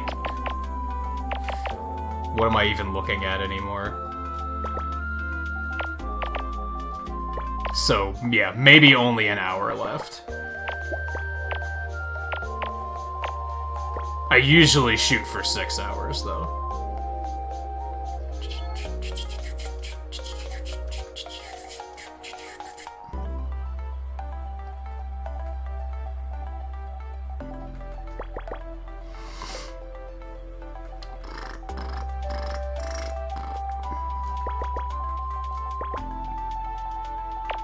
I don't know, though. It's tough, because it's usually right when I start a new puzzle where I'm like, that's when I'm feeling it, and I'm like, oh god, I can't right now. But then as soon as I start getting into it, I'm like, alright, now it's fine. This is all fine. But those first moments where you're like, where do I even fucking start? Those could be really intimidating.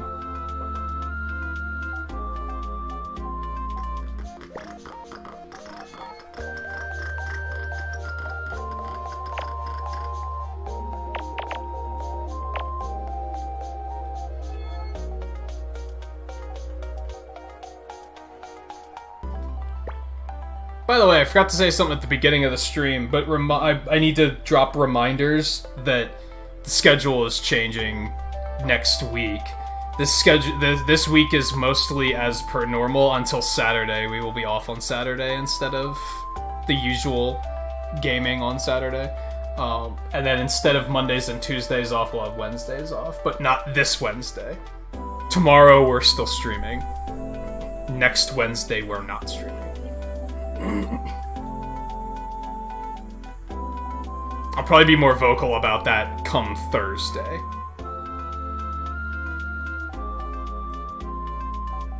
I mean, I usually stream on Thursdays, so yes, it is normal.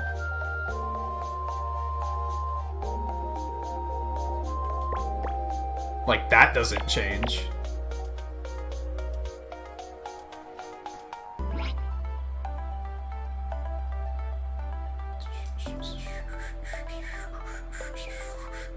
How big is the Pokemon DLC? I have no idea. Because I haven't even bought it yet.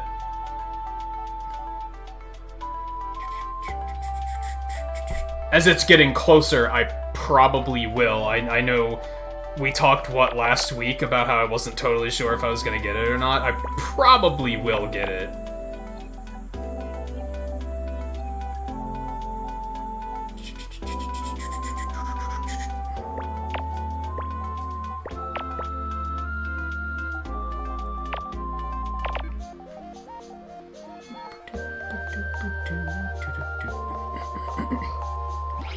Which sucks, because I'm gonna have to drop something to play it. I guess... this should be done by then.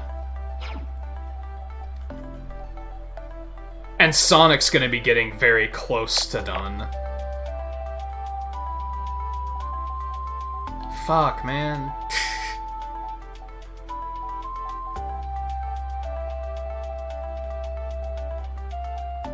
It's kind of the only way that I still, like, look at this as work, is in terms of scheduling.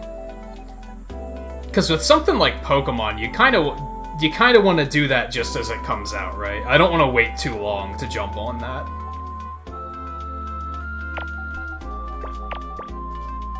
So inevitably, we're gonna kind of have to drop something to play that right away.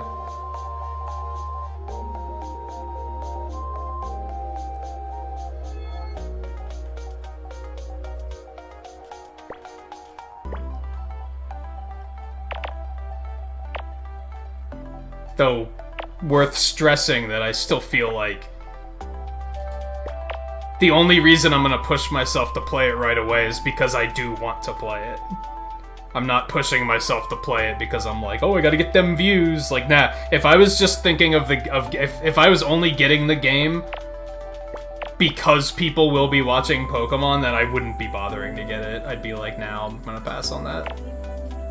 But I am interested in getting it.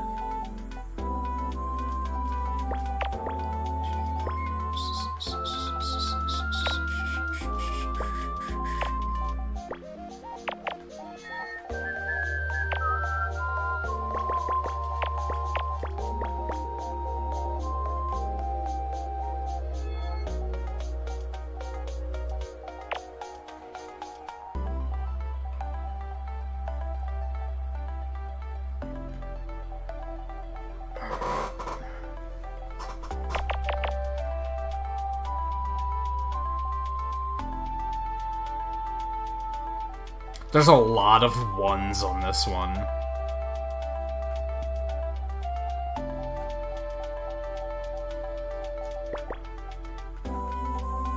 There's a lot of just, like, random ones, which are really tricky, because you never have any clue where those are gonna go.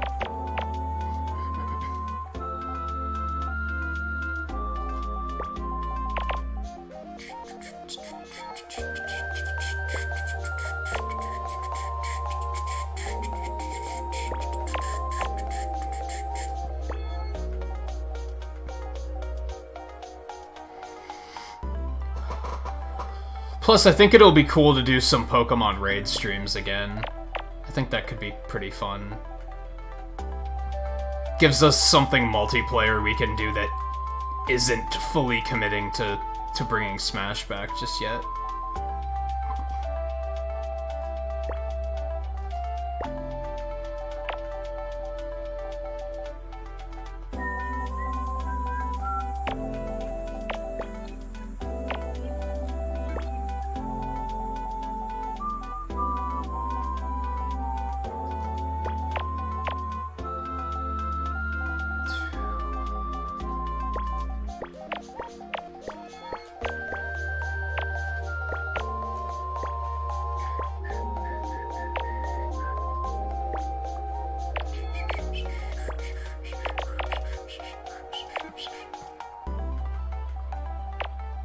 Providing a lot of people pick up the Pokemon DLC, that is. I guess if a lot of you regulars are not planning on picking it up, then it would be kind of pointless, huh? I have a feeling most people are gonna get it, though.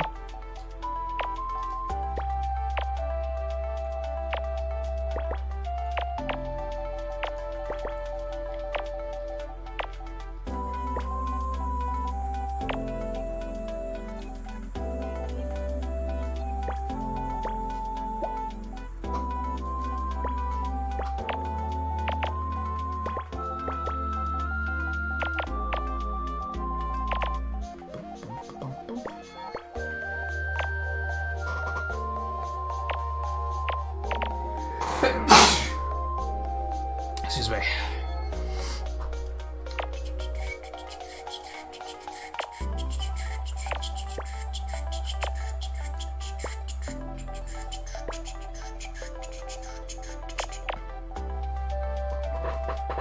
Is it a tiny Santa? Is it a tiny Santa in a sleigh being pulled by a tiny reindeer? Is that what I'm looking at?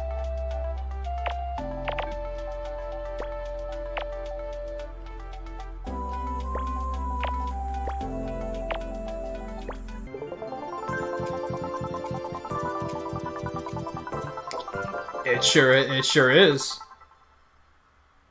It's a tiny Santa in a tiny sleigh being pulled by a tiny reindeer. That's absolutely what it was.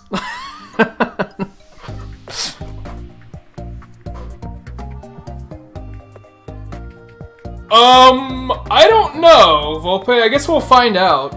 You might be able to join raids without the DLC. Yeah, we'll find out. I can see that going either way. They might allow people to do that, or they might not. Oh boy, I love it when they just give you a free fucking row like that. Makes me so happy. When they're just like, here.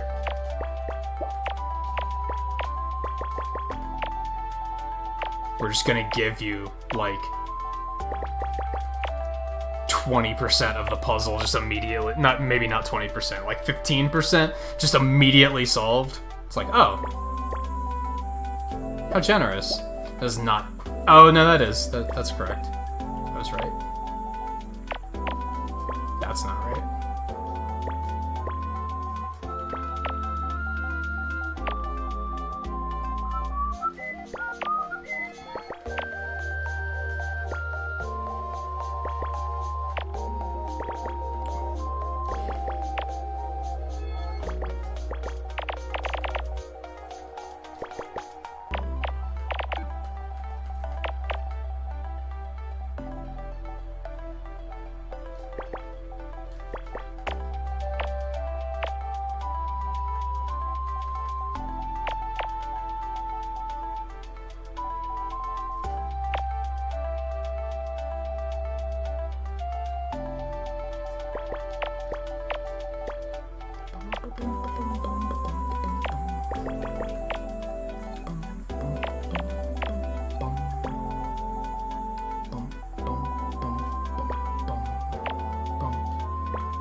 Yeah, you got it anyway, so... But we'll... I still imagine we'll probably find out once it comes to it. I should probably go ahead and start looking at the schedule and trying to figure out, like, where are we gonna put it. That's... 17th, right? Is that a Wednesday, I think? Yeah, it's a Wednesday. Okay.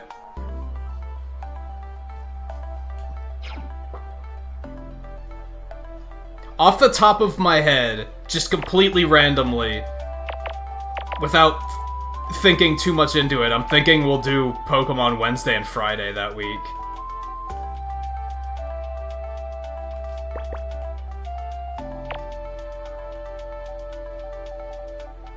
That could definitely change, but I feel like we'll...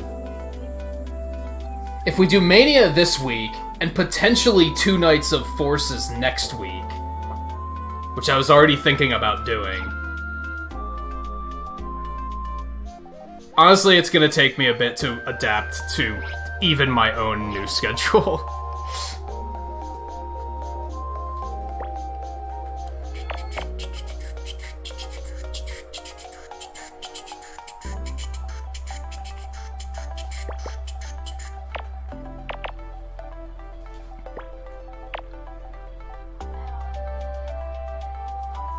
Just has to be 5. Boom, boom, boom, boom, boom, boom, boom. So now it's looking like we're probably gonna do Pokemon first, and then we'll do Moonlighter after that.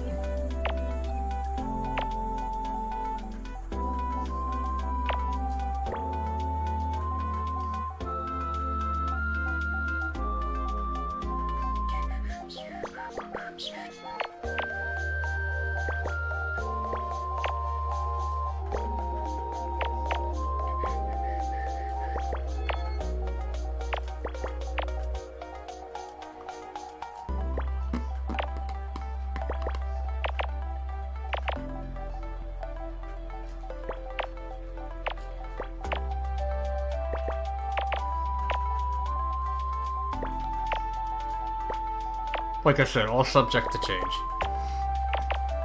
All subject to change. I really only finalize the schedule once we're like... once it's next week's schedule.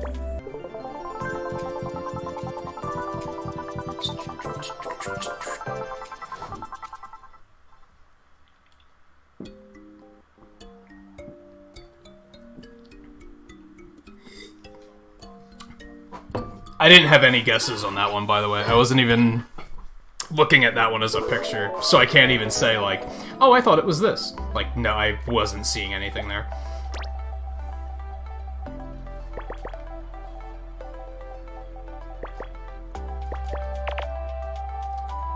It's perhaps the boring way to do it, but there you go.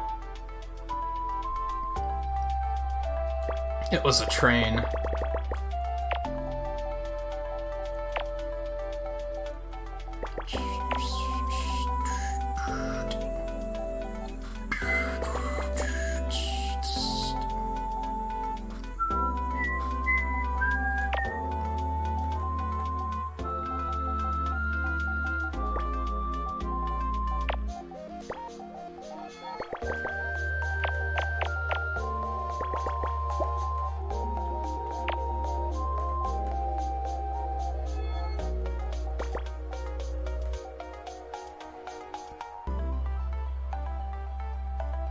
That can't fit in there, so this has to be 3.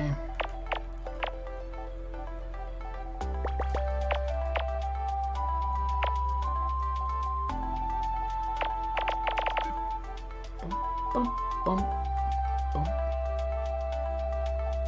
bum, bum, bum, bum,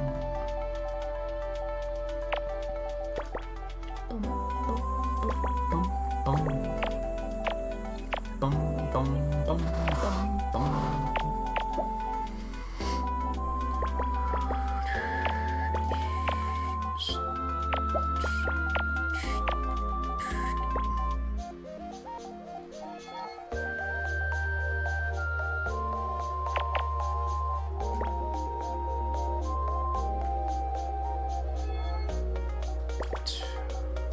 This has to be 5, this has to be 1.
You thought it was an animal? Yeah, I didn't have any thoughts about that one, what that one was.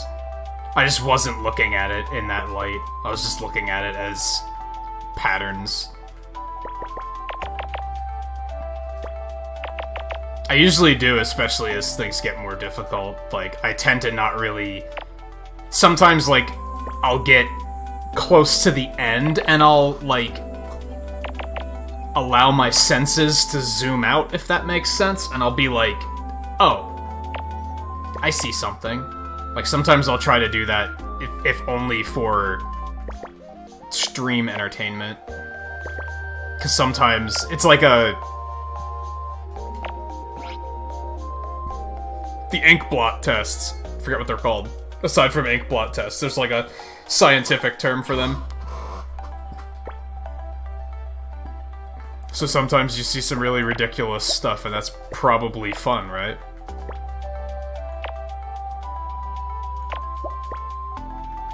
You'd think I would remember it, because my name, my horse in Breath of the Wild was white with black spots, and I named it after the ink blot thing.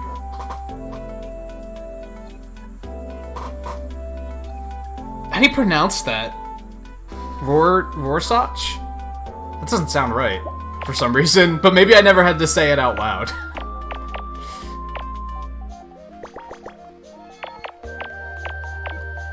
Rorschach? That sounds more accurate. Or maybe I didn't name my horse that. I remember looking it up. Maybe I just named him Inkblot instead. Who knows or cares, because it's Breath of the Wild. If I ever picked that... Actually, that's right, I never used that horse. I pointed this out when we were playing Final Fantasy 15. Chocobo are so much better than the horses in Breath of the Wild, like in every way. I never used horses because they were so inconvenient.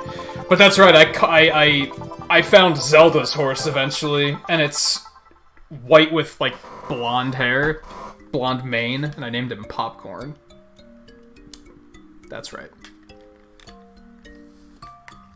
That's right. I thought he was a conductor. I could tell it was a person, but I thought he was waving a conductor's baton, not that.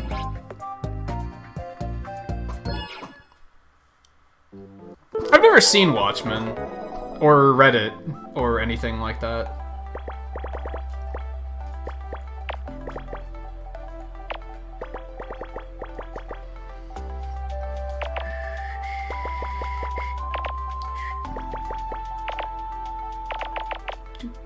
You're not missing much.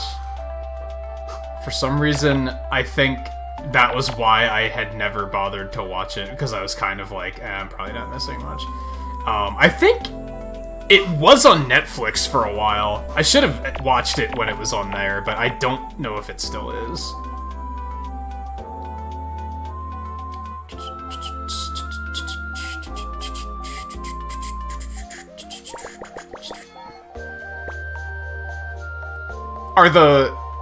Are the novels any good? Like, is it just the movie that's kind of whatever, or is even the novels kind of, like, whatever? It's like, it's not awful, but it's also, like, nothing fantastic.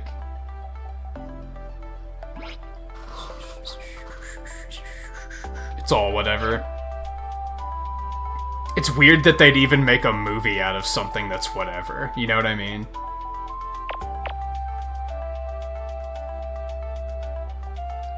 But there's a fan somewhere, right? Like, I guess, like, I have to look at it from the perspective of if I had the power to make a movie or a game based off of any property I wanted, would I pick something that was super mainstream, or would I pick something that not a lot of people have heard of, wanting to get it out there a little bit more and have more people learn about it? I'd probably pick the latter. So...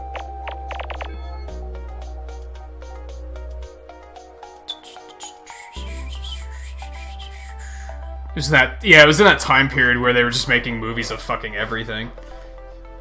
Right after the Christopher Nolan Batman movies, where they were just kind of like... everything. It was even before that, wasn't it? It was like after the X-Men boom, I guess, is more accurate.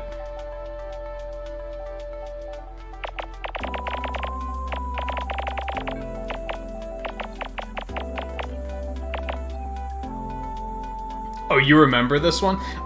For some reason, I thought you weren't this far yet. I must have misread what you said earlier.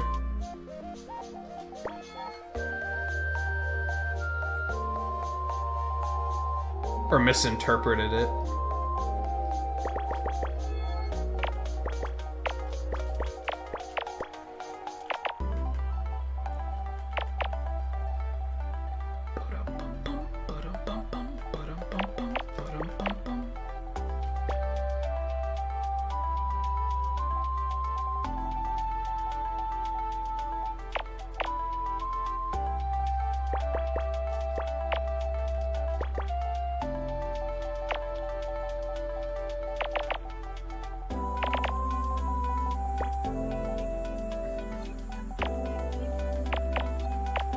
It's nothing too crazy just yet.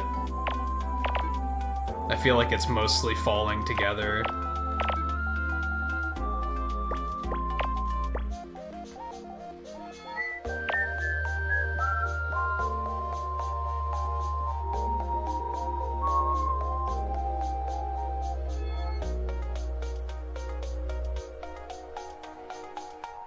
Yeah, it was around the time when... It was, what? Mid-2000s?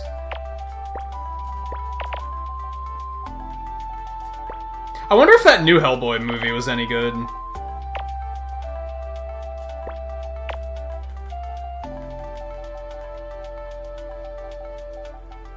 Probably not, because I didn't hear anybody talk about it. So it either was not any good, or it got kind of silenced by this whole pandemic. Not silenced, but you know what I mean. Like, they had to delay it because of this.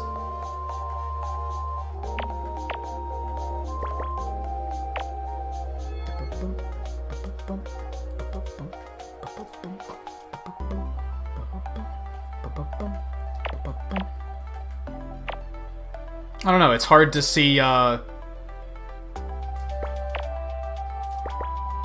hard to think of Hellboy as a different actor, though. That's the thing.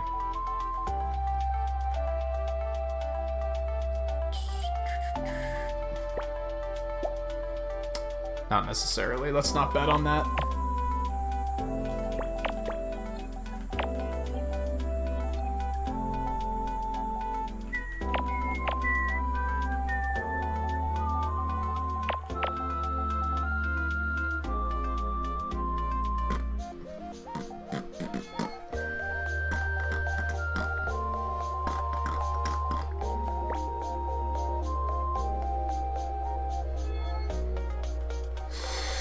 I could see why this one is frustrating.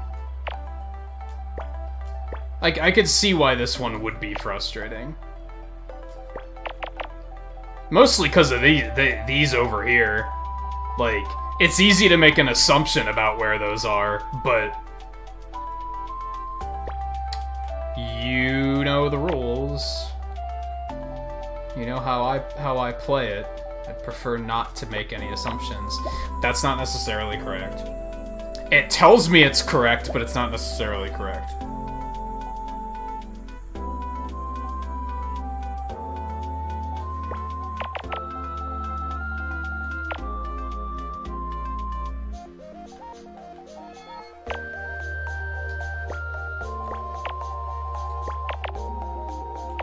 Alright, so now we know it's not there. We also know it's not here, so let's go ahead and fill this in. Yeah, it being down there is a pretty safe assumption, I think, but I didn't want to make that assumption.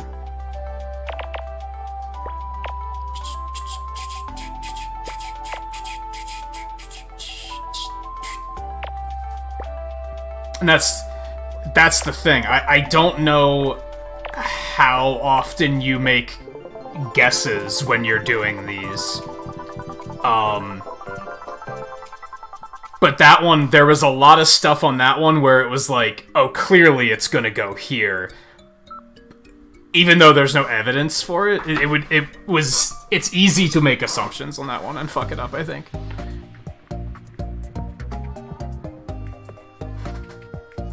Oh, it came out last year, and it just wasn't good. Yeah, I didn't have great feelings about it. I liked the actor they picked, even though I say it's hard to see Hellboy as a different actor. I liked who they picked for it, but I was also like, I don't know, something about it, I was like, too gritty, maybe? Fuck. This looks nasty. This looks nasty.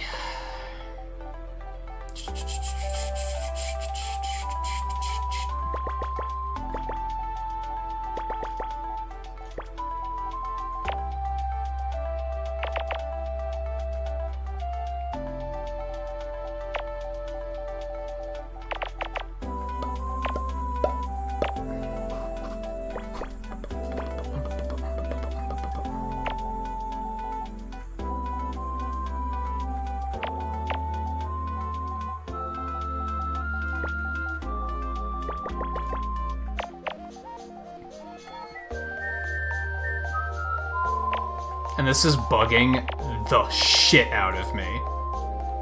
Despite saying I couldn't think of Hellboy as a different actor, I am blanking so hard on that actor's name.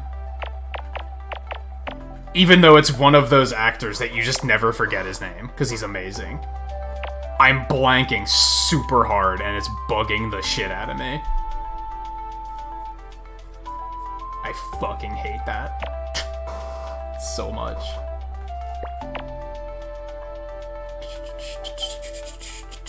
Perlman, that's it. Yeah, that one. I don't think I even know the name of the new guy. He's the officer in Stranger Things. That's, like, the only thing I know him from. He was on The Newsroom, too, I guess. But he probably got the part because of Stranger Things.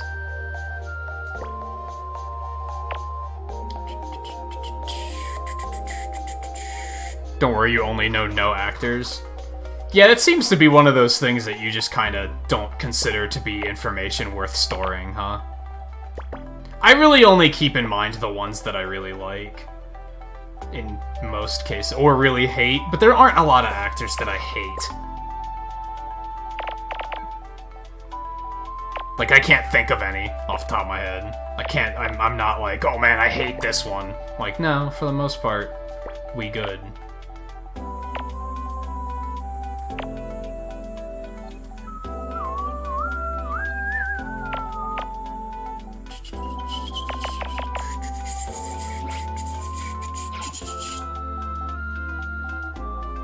The thing is this was one that I feel like I should have immediately just known, and it went totally blank.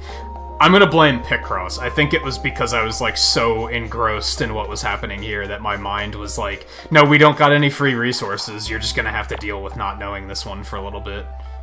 Like, we have no processing power for this at the moment.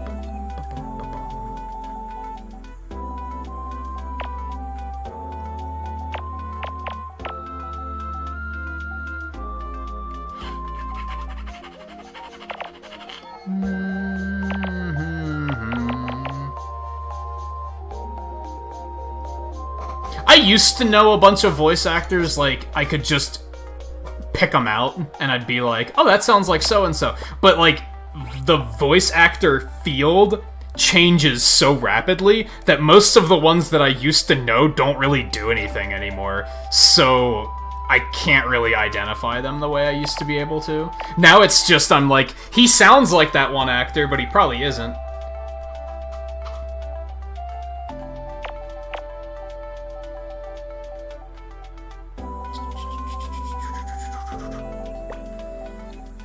Which I think that basically happens because the more known a voice actor gets, and they start asking for more money, right?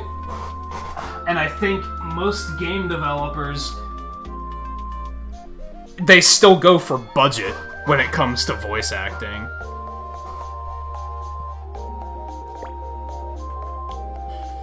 So the more expensive somebody gets, the less willing they are to shell out for them. I could be wrong. There might be more... It might be more complicated than that. It might have to do with...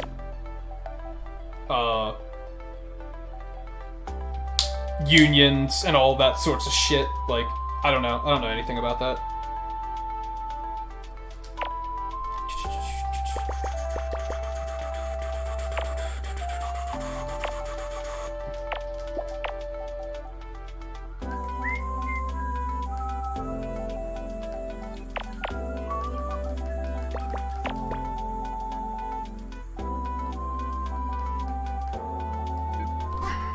Something sitting in front of my TV that's just high enough that I can't see the bottom row.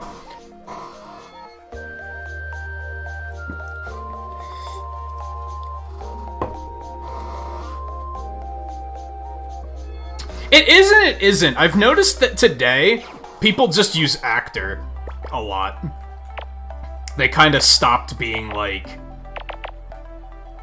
technically, she's an actress, which is good because like equality and all that shit, right? So, actors are actors. That's the way I look at it anyway, so makes sense to me.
Oh, I guess what it was, is you said you were like 80% complete, right?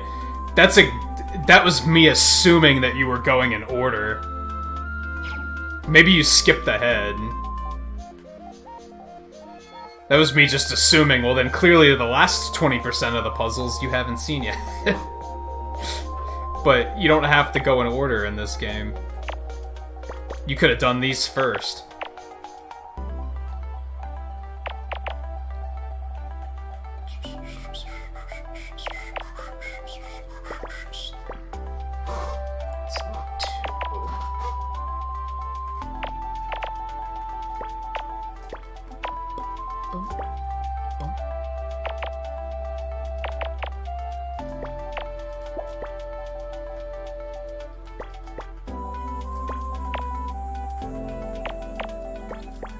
It's a snowman.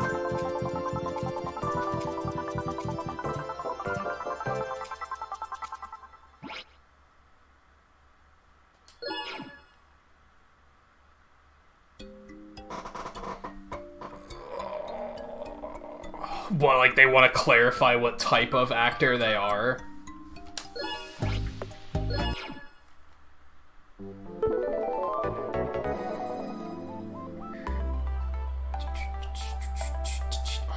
Hold on a second. Where are we? Like, how many do we have left? I can definitely feel myself burning out a little bit. Fuck, we still have 5 left? I was hoping we had, like, 3 left. Okay. Fuck, we might not be able to finish all 5 of these tonight. Because I'm fizzling out a little bit. Not gonna lie.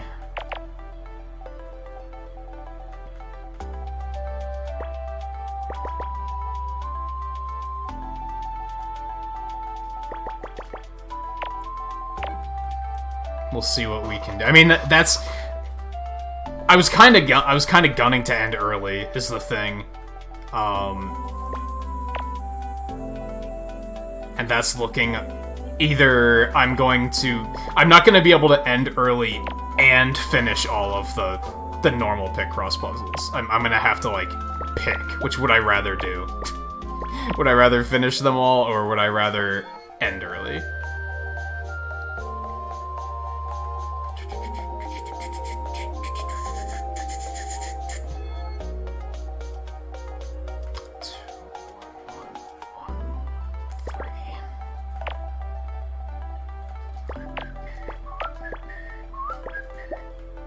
That's not right. Don't do that. You fucking dumb.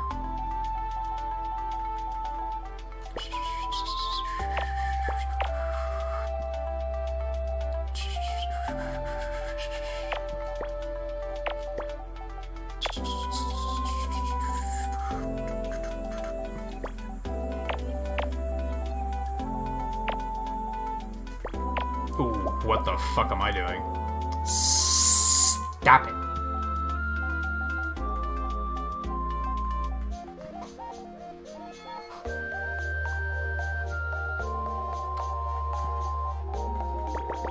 This is kind of free.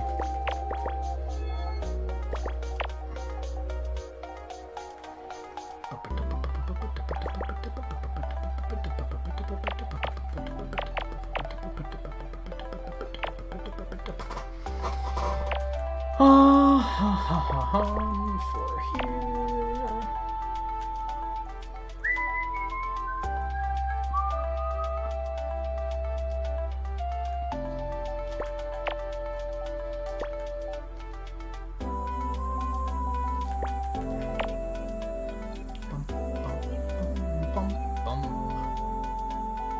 That could go either way. Let's not make an assumption on that.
It's always one little thing that I'm missing, and as soon as I see it, it's just, oh, this was easy. I was just being dumb.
Still don't have anything for that.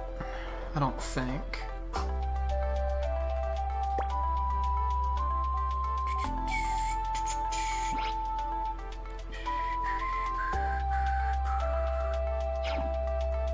Oh, I think I took care of that long before I saw it.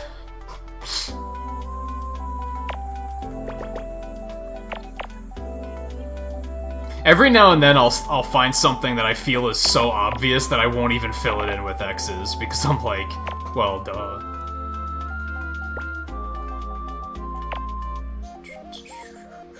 Though typically that's a horrible idea. That's a good way to trick yourself into completely missing something.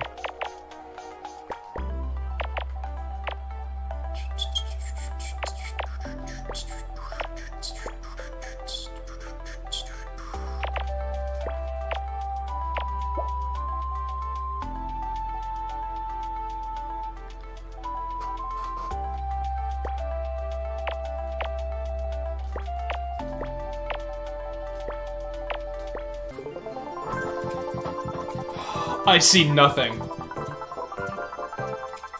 Okay, I was literally looking at that backwards. I was looking at the dead space as being what I was trying to figure out what it was. Instead of the space in the middle. See, what do I want to do? What do I want to do? Do I want to finish all of these tonight, or do I want to end early? If we're gonna end early, this is gonna be the last one.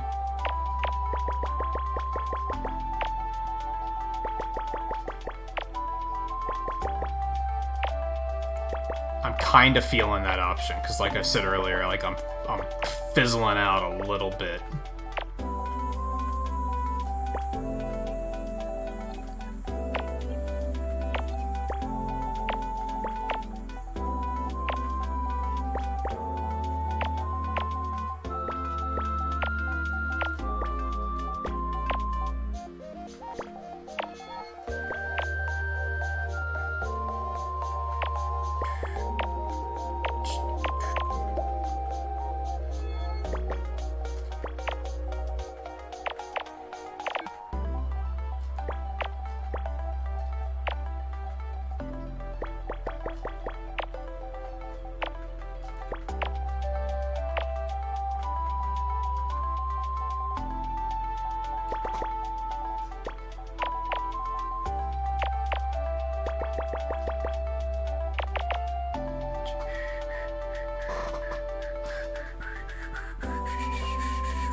No. I told you, I stream every night for 6 hours. It doesn't bore me. It's what I do.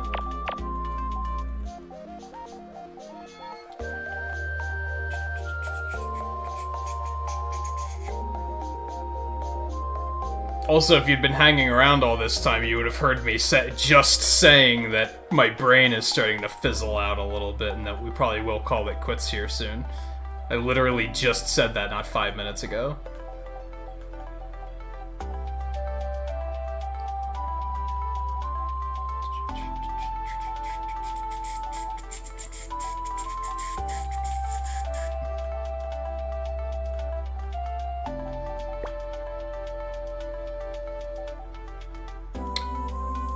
Yeah, that fits. This has to be 2. Doesn't really tell us a whole lot otherwise, but it at least tells us that that 3 has to go there, although that's also not helpful at all.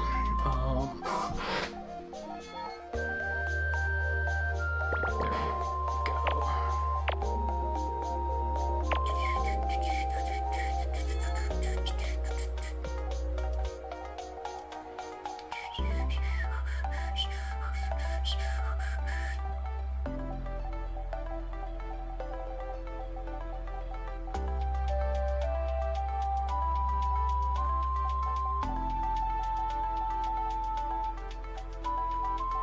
Man, fuck this one.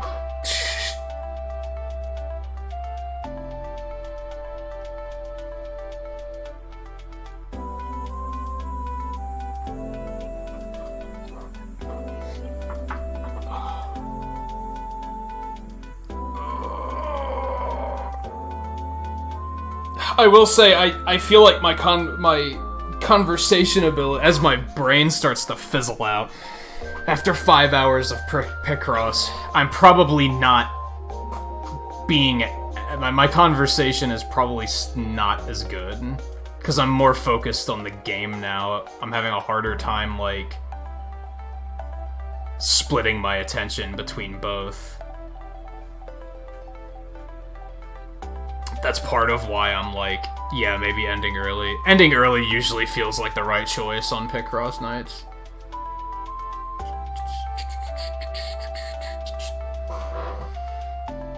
Which, of course, means I'm semi-stuck. What am I missing?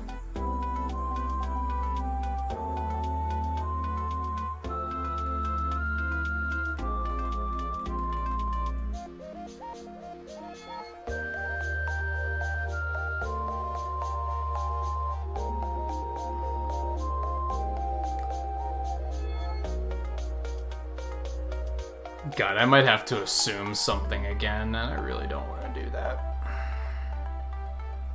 I hate doing that. But I don't see what my choices are. There's not a whole lot to work with here.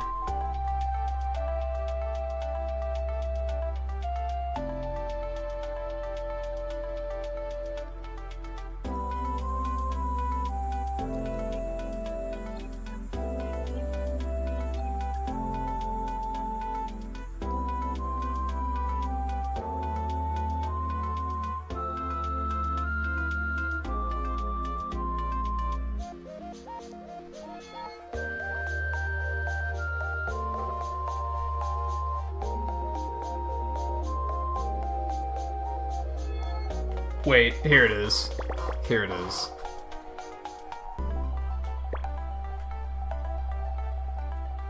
I don't know how much of a difference that's gonna make just yet, but let's roll with it.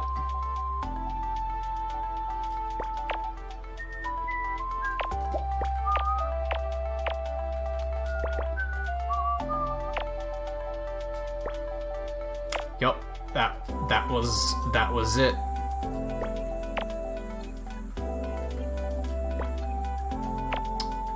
Go mode. Kind of.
Oh, was Sega teasing an announcement recently? I don't think I knew that.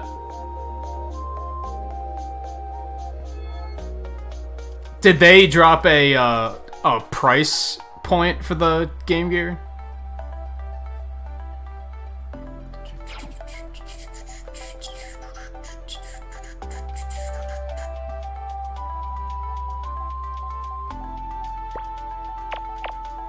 Man, as I said earlier, the only thing that makes me sad about that is it's not something I could stream, which would be super cool. Would have been real convenient to keep the Sonic Marathon going, too.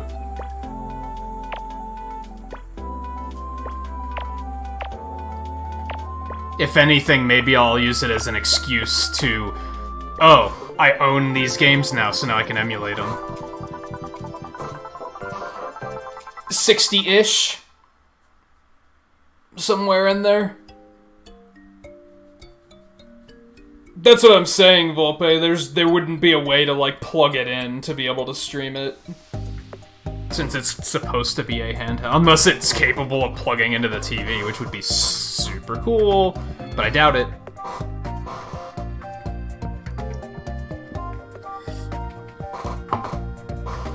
Yeah, like I said, I might just use it as an excuse to say... Because that's usually my excuse with the Game Gear games, right? Is I'm like, well, they haven't been released in so long. So I feel bad emulating them since I, like, can't show my support. That's a way for me to show my support. I can basically say, okay, now I can stream them.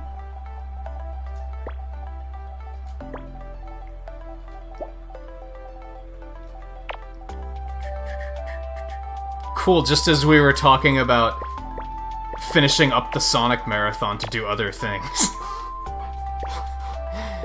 And now this gets dropped. Spectacular. I know I said I was gonna stop on that one, but I felt like I was semi on a roll.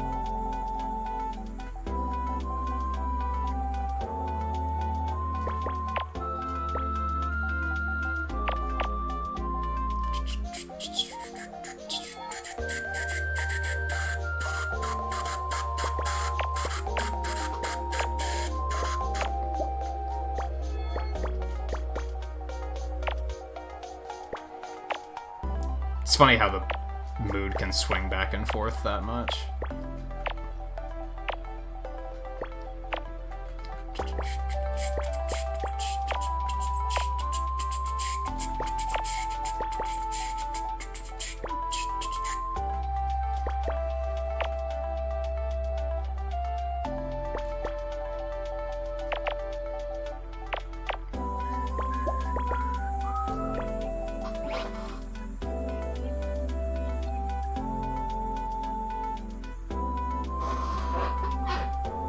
Oh, they only announced Japanese price range? That could vary, though. Once they announce a price here, that won't necessarily be a direct translation.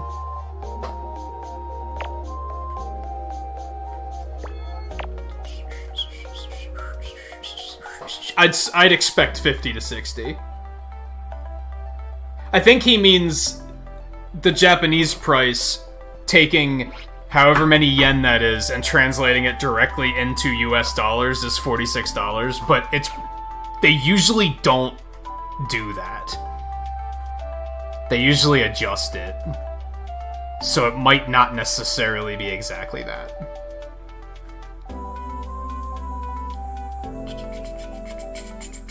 I wouldn't expect any higher than 60, though. Any higher than 60 would be kind of crazy.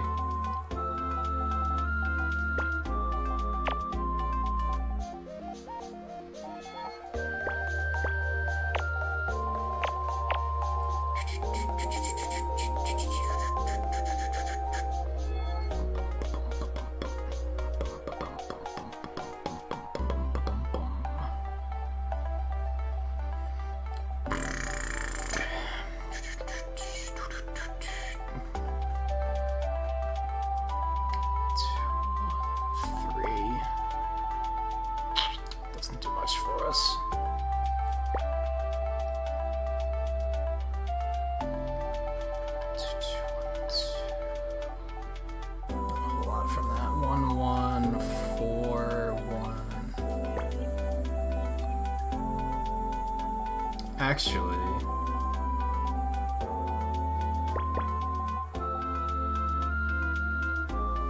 yeah, that almost has to be 5. I don't think that could fit in any other way.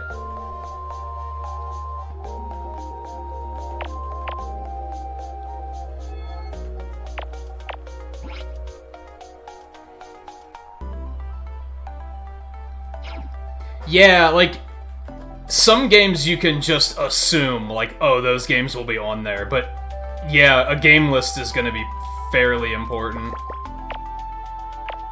Honestly, even if it just came with every Sonic title, I'd be on board. Like, I'd be like, yep. Like, even the bad ones? Yep. I'm in. I'm in. I feel like Sonic 1 and 2 are, like, for sures. They'll have Chaos or Triple Trouble, if not both. They might have Tails Adventure, because it's, like, such a different game that they might include that. They'll probably include Rystar, and I think there was a Vector Man on Game Gear, so they'll probably include that, too. I don't know if there's, like, a Streets of Rage on Game Gear or anything like that. I think there was a Shinobi, so that'll probably be on there. You can kinda... Again, the thing didn't have that many games. Like, especially that many good games. So you can kinda figure it out and be like, these are the games that'll probably be on here. But it'll still be nice to see an actual game list sooner or later.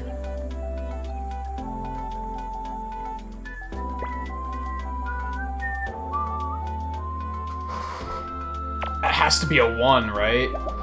Could that possibly be a 2? If we do 1... No, that has to be a 1. Okay.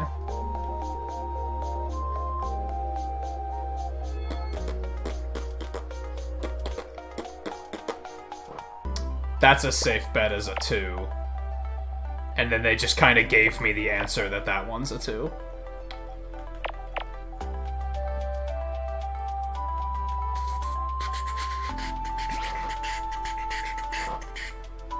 I'm not gonna hold my breath on the Mega Man game, honestly. But they might, because they put Wily Wars on the Genesis, so they might go for it.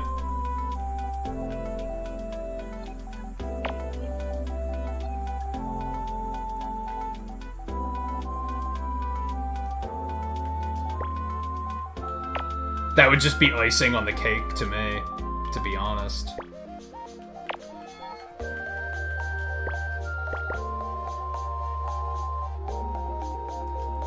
And did they give a date for, like, when it's gonna be out?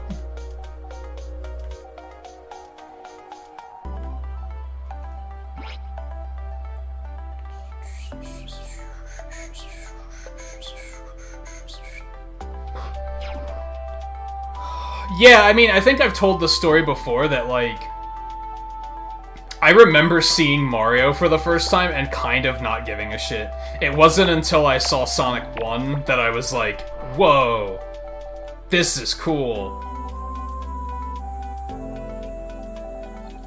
Like, I have like one very vivid memory of being very young and being at a cousin's house and that they were playing Mario 3 with a bunch of friends. But I don't remember being that captivated by it.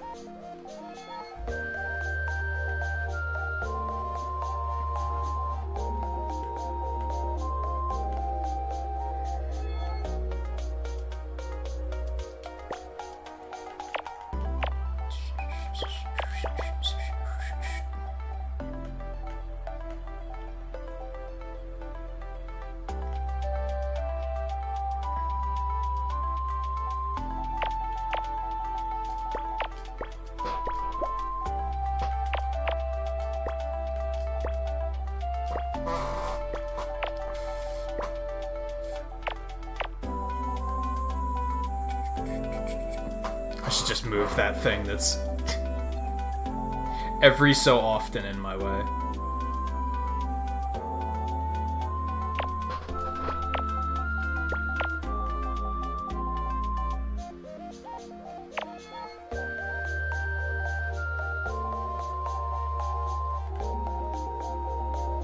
It's kind of crazy to think about. I wonder how I would have felt if I had been exposed to other Nintendo games other than just fucking 2D Mario.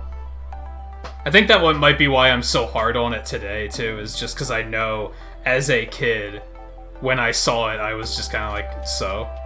Like, it just didn't captivate my imagination at all.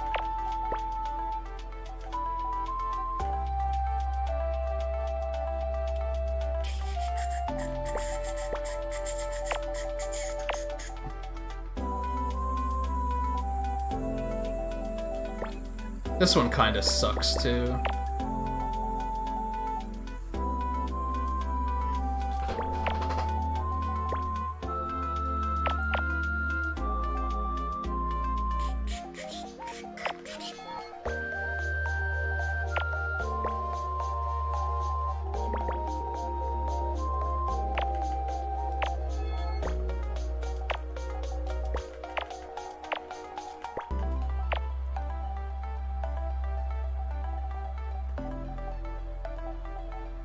Though once again, it's not too bad.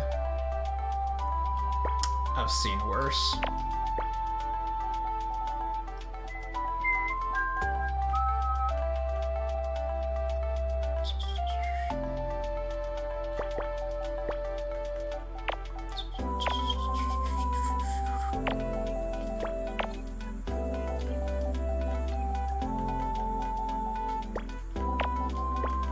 Because, yeah, even now, I think, like, a lot of the Nintendo brands that I'm, like, super captivated by typically aren't Mario. Like, that's typically not what does it for me.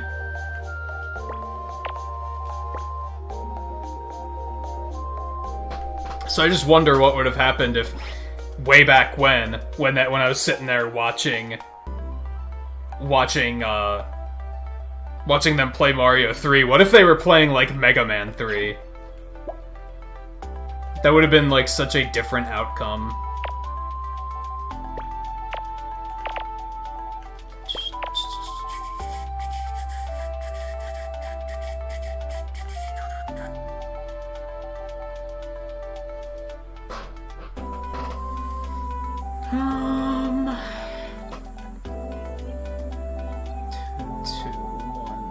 Okay, so yeah, this just kind of fills in by now.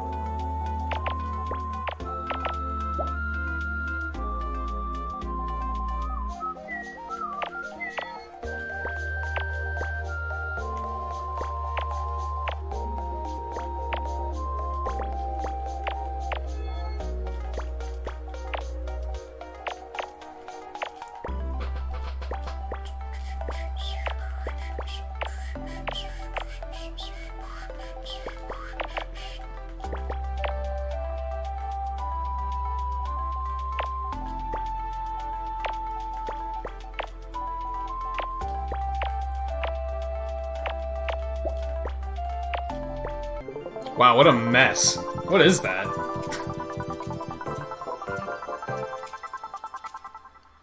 Huh.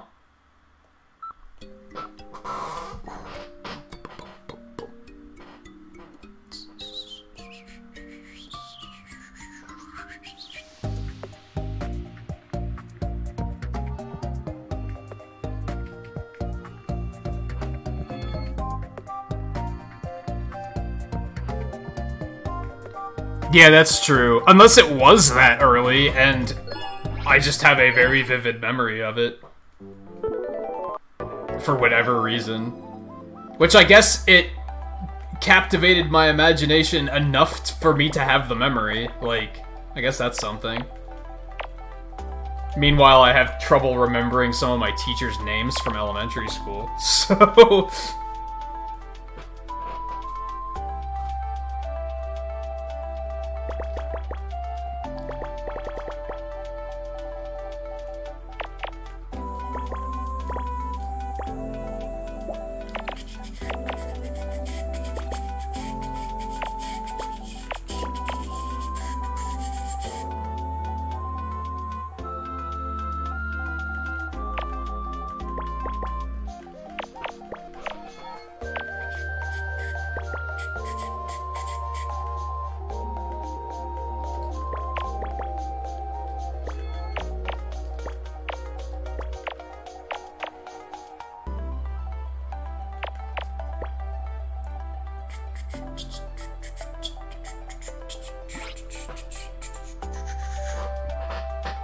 Impressive that I remember any of them. Yeah, not many. Just the ones that made a pretty big impact. That were actually, like, you know, encouraged me to, like, follow what I was passionate about and such, which, again, wasn't many. Like, quite the small handful.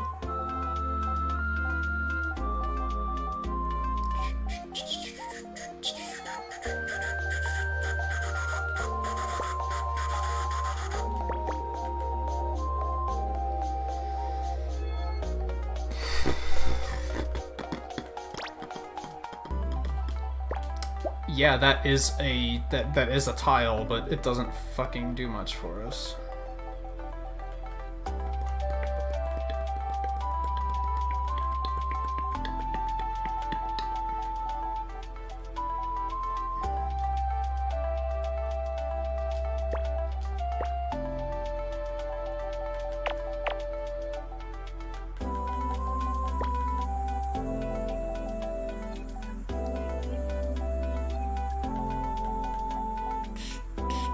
Oh, duh. How was I overlooking that? It's never a good feeling when it's, like, something that obvious.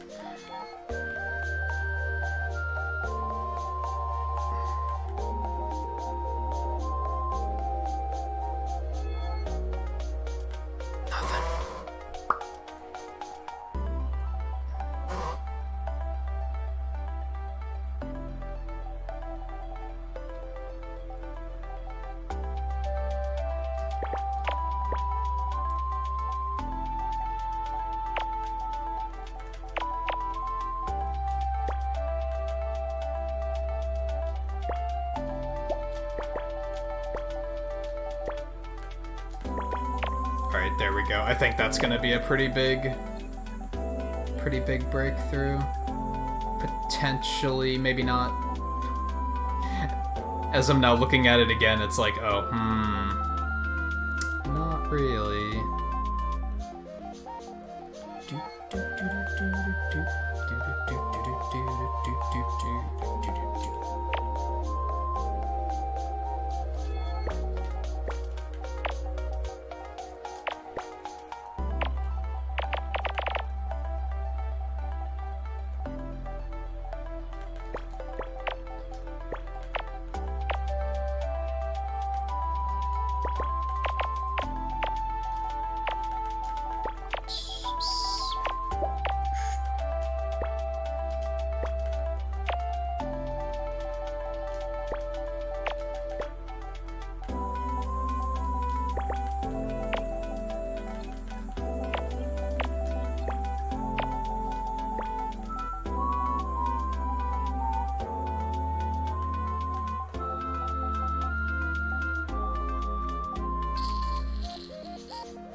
Yeah, you're not wrong. Like you said, Mario 1, 2, 3, even World came out when I was like 5.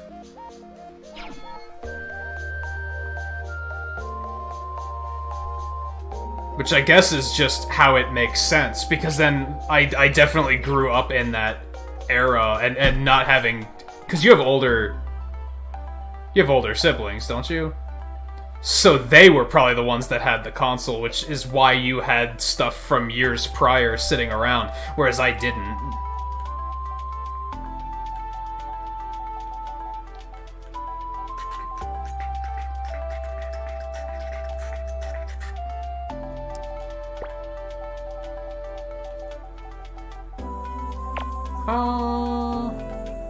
Could I? Yes. That is in fact a thing. So yeah, I grew up in the whole Sega does what Nintendo don't. That may have influenced me. Because I didn't really know anybody that had an NES. Like, I knew a few kids at school that had one, but not to a point where I got access to it super often.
Yeah, like, my dad was kind of into stuff like that, but it was also mostly, like, PCs. I don't think he had as much of an interest. If he were my age today, he'd probably be PC Master Race, if I had to guess.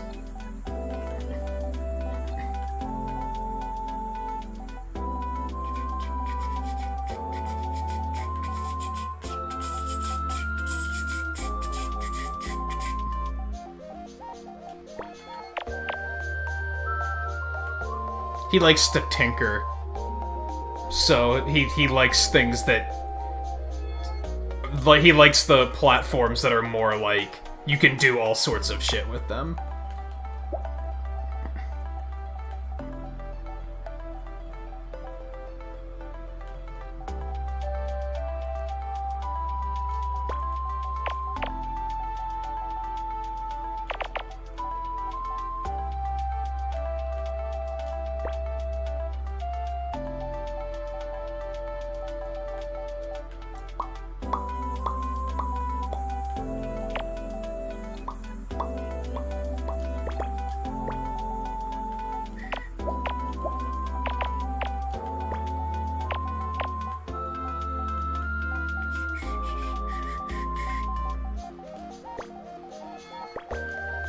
That also explains why I thought console first-person shooters were fucking garbage for many years, because I grew up playing them on PC. Unreal Tournament and Quake and shit.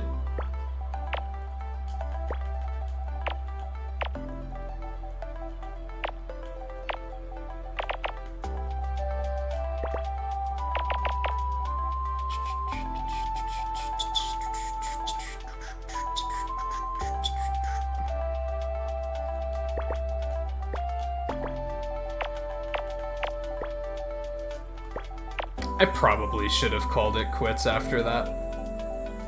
That one that when I said I was going to. I can feel like this puzzle in particular is like not very difficult. It's just my brain is operating slower, so it's taking longer than it should.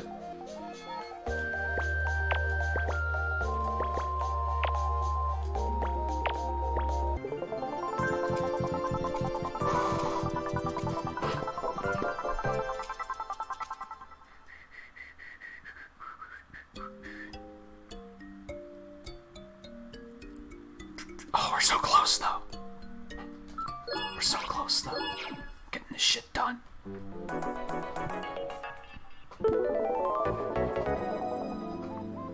Oh, like the first game you actually owned, like, yourself, was Ocarina of Time?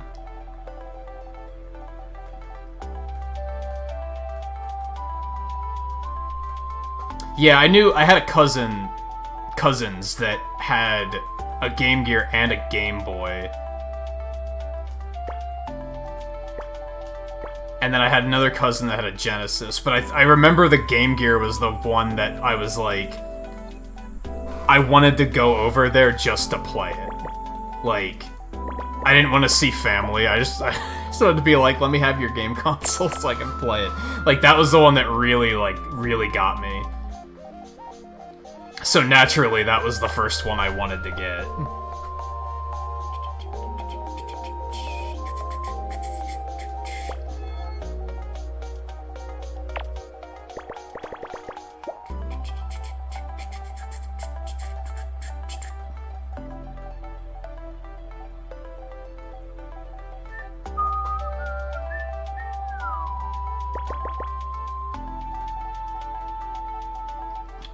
And then I got the Genesis.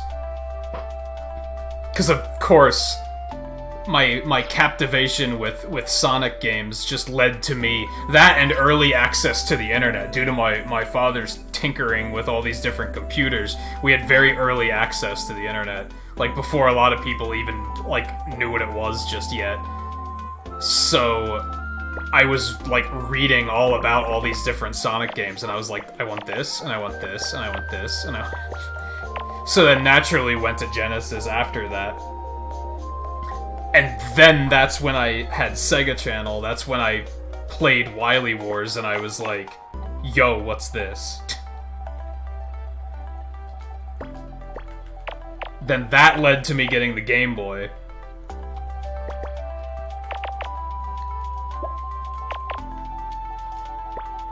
I don't know why I wasn't, like... I don't know why the Game Boy in particular fascinated me.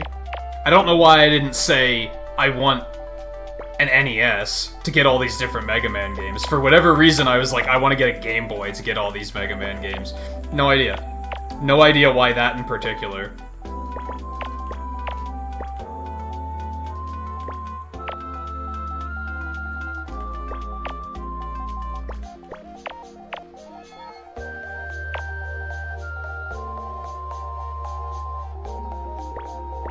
And then that actually didn't lead into other Nintendo consoles. What drew me into Nintendo consoles eventually was when I hit middle school and started making other friends that were actually gamers and meeting other people that had similar interests, and they all had Nintendo consoles.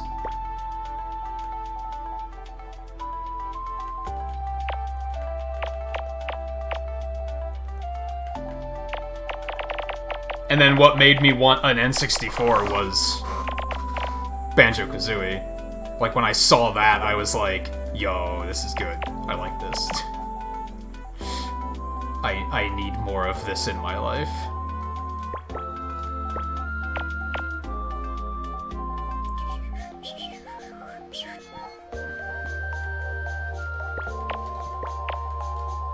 Though I remember, back then, not only did we still have Blockbuster, which another couple of years and people won't even remember what Blockbuster was, but you could rent the entire game console from Blockbuster. They didn't have many in stock, but if you were able to find it, you were able to rent the entire thing. And I did that for the N64 quite a few times. Usually for the sake of Mario Kart, from what I remember. I remember getting Mario 64 a few times, but again, it didn't quite captivate me the way other games did.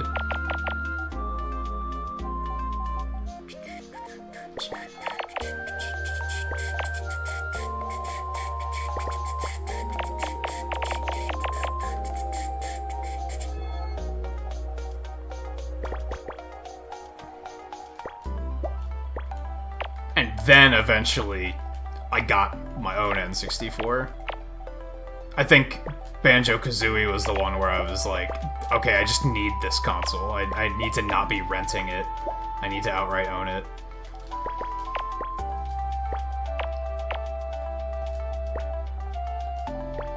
I never had Ocarina of Time. I had Majora's Mask. That one was pretty easy. That puzzle. But yeah, I had Majora's Mask. I never had Ocarina of Time. Yay. One down. That's what I wanted to do.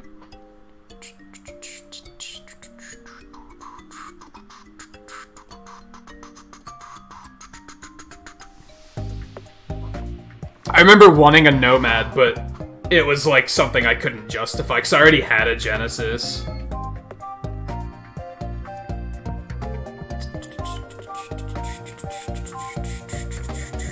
Yeah, I've talked to people who didn't know Sega Channel was a thing. I've talked to people who knew it was a thing, but like they couldn't get it in their area or they couldn't afford it.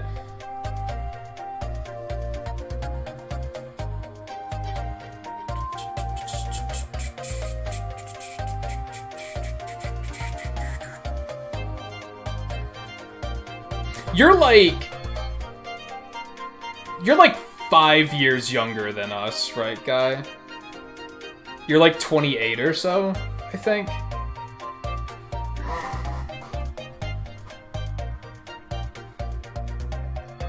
I had a friend that I did have a friend that had all the PlayStation stuff, but it's funny that I still never desired to get one until like recently.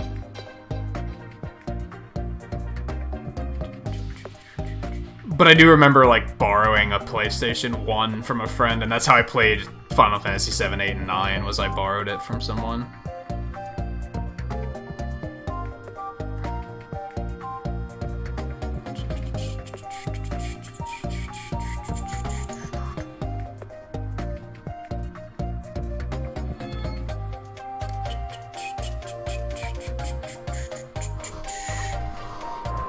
Yeah, so 5 years.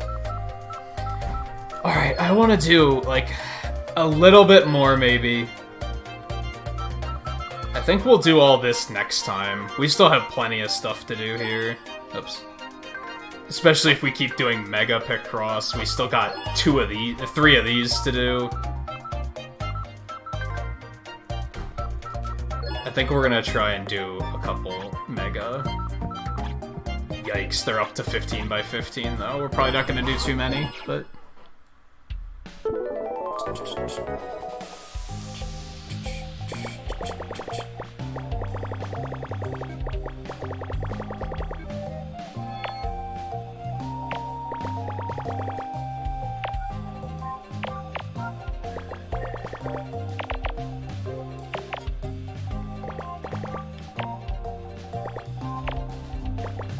At this point, I'm like, we might as well just keep it going to fill out the stream at 6 hours, because why not? We're so close.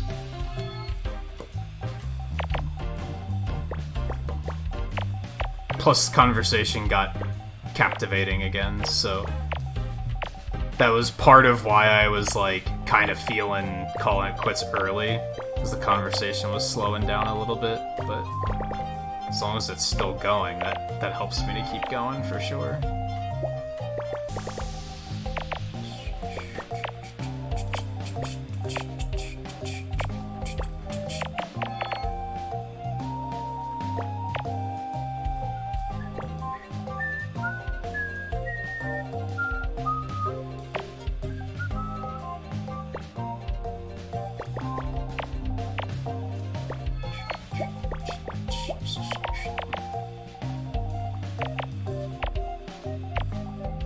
Like I said, I think we can get one more stream out of this. We'll try to finish up everything except all of the Mega Picross. If Mega Picross is the last thing we have, I'll just do that off stream. Like, that'll be where I'm like, okay, that's enough. We don't necessarily have to do more at this point.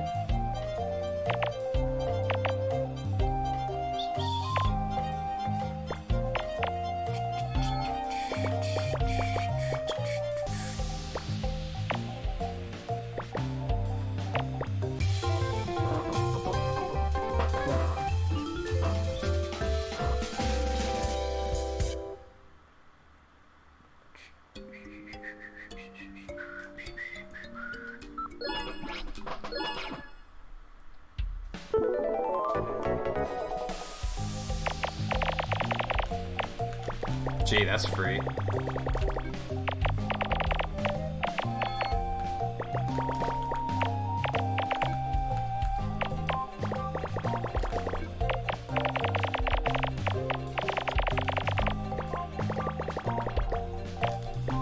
There's a taunt tier list.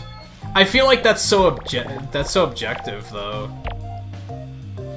Subjective? Fuck, I'm mixing them up again. I think.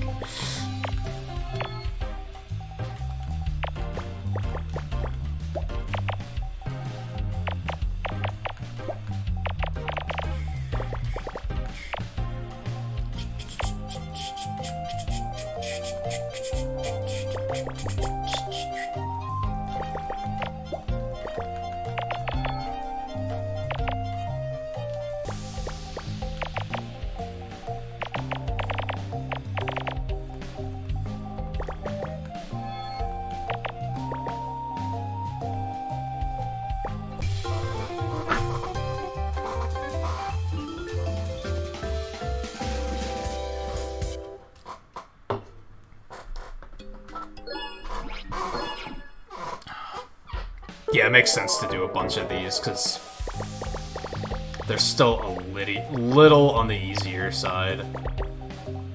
We can kind of just tear through them, doesn't require quite as much brain power.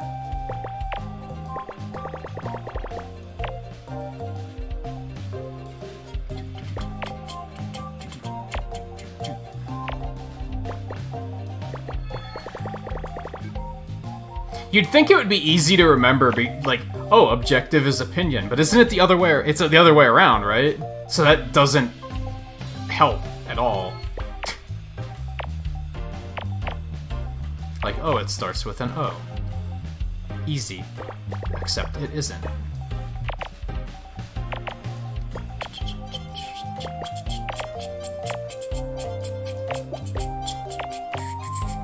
So it causes my brain to freak out every now and then and get it completely backwards.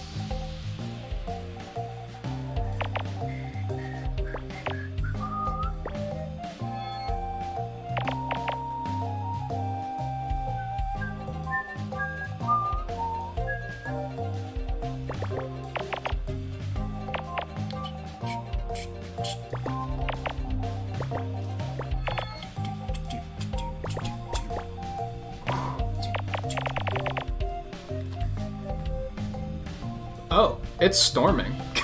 That thunder scared me. I was like, what the fuck is that noise? You guys might be able to hear that more clearly now, since I have the microphone's volume ramped up like way higher than I used to in the past. So, if you enjoy the sound of that stuff, you're welcome.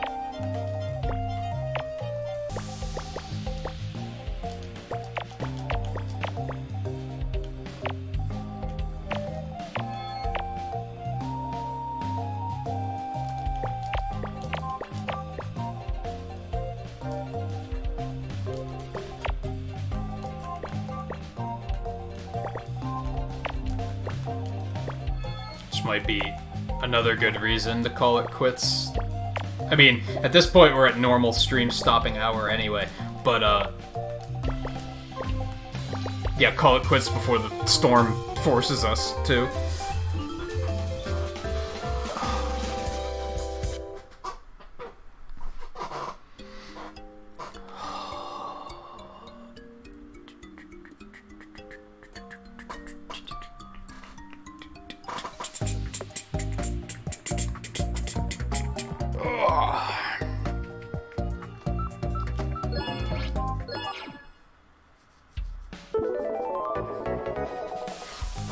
Usually I can remember it just fine, it's just, that was a brain fart moment.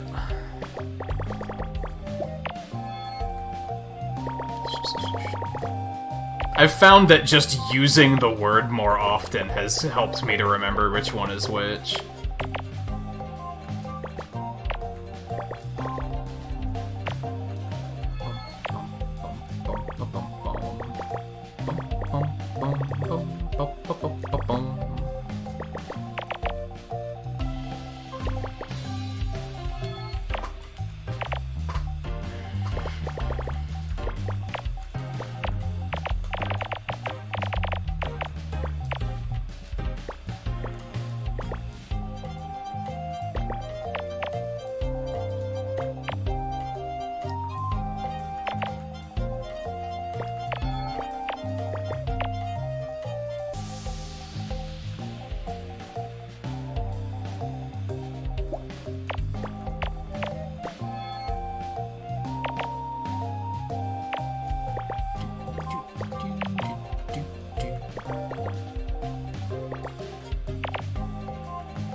to start counting. Okay, 10, 11, 12. So if that's 13, then that's 1. That's the only way that can fit. Okay.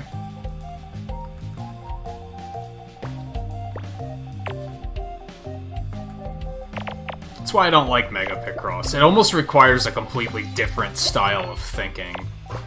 And it's very speed bumpy. You'll be going and you're just like, we're going, we're doing Picross, we're having fun, and then all of a sudden you're like, okay, now I have to stop, completely redirect my mindset to think about how Mega Picross works.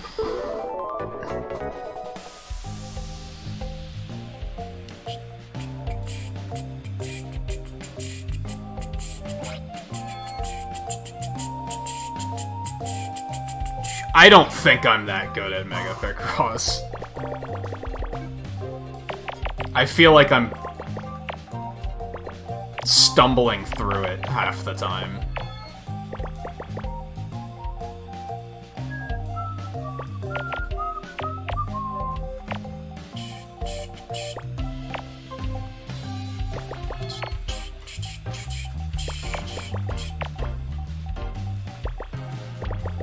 But yeah, that's why I say, I think if this was all we had left to do, then I would just do it off stream, because this is probably like, after watching enough of normal Picross, you can probably get it, right?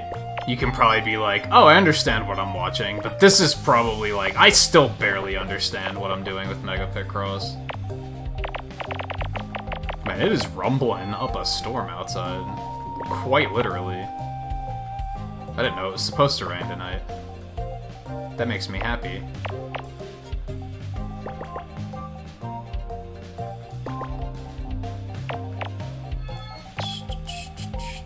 I know, you're probably like, well, you sound fucking thrilled about it. Like, no, really.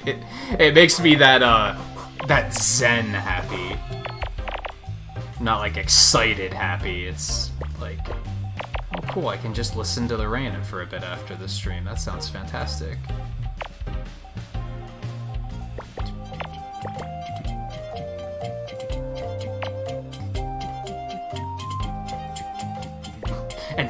And just think, I didn't have to take any risks for it to happen.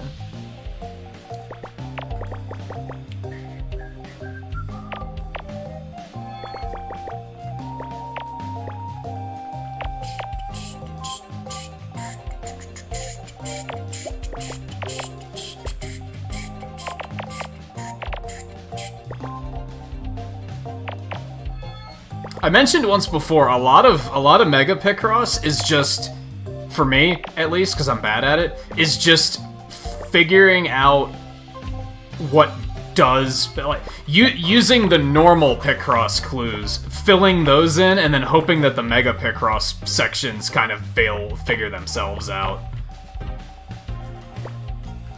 I look at those last, which is, again, I'm bad at it.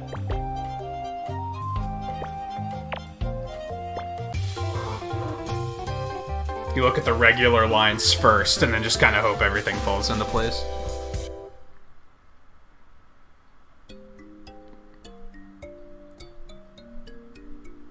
Yeah, it is getting pretty late. Yeah, we're gonna finish up another 15 minutes here, because these are going quickly anyway. We might as well get a bunch of them out. And then we'll round it off to 6 hours, and then we'll call it quits.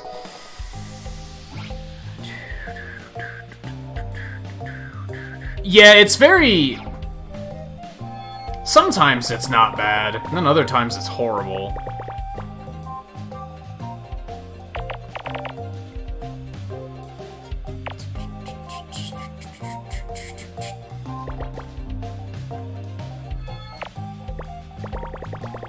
Like, these are going pretty quickly, but we're still very early on in, like, the game's difficulty, so that's not too surprising.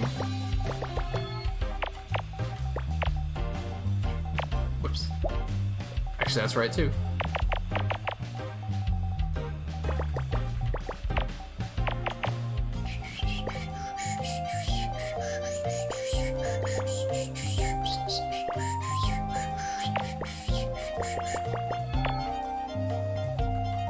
But yeah, these more complicated numbers, I'm barely even looking at those. I'm just focusing on the other parts. and just hoping for the best. Usually that works out. So far, at least.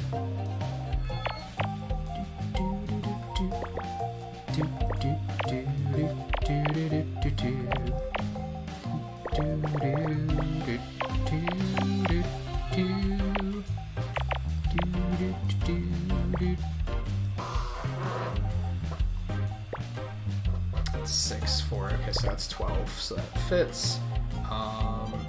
That fits just like that.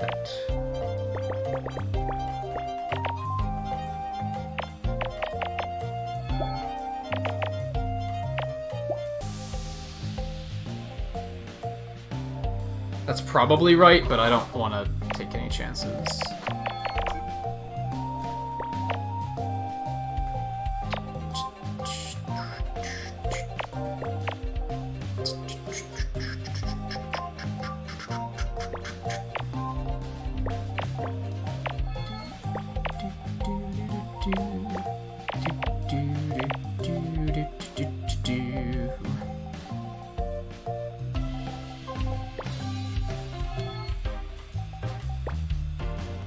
That's like the only way that can fit, so I just have to hope that that is correct.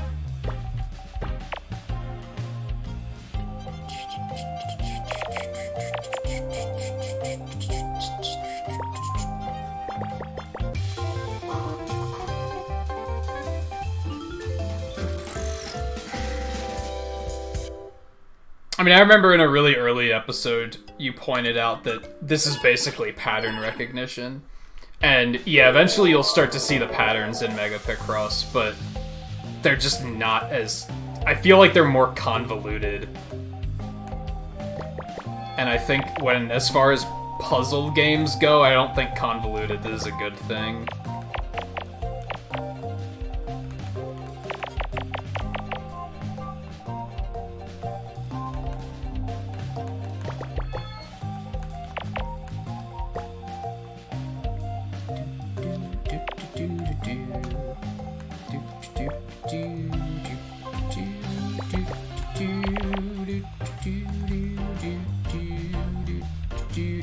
See, this one all of a sudden is like, fuck you.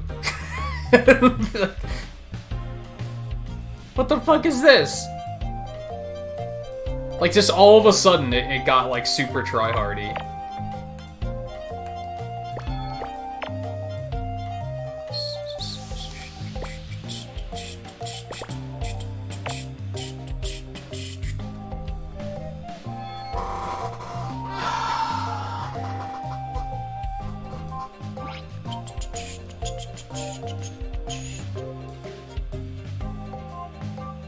That makes sense. Well, it kind of makes... from a business standpoint, it makes sense. I guess. I don't know. On one hand, it would give people... well, honestly, the people that would watch a presentation like that aren't the people that are out there. For the most part. So part of me is like, well, it gives... It would give them something to stay home and do. On the other hand... There's no overlap there, I'm fairly certain.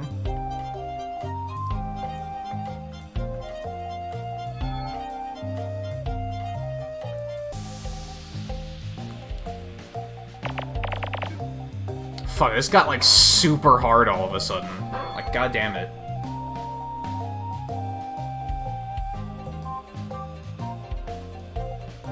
Sometimes the difficulty curve in this game is a little silly.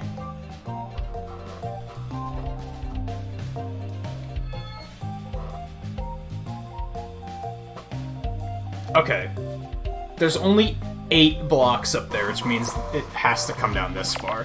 That's kind of what I'm missing, I guess. There we go. Got something.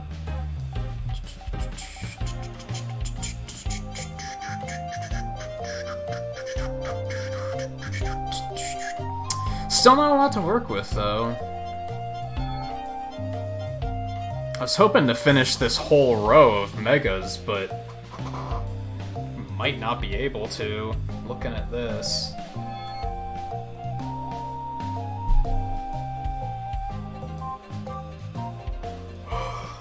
Okay. Well, nothing can go here.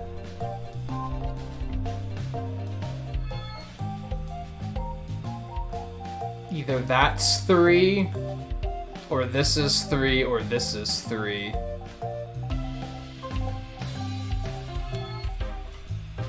There's no real knowing.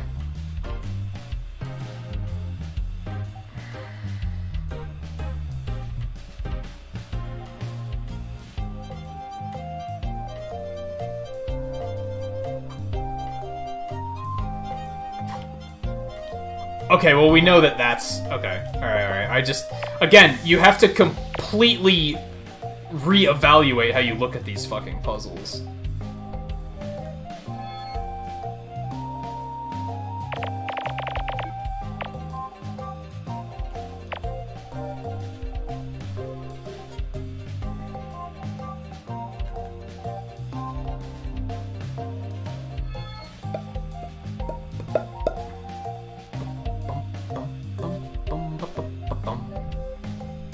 Well, the 3 can't go here.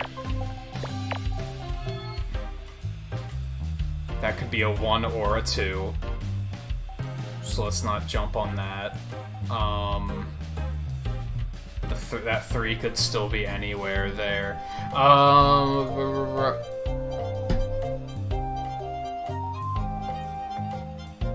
It has to be here, doesn't it?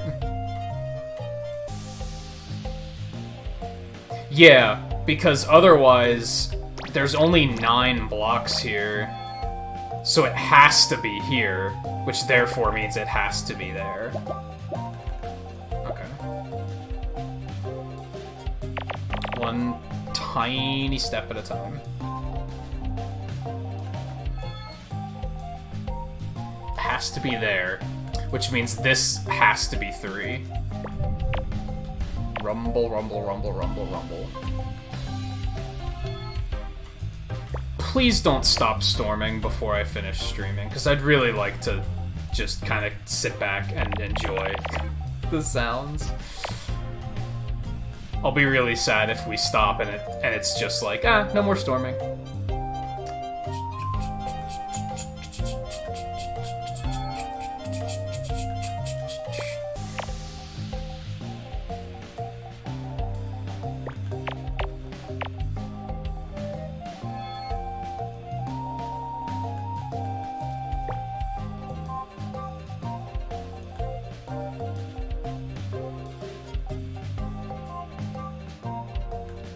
Those could all go anywhere.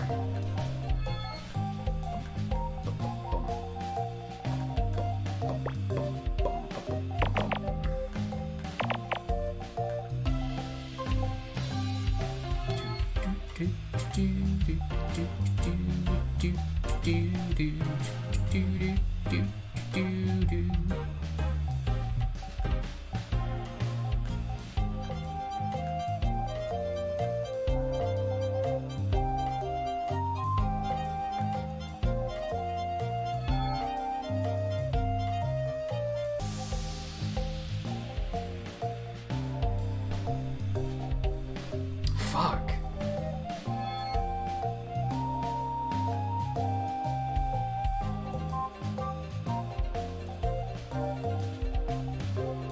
Okay. Think. 2 and the 3 can't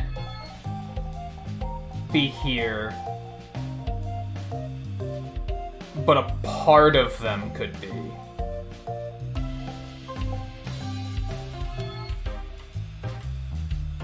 That doesn't fucking help. That barely helps.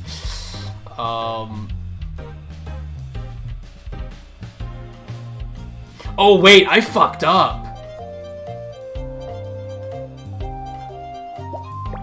I goofed somewhere. Uh-oh. Uh-oh. That's either a good thing or a bad thing. That either means we're totally fucked, or this is actually easier than I thought because I messed up. And that was making it unsolvable. I don't have a great feeling about this. Yeah, somehow I don't think I even messed that up. I think I might have accidentally ticked that square off. Like, it was a goof, but it wasn't something that I, like, intentionally did wrong. It was like a control slip-up. I don't know. We'll see as we continue chasing this.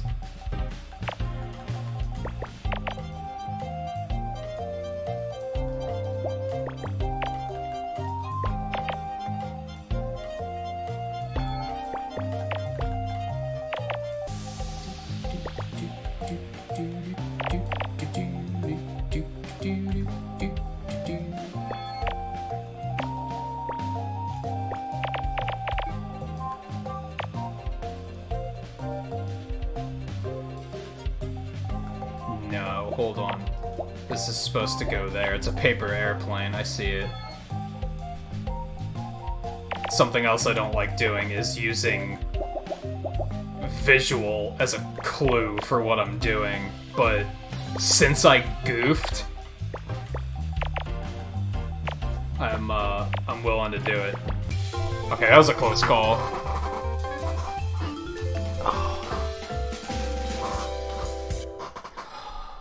Yeah, them being secretive is either gonna pay out big time, and it's gonna be, like, mind-blowing when they release it, or it's gonna be super disappointing. I hope it will be mind-blowing big time, because I'm on their side in the Sony versus Microsoft war. It's not even a console war anymore, it's just Sony versus Microsoft. The power war is more accurate. But yeah, I'm on their side. I want them to win. I want the stupid whatever the fuck box. I want that to fail hard. So I'm on Sony's side. But yeah, I just hope they do it. They pull it off correctly. All right, so now we're right at 6 hours. So we're gonna call it quits here. We made good progress tonight, though. We finished up the normal Picross. We can still do at least one more stream of this, I'm pretty sure. Next time we do it, we're gonna finish up this last mural, because we have all of those unlocked. We're gonna do that. We're probably gonna do the rest of the color Picross. And then we'll probably do the extras, if we even have time for that. Honestly, if I stream all the Mega Picross too, we can probably do 2 more streams of this, because we still have a lot of Mega Picross to do. We're not even halfway through that yet. So, we'll see. We'll see. We'll see what happens. Otherwise, I'm hungry, and I really have to use the bathroom since we skipped a second break, so I'm gonna rush this outro. I think we're gonna skip the raid tonight.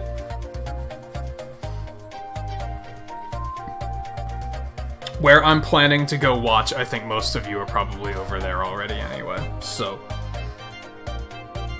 Let me do some, Let me shout out who I have live, though, at least, so that you guys can decide what you feel like watching. Because I'm pretty sure you're familiar with all of them. So I do have Mega Harv playing more Final Fantasy 15. Twain's doing some derusting on Mega Man X. Zombies is playing more Paper Mario. Flapper's playing Pokemon Black. And Monster Matt is still live with some Persona 5 as well. I'm surprised he's still going. So there you go. That's a good variety of stuff. So whatever you guys feel like watching, go for it. And then otherwise, that'll be it for tonight, obviously.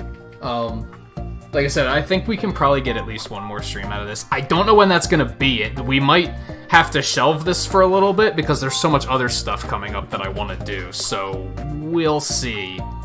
We'll see what happens. Otherwise, we're going to get back to Sonic Mania tomorrow. We're going to finish Sonic's playthrough and do the Encore mode playthrough. At least. We might start someone else's playthrough, too, if we have the time. We'll see what happens.